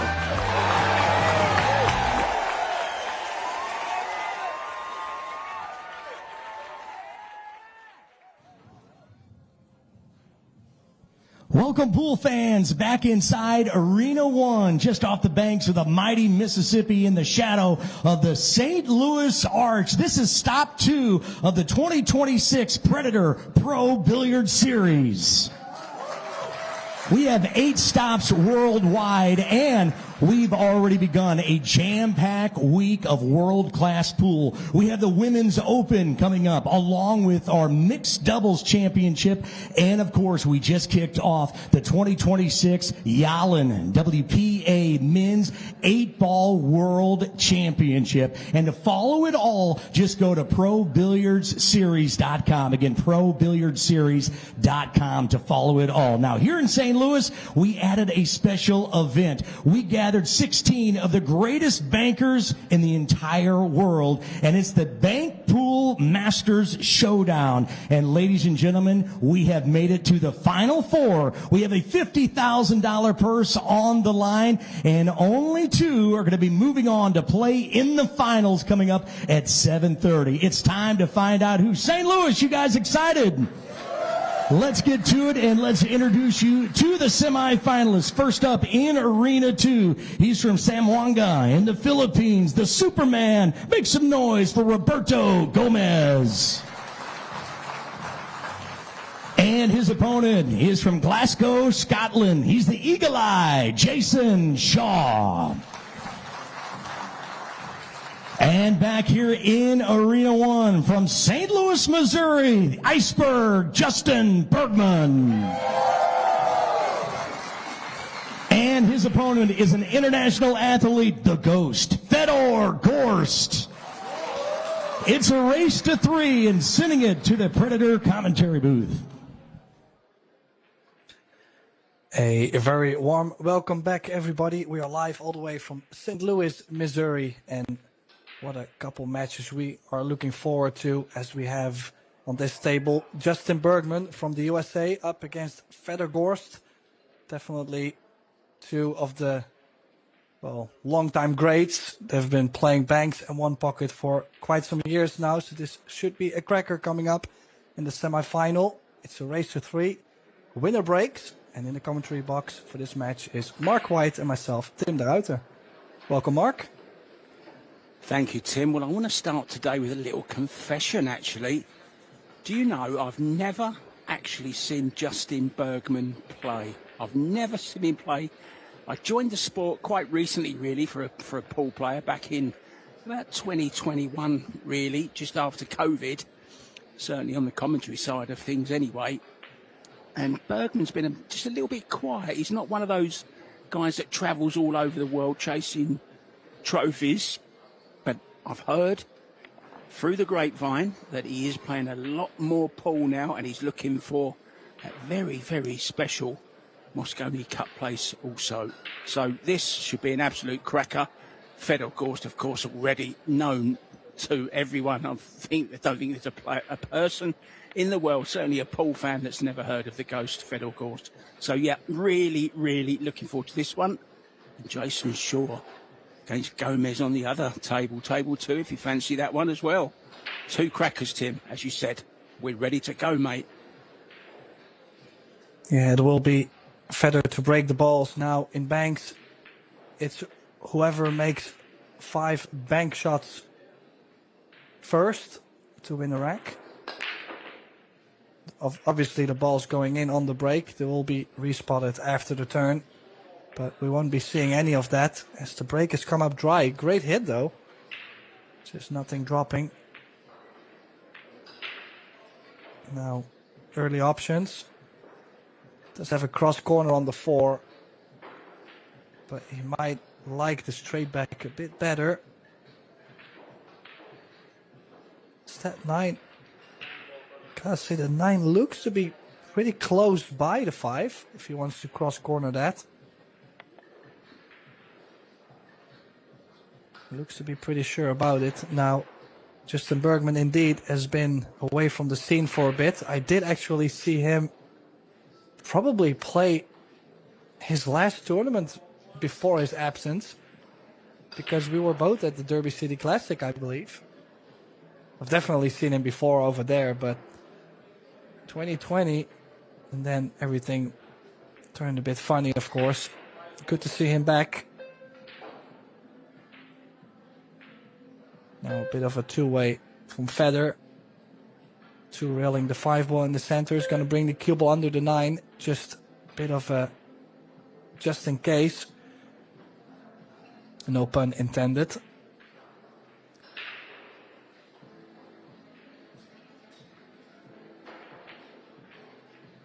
Yeah, I've seen the tables, they're playing quite tight overall. We've seen quite some grinds actually in the Banks event. 16 players chasing a $15,000 first prize. Long matches, not too many big runs. A lot of balls wobbling, so I'm expecting a huge tactical battle for this match.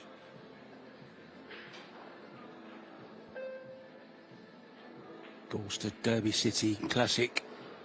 Banks champion. He's won the all-around. He's won just about everything the game has to offer in his very, very short but illustrious career.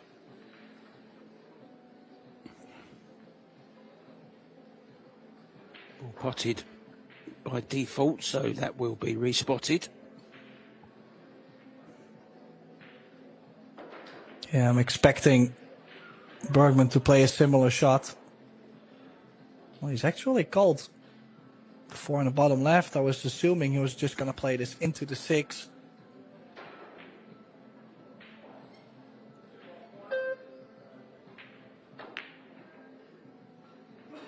Did find the window. Does get close. Not close enough. But played the double pace, not to leave a cross corner on. It's very clever, that, Tim, isn't it? With the pace that they play those at, so they finish just short of the side pocket, so they don't leave a bank on. Very, very clever shot, that. Well, imagine too, of course the 8 ball is blocking the center, but there is a couple more balls available, a couple straight back, so sometimes leaving just one cross corner can cost you 3-4 balls. So even at this stage, this is a very important stage for, well, especially nobody's really in stroke yet. You want to get the first opportunity and get off a good run. I kind of like the 6 though. Cannot always hide. Difficult to bring the cue ball back. Unless he's, well, I mean, he's found another way to bring the cue ball back. Good shot there. Kind of gives me the impression, Justin Bergman, that he would be good at all the games. One pocket, Banks, 9 ball, 8 ball. We know he's a very, very good 8 ball player. He's already had a win actually this morning in the 8 ball over Dong Kwok Hong on the hill. Well, I mean, at some point, people considered him the best player to play after the break. Now, it was actually a fact about his break too, because people were saying his break really was not so great at all for a pro player. But it does say something to be named the best player after the break.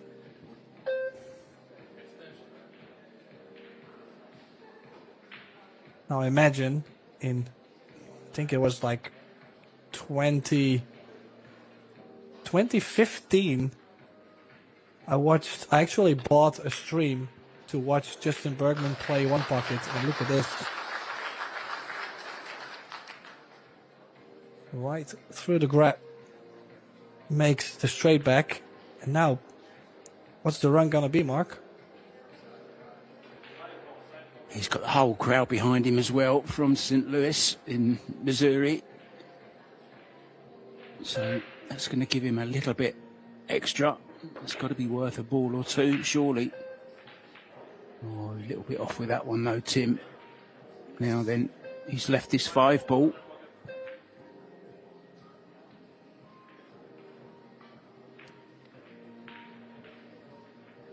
Yeah, definitely is going to play this cross corner. With the angle coming off the long rail, if you play pocket speed, even if you catch it a bit wide, it should slide in. Great chance for Federer to get on the 4 ball. Or the 3 ball, actually. Yeah, just like that.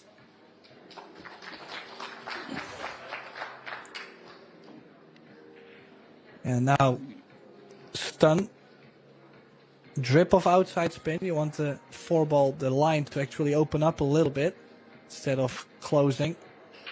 The cue ball goes 2 rails and actually lines up nicely for a cross side on the 1 or a cross side on the 3 ball.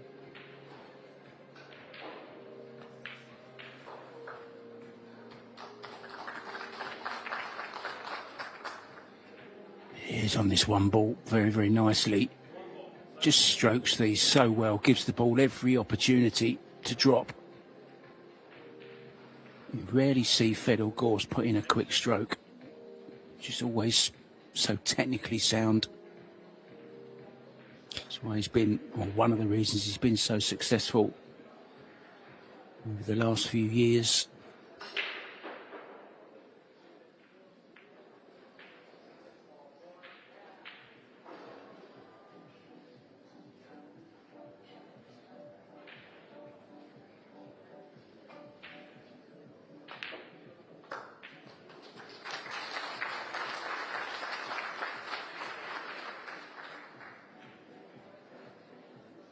I mean, of course, I've been talking a lot about Bergman. Mostly because it's quite interesting to talk about the player that has left the scene for, what is it, 6 years, 5 years? But he'll have to be on top of his game to beat Gors because he's got a 3 straight back. He's going to play at the pace. If he doesn't make it, a 3 will go up table again. Yeah, double pace. Look at that cue ball. He's taken a solid lead.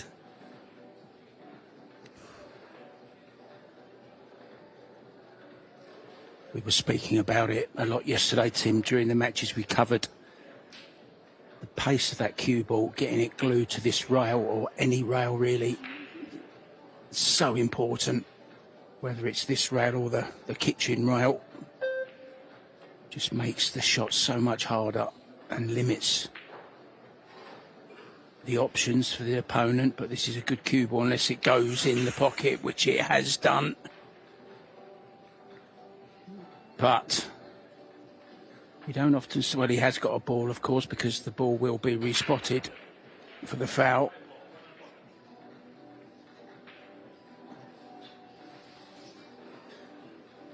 Yeah, actually hit the 9 too thin. Difficult to do, actually. Now, this straight back puts Federer on the hill. See, played it deliberately, that pace, just in case he wouldn't make it. He would leave balls over the corner, trying to protect his lead.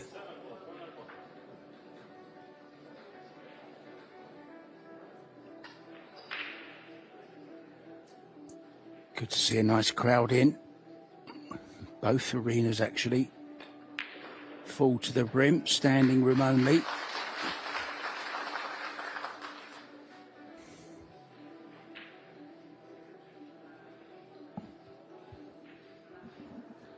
Yeah, nice stroke on the straight back, but wasn't really going to get much more unless he's going, I was going to say multi-rail. Is he going to be able to make this short? Like, stun left, press the ball a bit.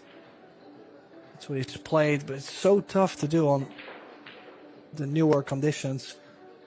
Oh, look at the 3, Tim. This is on this 3-ball. A little bit of a mistake there from Justin. So a chance, another one to get on the hill.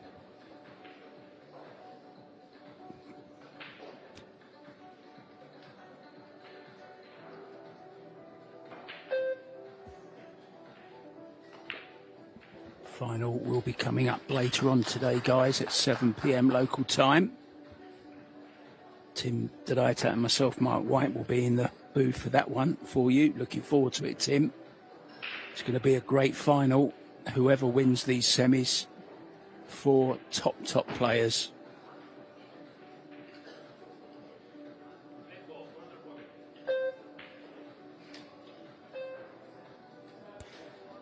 Well, the aggressive choice Bergman made has put Federer on the hill in this rack. So that means Bergman needs all 4, and that 5-ball is quite the task from that position. First he needs probably 3 straight backs or 2 straight backs and a cross side on the 6-ball.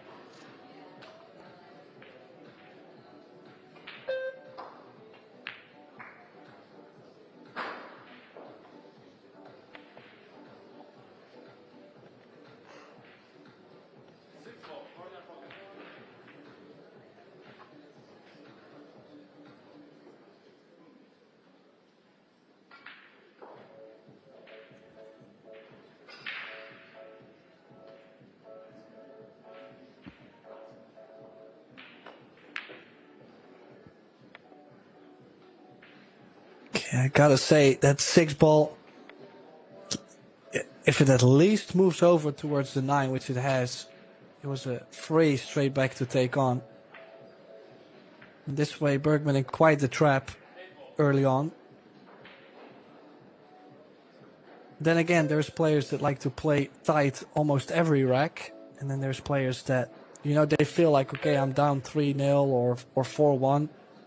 I might as well just take a risk, you know, just take the risk. I might run out. If not, next game, new game, let's go. It's a bit of a mindset. Seems to have picked up so much experience, Federer Gorst, at blank pool and one pocket as well, Tim, for his age, and of course coming from Europe originally. He plays a really good game, doesn't he? Both safety-wise and attacking-wise. Very, very shrewd player. Well, if I'm not mistaken, the first time I think Federer and I actually, we both had our first year of Derby. Like, we both went in the same year. I mean, that must have been 2017, 2016. So imagine how many years of one pocket and banks he has played, and now of course staying in the States will only be playing more and more of the specialty games.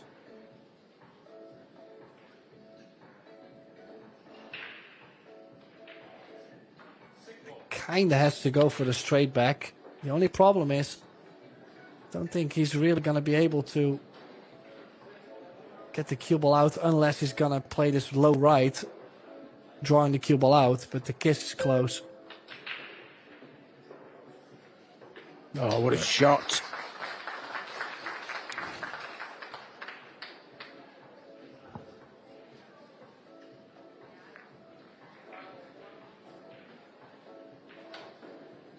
And more or less at the same time as well, the score changed in the other match. Jason Shaw has taken the opening rack, Tim, in that one as well.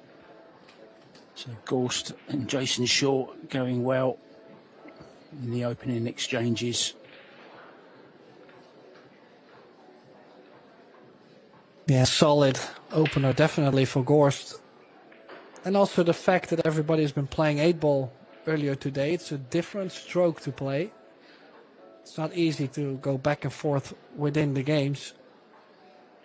So maybe Bergman still adjusting a little bit. Who knows? For now, it's Gorst leading 1-0. Yeah, I'd like you to go into that just a little bit more, Tim. You mentioned the stroke is different there, just for those viewers at home, and me as well. I'm interested to hear, of course, your opinion. What or how is the stroke different, Tim? How does it differ between 8-ball and bank pool? Well, in banks, most of the time you play quite a full stroke. Long banks, you got to do a lot with the cue ball. Or it's like super sensitive, you're spinning the ball, twisting the ball, and then yet in rotation games, or for example 8-ball, you're just making sure you shoot straight. Like it's more of a solid stroke. You're not guessing on what kind of combination of speed, spin, and the impact on the ball you're using every time, every shot. So the rhythm is different, the stroke is different overall. That's why I think, for example, the Derby City Classic is always so difficult. The players that win the all-around of the table, I mean, it's insane because they're playing banks, and then one pocket is like a lot of just nicking the ball, tapping the ball. And then they play 9-ball after, which is all different kind of strokes. I've got a question for you. Would you rather win the overall, the Master of the Table, at Derby City Classic, or a ranking event in 9-ball? Definitely the all-around. Definitely.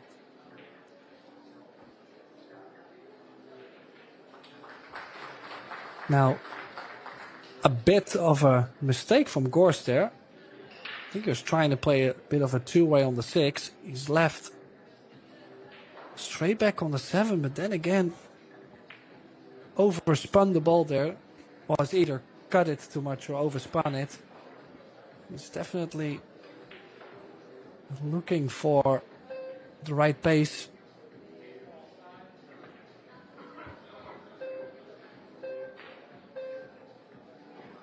That's the difficulty in banks too, is the fact that you have to combine multiple factors to be able to make a bank. It's not just you hit the right spot and the bank will go.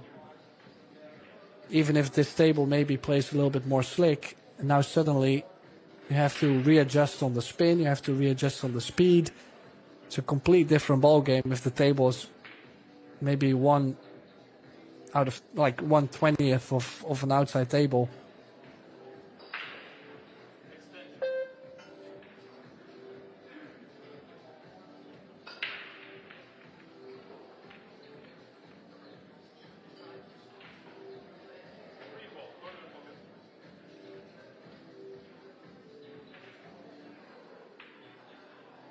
Well, he's going at this one though. Needs to straighten it up. Is he gonna do more with the cue ball? Oh.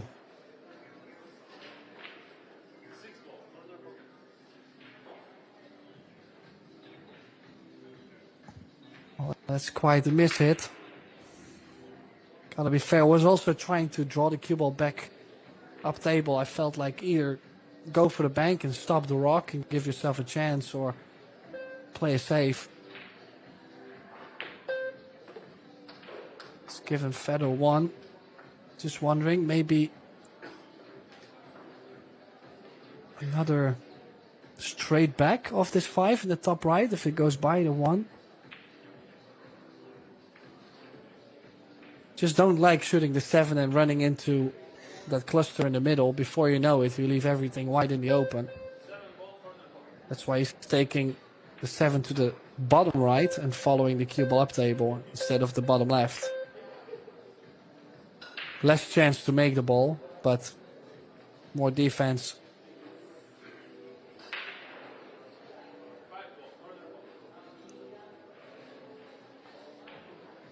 Of course, not taking any chances whatsoever, keeping it tight, making Bergman chase it.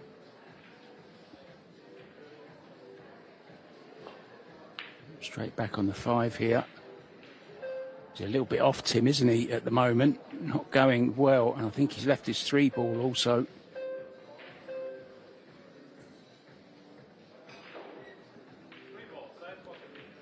Yeah, that's the funny thing, as I mentioned earlier in the banks yesterday. I said, sometimes for 20, 30, 40 minutes, you can not make a single ball, and then everything comes together. Like, anything can happen in banks, and for now it's been all Federer. He's going to play this soft, probably trying to squeeze by the 8, but he's overcut that.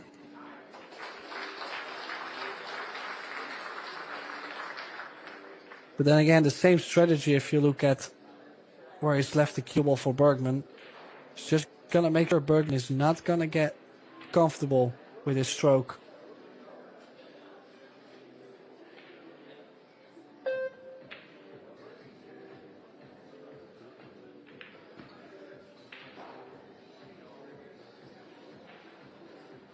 Once again, looking to glue the cue ball to that bottom rail.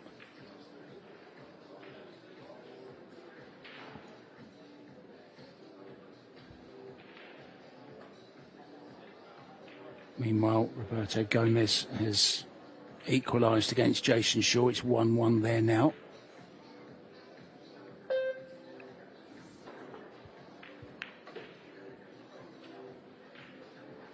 Oh, gotta watch the cue ball.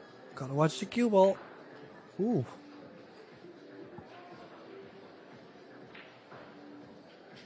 I mean, still we've got a big cluster near the center of the table, so most of those balls blocking each other, blocking the path towards any cross side, for example. So even while it looks like the balls are open, we're going to see the safety exchange waiting for a bit of an opening shot first. You may have noticed very, very loose grip on the cue there from Bergman. The pinky hanging down, the cue just kind of cradled in the fingertips.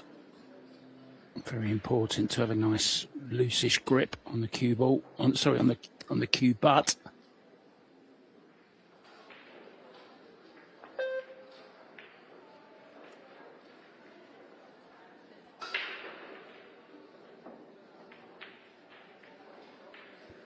A bit short, Tim, but still okay. Some good safety stuff here from both of these. Yeah, I think if he plays this with low left, the left spin, you can hit the ball a bit thicker. That way you can draw the cue ball back still. Kind of like to give yourself a chance at least. We didn't even... Oh, and another one. Like, he's missed it like quite a bit, honestly. I mean...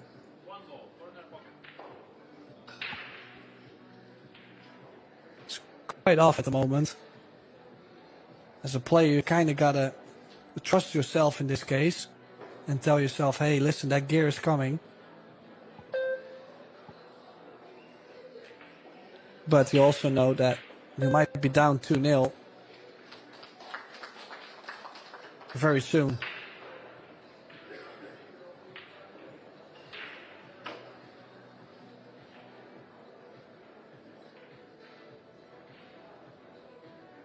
There's 7 ball, banks into the top right. Slowly picking these off, Tim. Every time he makes a ball, he's clearing that little cluster bit by bit.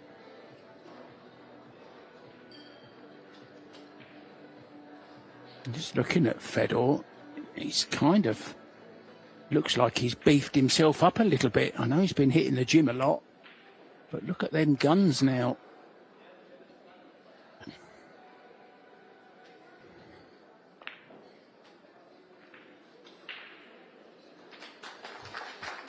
Yeah, and he's played one firm and one soft on those, so he's definitely feeling the table by now.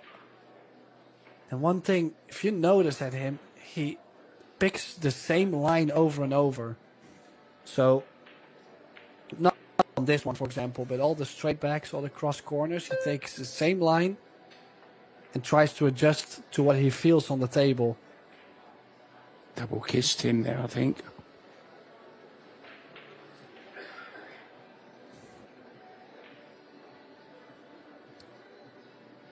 Well, then now same thing. Bergman being down 3-0 is going to feel like, okay, listen, we're going to shoot at something. Let's see if I can make 2, get this rack close. I like his aggressive approach.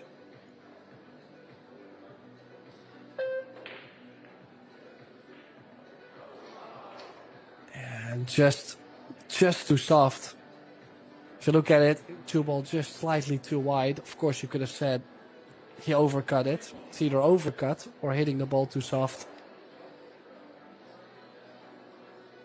Yeah, 2 balls in the jaws of the pockets. That will suit Fedor Gorst down to the ground, won't it?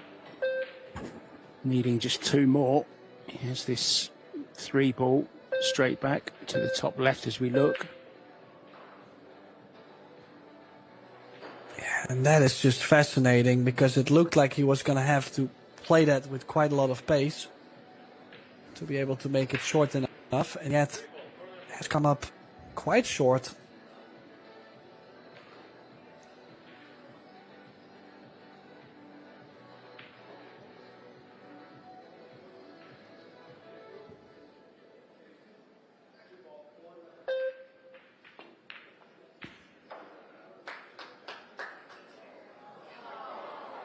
Oh, man. Oh, dear, oh, dear.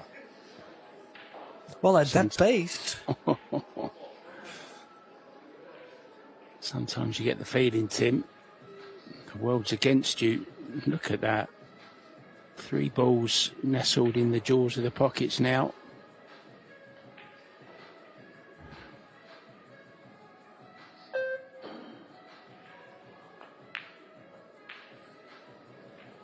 Yeah, at some point the straight back was going to go.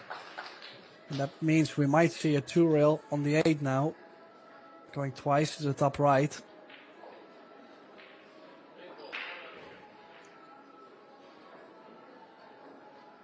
And he might even play it the way to where if he doesn't make it, he's going to leave that ball over the corner as well, the 8 ball. Just depending, let's see what pace. Is he trying to win the rack or is he just playing solid strategy?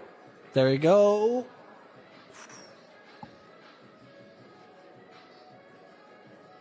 Yeah, 4-0 down. Bergman has to come up with something to be able to win this rack, but he's first going to try and get all the balls into play. He needs a monster run after.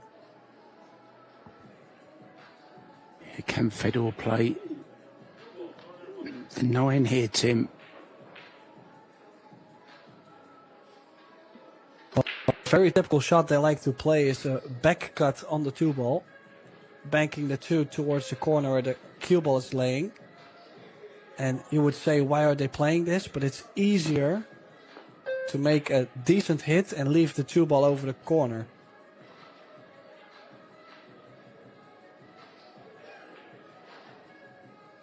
Let's hit that a little bit full though. Yeah, went kind of a bit more attacking than I thought he would there. Thought he was going to just play the safety off the 9, but tried the shot you were talking about, Tim. Another.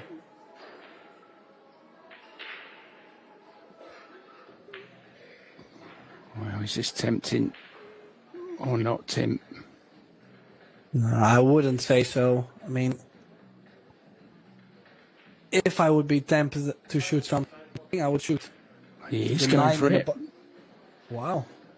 That cue ball could get close to the 8 as well. And he will have to play this with a lot of right spin to straighten the angle off the 1 long rail he's going to play.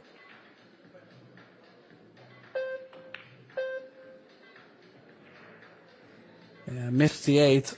But missed the 5 ball by diamond 2. Now that's actually 4 balls into play now for Justin. Are we gonna see him shoot something? I was gonna say, why not get the 5th ball into play?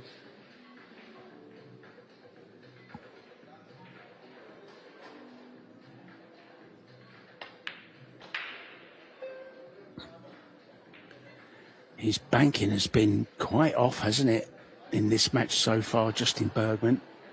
He's not really been close, Tim, to be honest.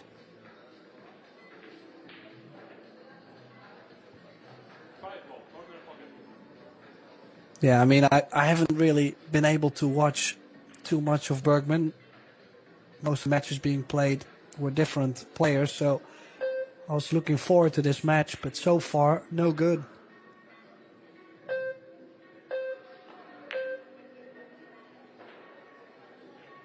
But Federer doing That what is he's pretty good. Federer doing what he's supposed to do, barely missing the winning ball.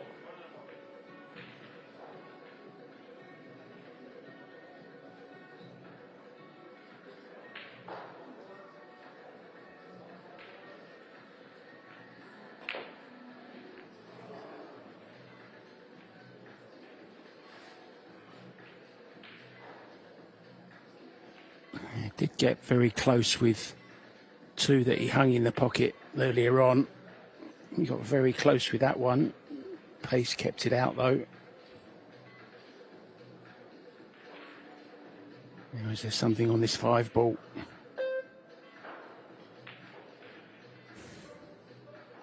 No. No. I mean, I think this is probably the best shot he could have played. He has to protect the ball count.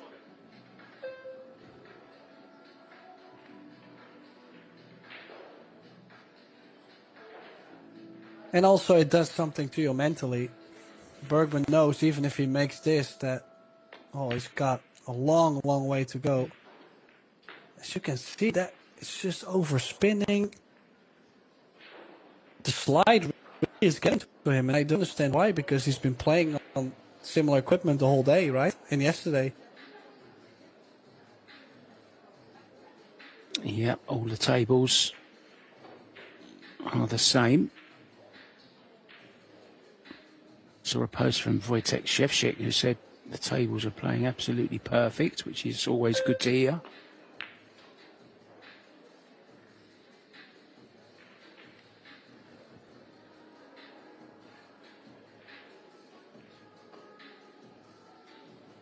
Now, can he maybe straight back the 8?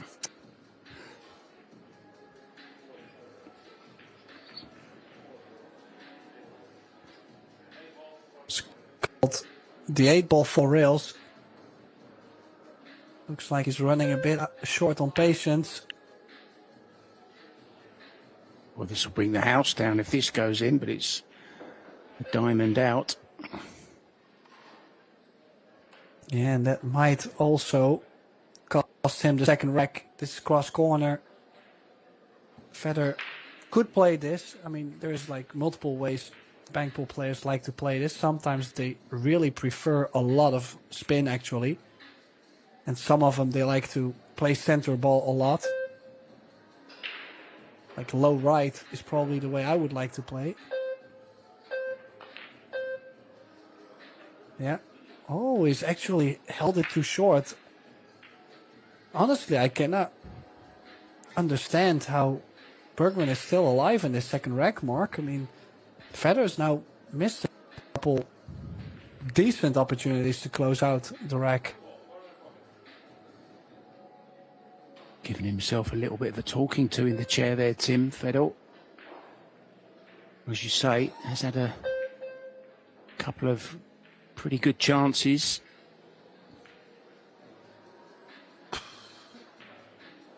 You gotta make those. I mean,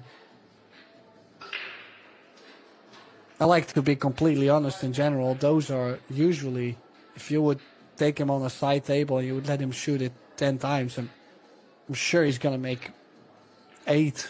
I mean, a friendly wager, I would definitely take 7 or 8. I mean, just shocking that he's not making any.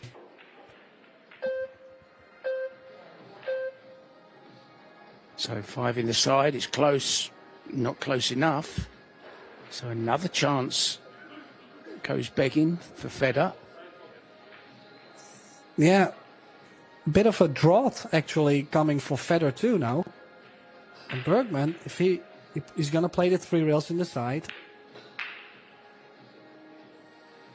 This could be close, but still now 4 balls in action again.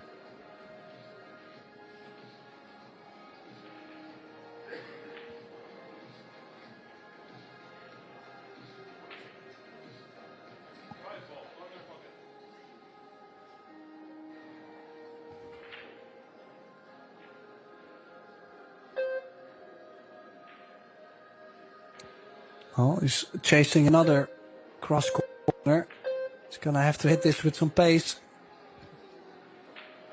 Then again, just too soft. And look at this. A cross side on the 5, possibly a cross side on the 8. We'll have to probably move a bit from the 8 to get on the cross side or cross corner for the 9, but Wow. Ay. I mean, I think if you look at how straight in he's left feather on the 8, I think he was trying to hold the cue ball there for perfect shape mark, but this is a disaster start for Bergman. And that means the ghost, Feather Gorst, is now on the hill already.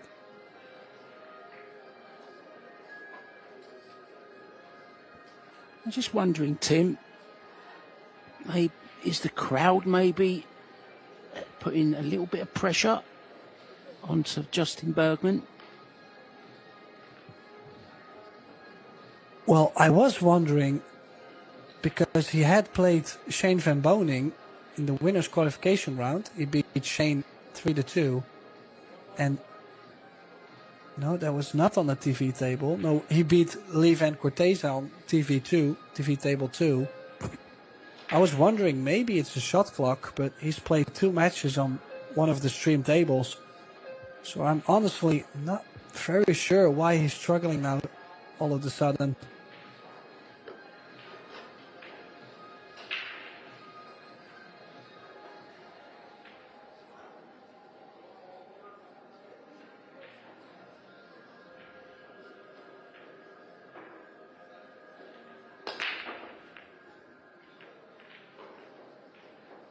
I mean, actually, as a pro, at times these kind of matches happen too. Like, you can just see your opponent is all over the place, and the only thing you got to do is be there and don't go with it. I mean, very important that Federer doesn't really follow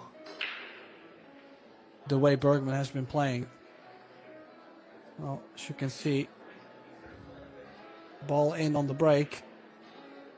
Might go for a 3-rail on the 6 if it goes by the 8 ball. Otherwise, really not that much to play for.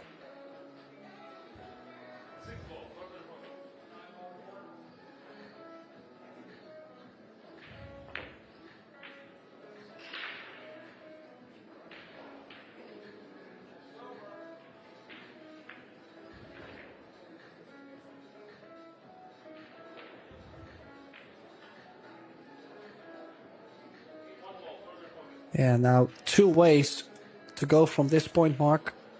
Bergman either is going to go very aggressive, trying to take his chances and completely turn things around, or he has to take his time and try to outmove Federer to every single bank he's going to get and then make him. It's either create your own opportunity or get those opportunities. This is a great opener though. Might be on the 6. Would be nice if he rolled slightly further though.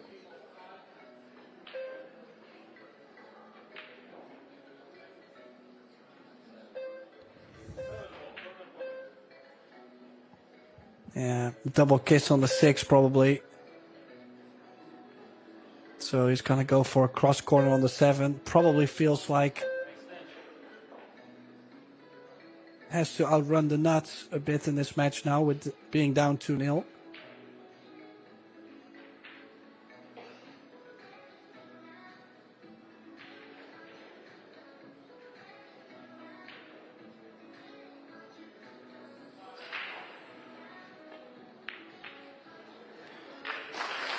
Well, is there another spark? Justin Bergman on 2. Might play. Oh, he does like the 6 ball now. Did he get straight enough? That's the question. Use his extension. Yeah, I think he can play with top left. Run the cue ball forward.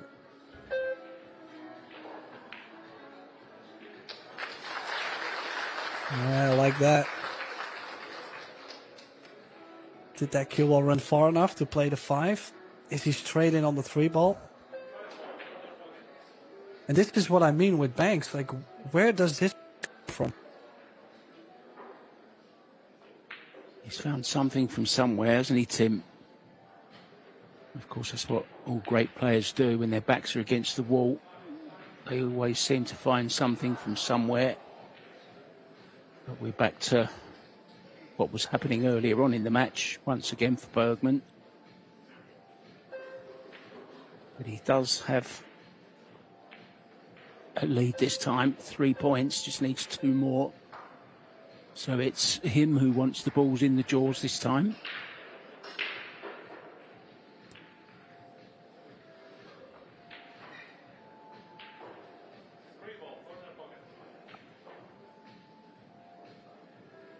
Well, gotta say, the 3 ball's pretty pressed to the long rail. It's gonna have to play this with a lot of pace to not get the double kiss and make the 3 ball short enough.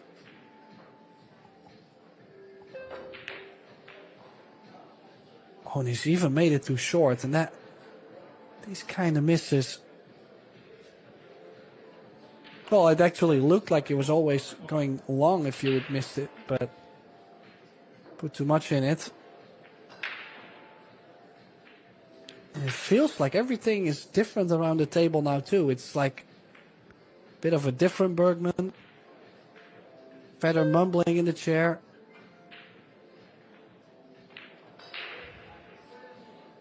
Oh, that's a long way off. Misjudged there from Justin. Not an easy bank, Tim, but one you'd expect him to get at least a little bit closer.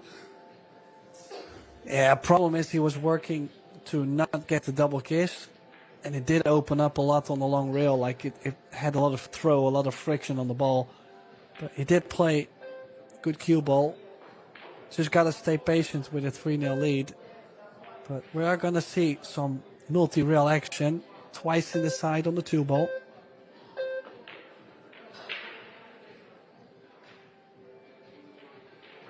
And I'm surprised that shortened up that much on the 2nd rail.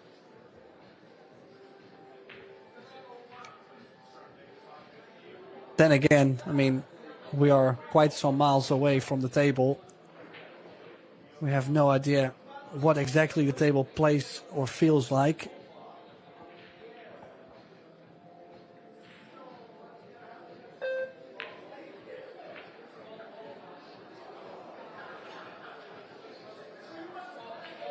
More groans and moans from the crowd.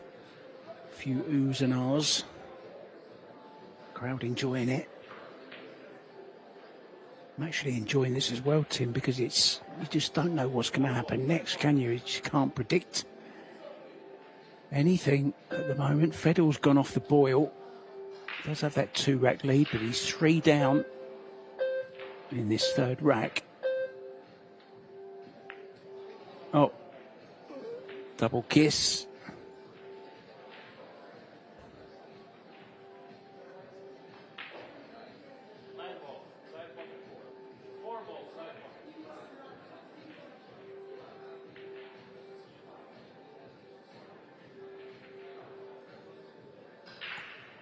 Oh, these are always super sensitive on the base. If you play this too soft, it's gonna go wide so easily.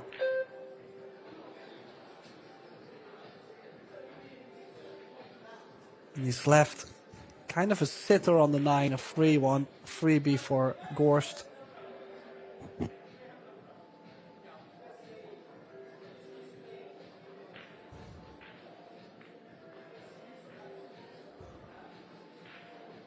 Yeah, actually, some controversy on the other table. Heard Shaw and Gomez joking around something about the ball count, and that's also a thing with bank pool compared to the other games, Mark. The fact that, you know, if someone fouls and then makes a run, 1 ball has to come back up. You can go into the minus. Bit of a different dynamic than a regular game of 9 ball.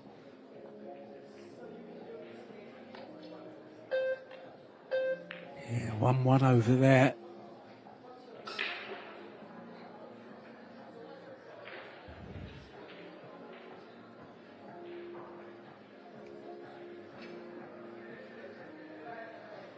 Justin having a look over what the commotion is.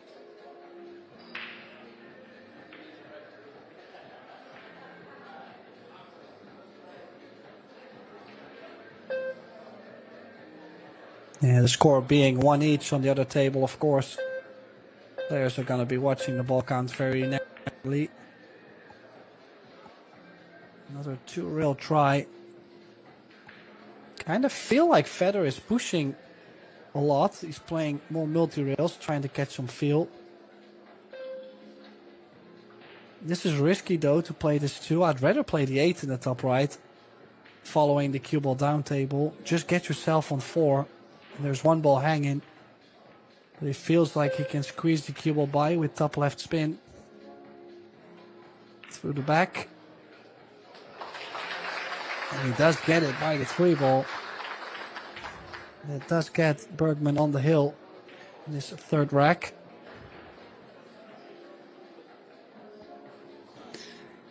Yeah, that was a beauty. Had to be absolutely perfectly accurate on that 2 ball, which he was. Now this is for the rack, Tim. 9 in the side. Yeah, I gotta say, I see them shoot that type of shot so often. But honestly, I never see someone make it. Because it's just such a small pocket to play from that angle.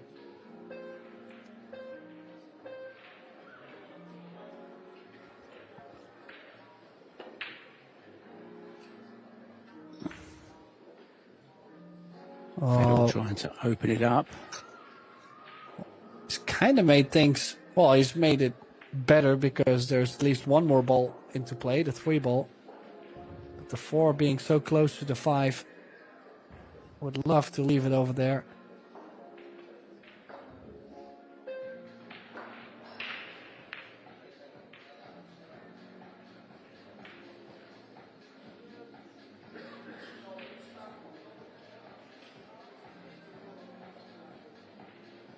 Good shot from Bergman there.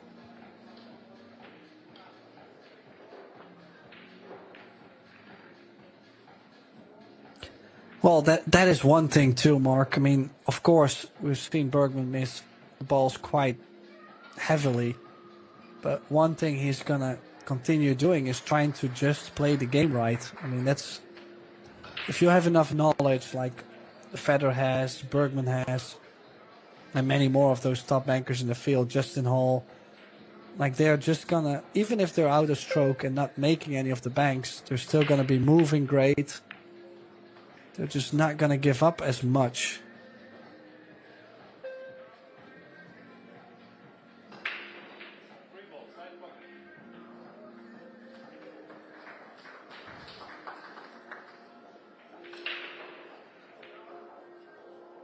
You just mentioned Justin Hall there, Tim. I saw something a little bit strange, or that I found strange, on the 8-ball draw this morning. He actually forfeited his match in the 8-ball.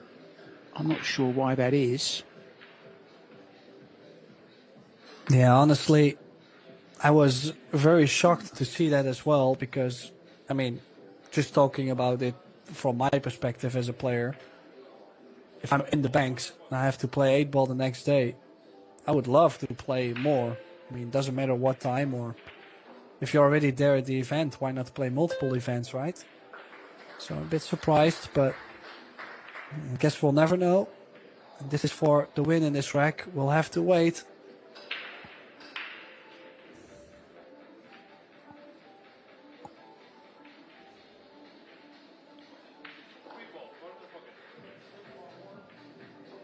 A couple of shocks as well I found in the 8-ball this morning. Sanjin Pedovanovic, a finalist, of course, the year that Shane Van Boening won it back in 2023 in Austria. He lost 8-2 this morning to Carl Gnaderberg from Estonia.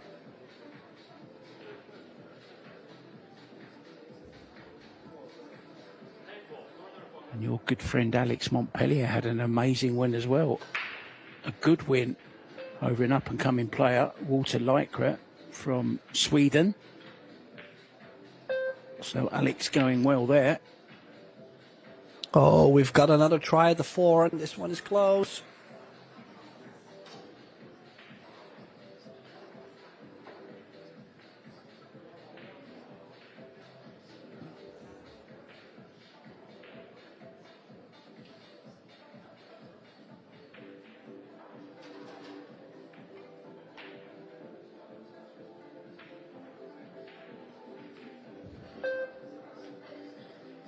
Yeah, Federer now is going to try and send the 4 over the 5 up table.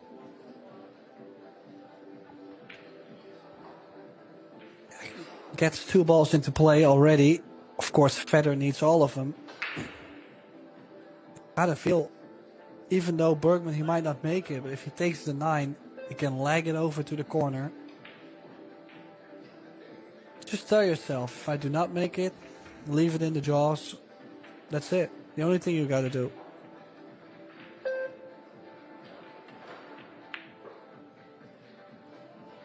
He's hit it a bit pacey though. Would have loved to at least get a second ball out of play, Mark. Yeah, make the 3 here, don't you? Do you or not? He's going for it doesn't matter. I mean, even if you run 1 or 2 and then play the 3 ball.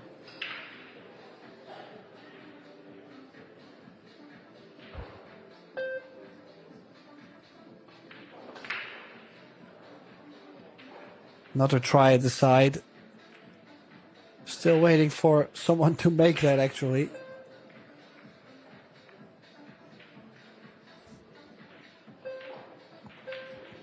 Well, we did see the reigning champion, Billy the Banker Thorpe, make 2-3 railers into the side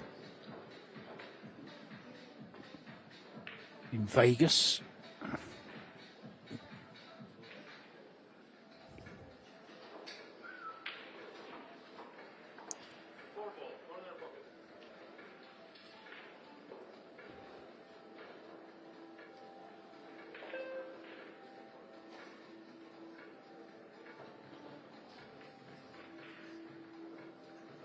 Well, he's swinging straight back, drawing the cue ball back.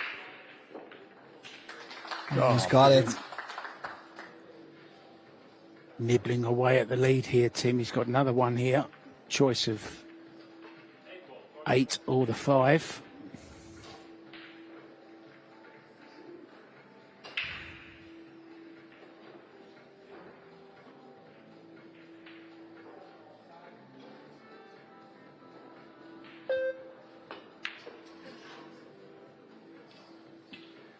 Oh, that 8 ball could dress up.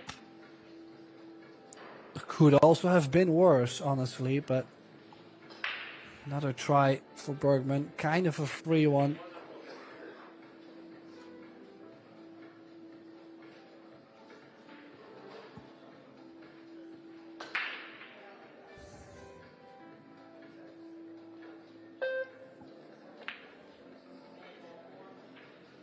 Oh, no.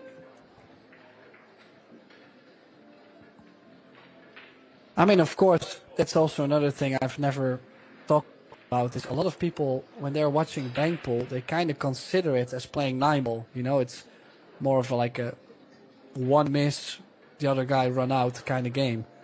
But in banks, I mean, at times when things are just not opening up nicely, when players are struggling, can take a lot of innings. But then also it's kind of beautiful when things are going really well. That's where you can see the big runs. So it kind of has all of it. Instead of in rotation pool, for example, there's a lot of just runouts and not so much of the struggle we see here.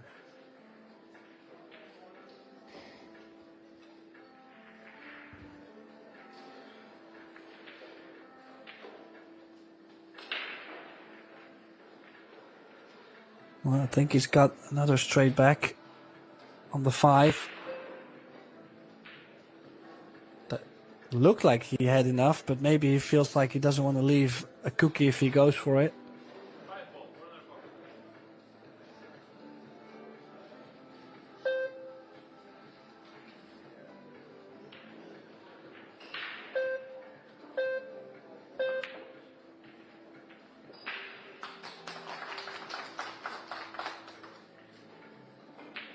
Possibility of the 8 here, Tim, as well.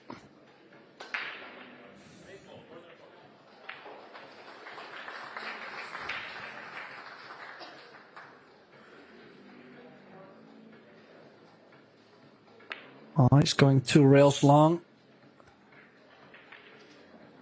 Bit short. And actually stayed over the corner in Bergman's favor. Oh, he is going twice in the side on this one ball, and I kind of liked going 2 rails into the top right. Of course, there's a preference too in this game. Does it get close? Does get close, but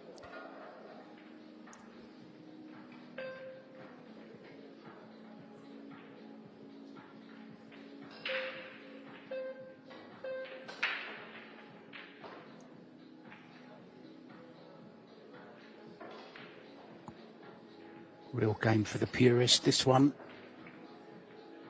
As you mentioned, Tim, it's nice to see the 5-ball run and all that kind of stuff. But this is equally as interesting as well. If you're a real hardened pool fan, to see all aspects of the game played.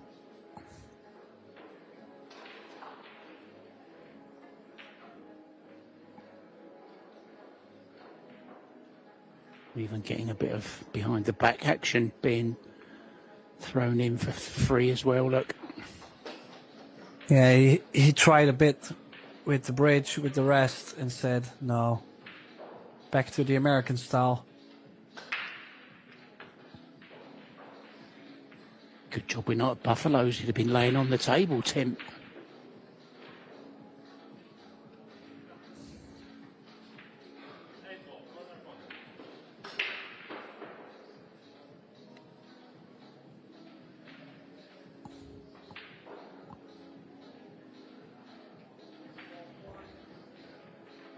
Again, a try at the back cut on the 8-ball. Oh, that's definitely going to cost him 1. Not supposed to miss that by that much.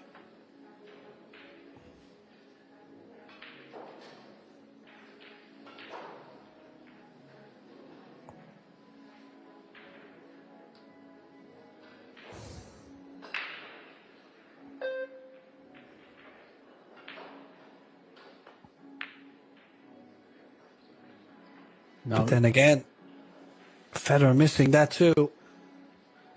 It looked like he was trying to play somewhat of a shape on the 9 as well at the same time, instead of just guaranteeing the ball. Now, is he going straight back? Or is he going 3 rails?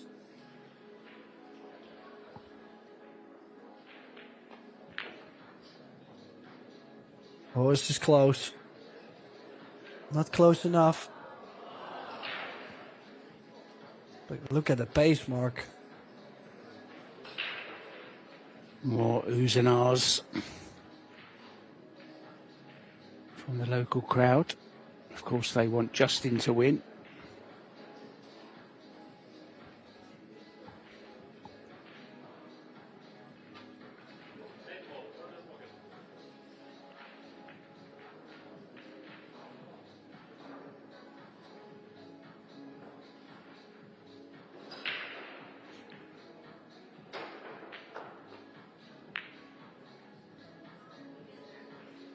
Again, good pace.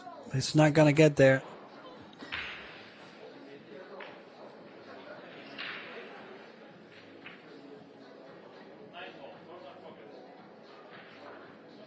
Oh, looks like Federer has lost the patience a bit.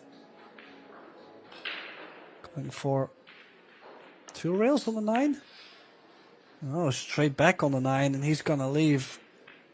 Well, definitely 3 rails again for Justin.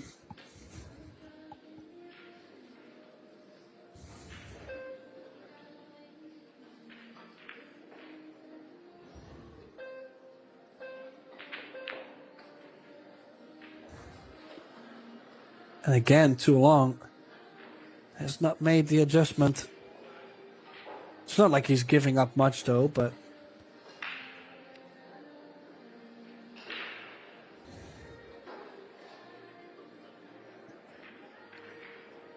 Fedor not giving up in this rack, even though he's 4-2 behind.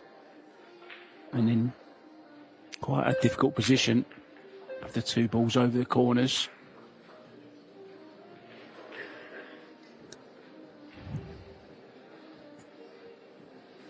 Another chance, Tim. yeah, I think Fedor was kind of trying to make the 8 as the same, on the same shot, you know, trying to get the 1 or the 9 and the 8 ball on the spot. Yep, thought so as well, mate. Got pretty close. Oh, there you go. Means he's left the 9 ball. Huge roar from the crowd. Justin Bergman is back. The Iceman remains cool.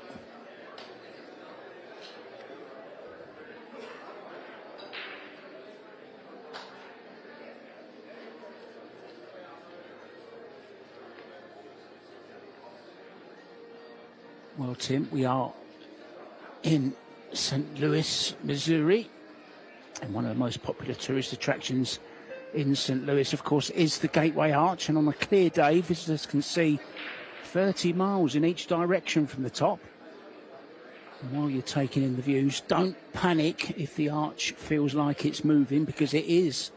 The structure was designed to sway as much as 18 inches either way to withstand earthquakes. And it is, in fact, the tallest man-made structure in the US.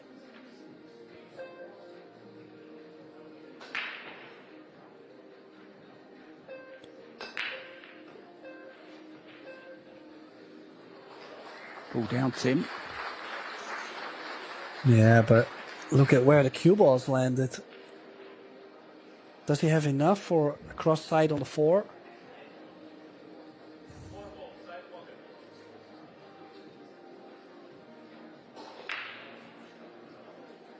Jason Shaw has taken a 2-1 lead as well over on table 2, guys. That's available for you to watch on Pro Billiard TV. 4 tables being streamed for you from the 1st to the 8th of April.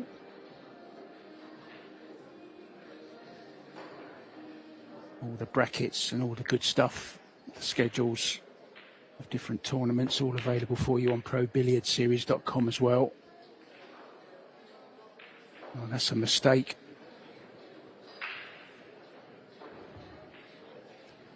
From Justin. Is this 7 on Tim? I think it is.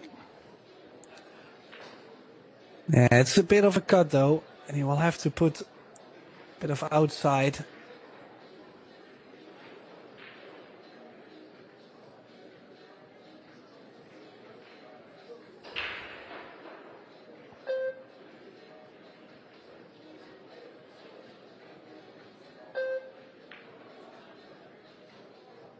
In general, oh, I was going to say in general, he gets so close on those. Like, well, the big risk, of course, is the fact that it had a lot of angle coming out. And touching the short rail just a bit too much.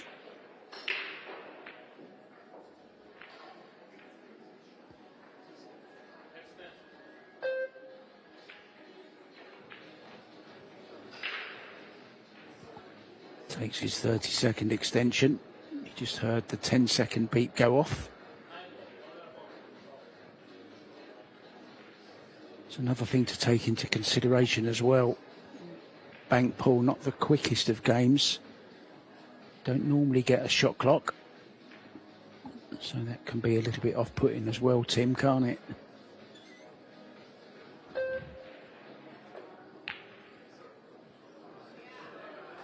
Shot.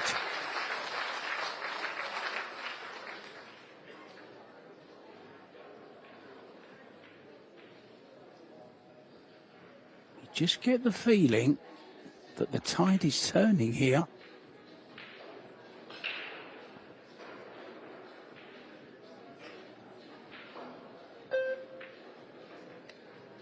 Yeah, it's not gonna come without a big fight. Like, we'll have to grind it out. Don't feel like he's gonna show up at the table and run 4 and 5 and shake the other guy's hand. I mean, table just tightening up quite a bit. A lot of balls rattling. Also, the balls are not laying so ideal either, this rack.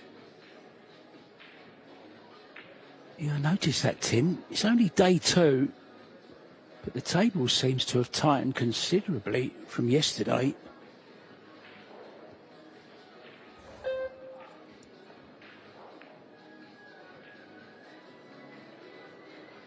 Oh.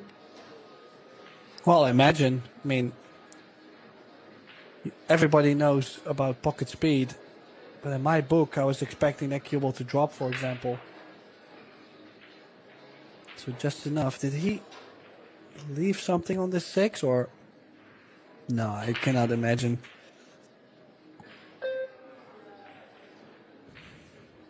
He's gonna play the 1 down. Cue ball to the top short rail.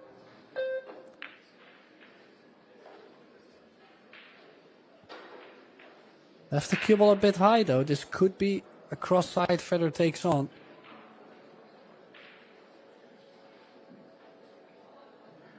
Doesn't have to, but it's definitely a possibility. Yeah, and where's the cue ball going, Tim?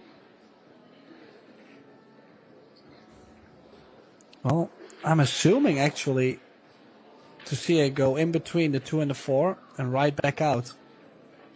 Maybe even 3 times back and forth, but it's quite risky.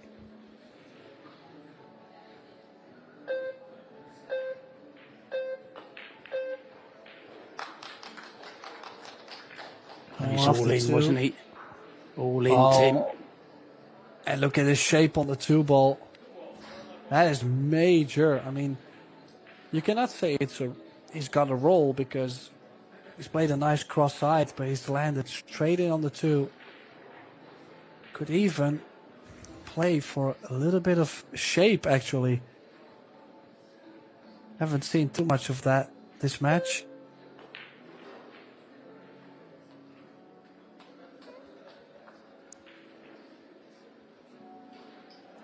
Was he playing for the 1 there, Tim?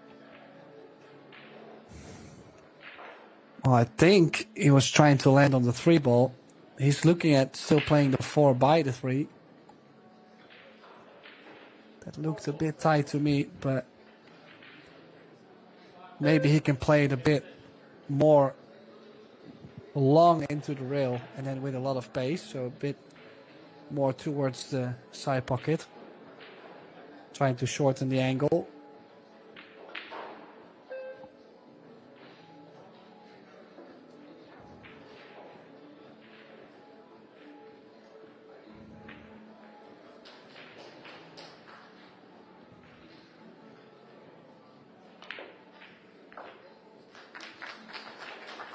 Now then, here we go. Chance to finish it here.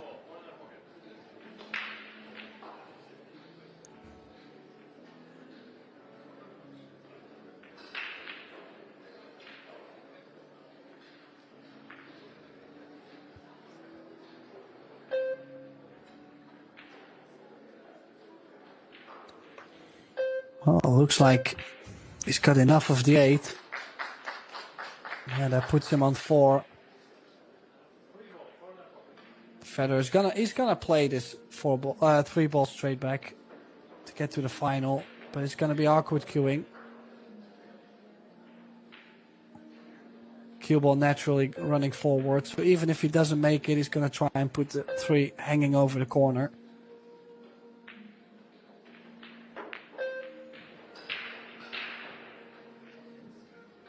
Yeah, just good try, but look at the pace. Bergman at the brink of defeat. Needs to run all 4. Gotta say, all 4, they are still in play. So maybe in 2-3 safety shots he does have a chance. Then again, play good pace.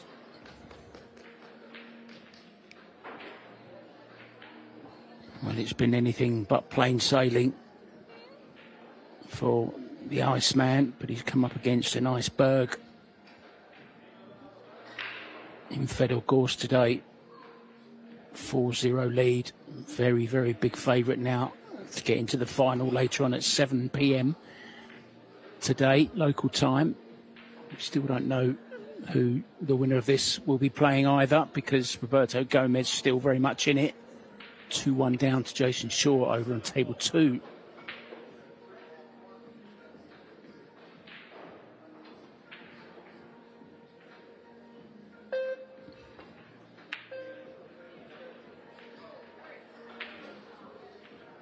Yeah, took a risk. And where's that 7 gonna land? I think the 7 has stopped in time. But Federer does have that 5 ball. Could even draw the cue ball back up table if he doesn't want to leave anything on.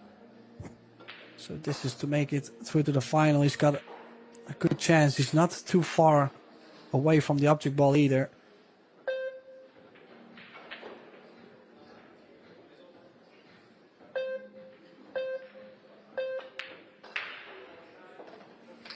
And down goes the straight back, and it is Fedor Gorse advancing through to the final. As you said, Mark, he will be facing either Jason Shaw or Roberto Gomez at 7 p.m. local time. Thanks everybody for tuning in. Hopefully you've enjoyed this great match of Bank Pool together with us at Pro Billiard TV. And Mark White, together with myself, Tim Ruiter, we're signing off for now, but we'll see you very soon.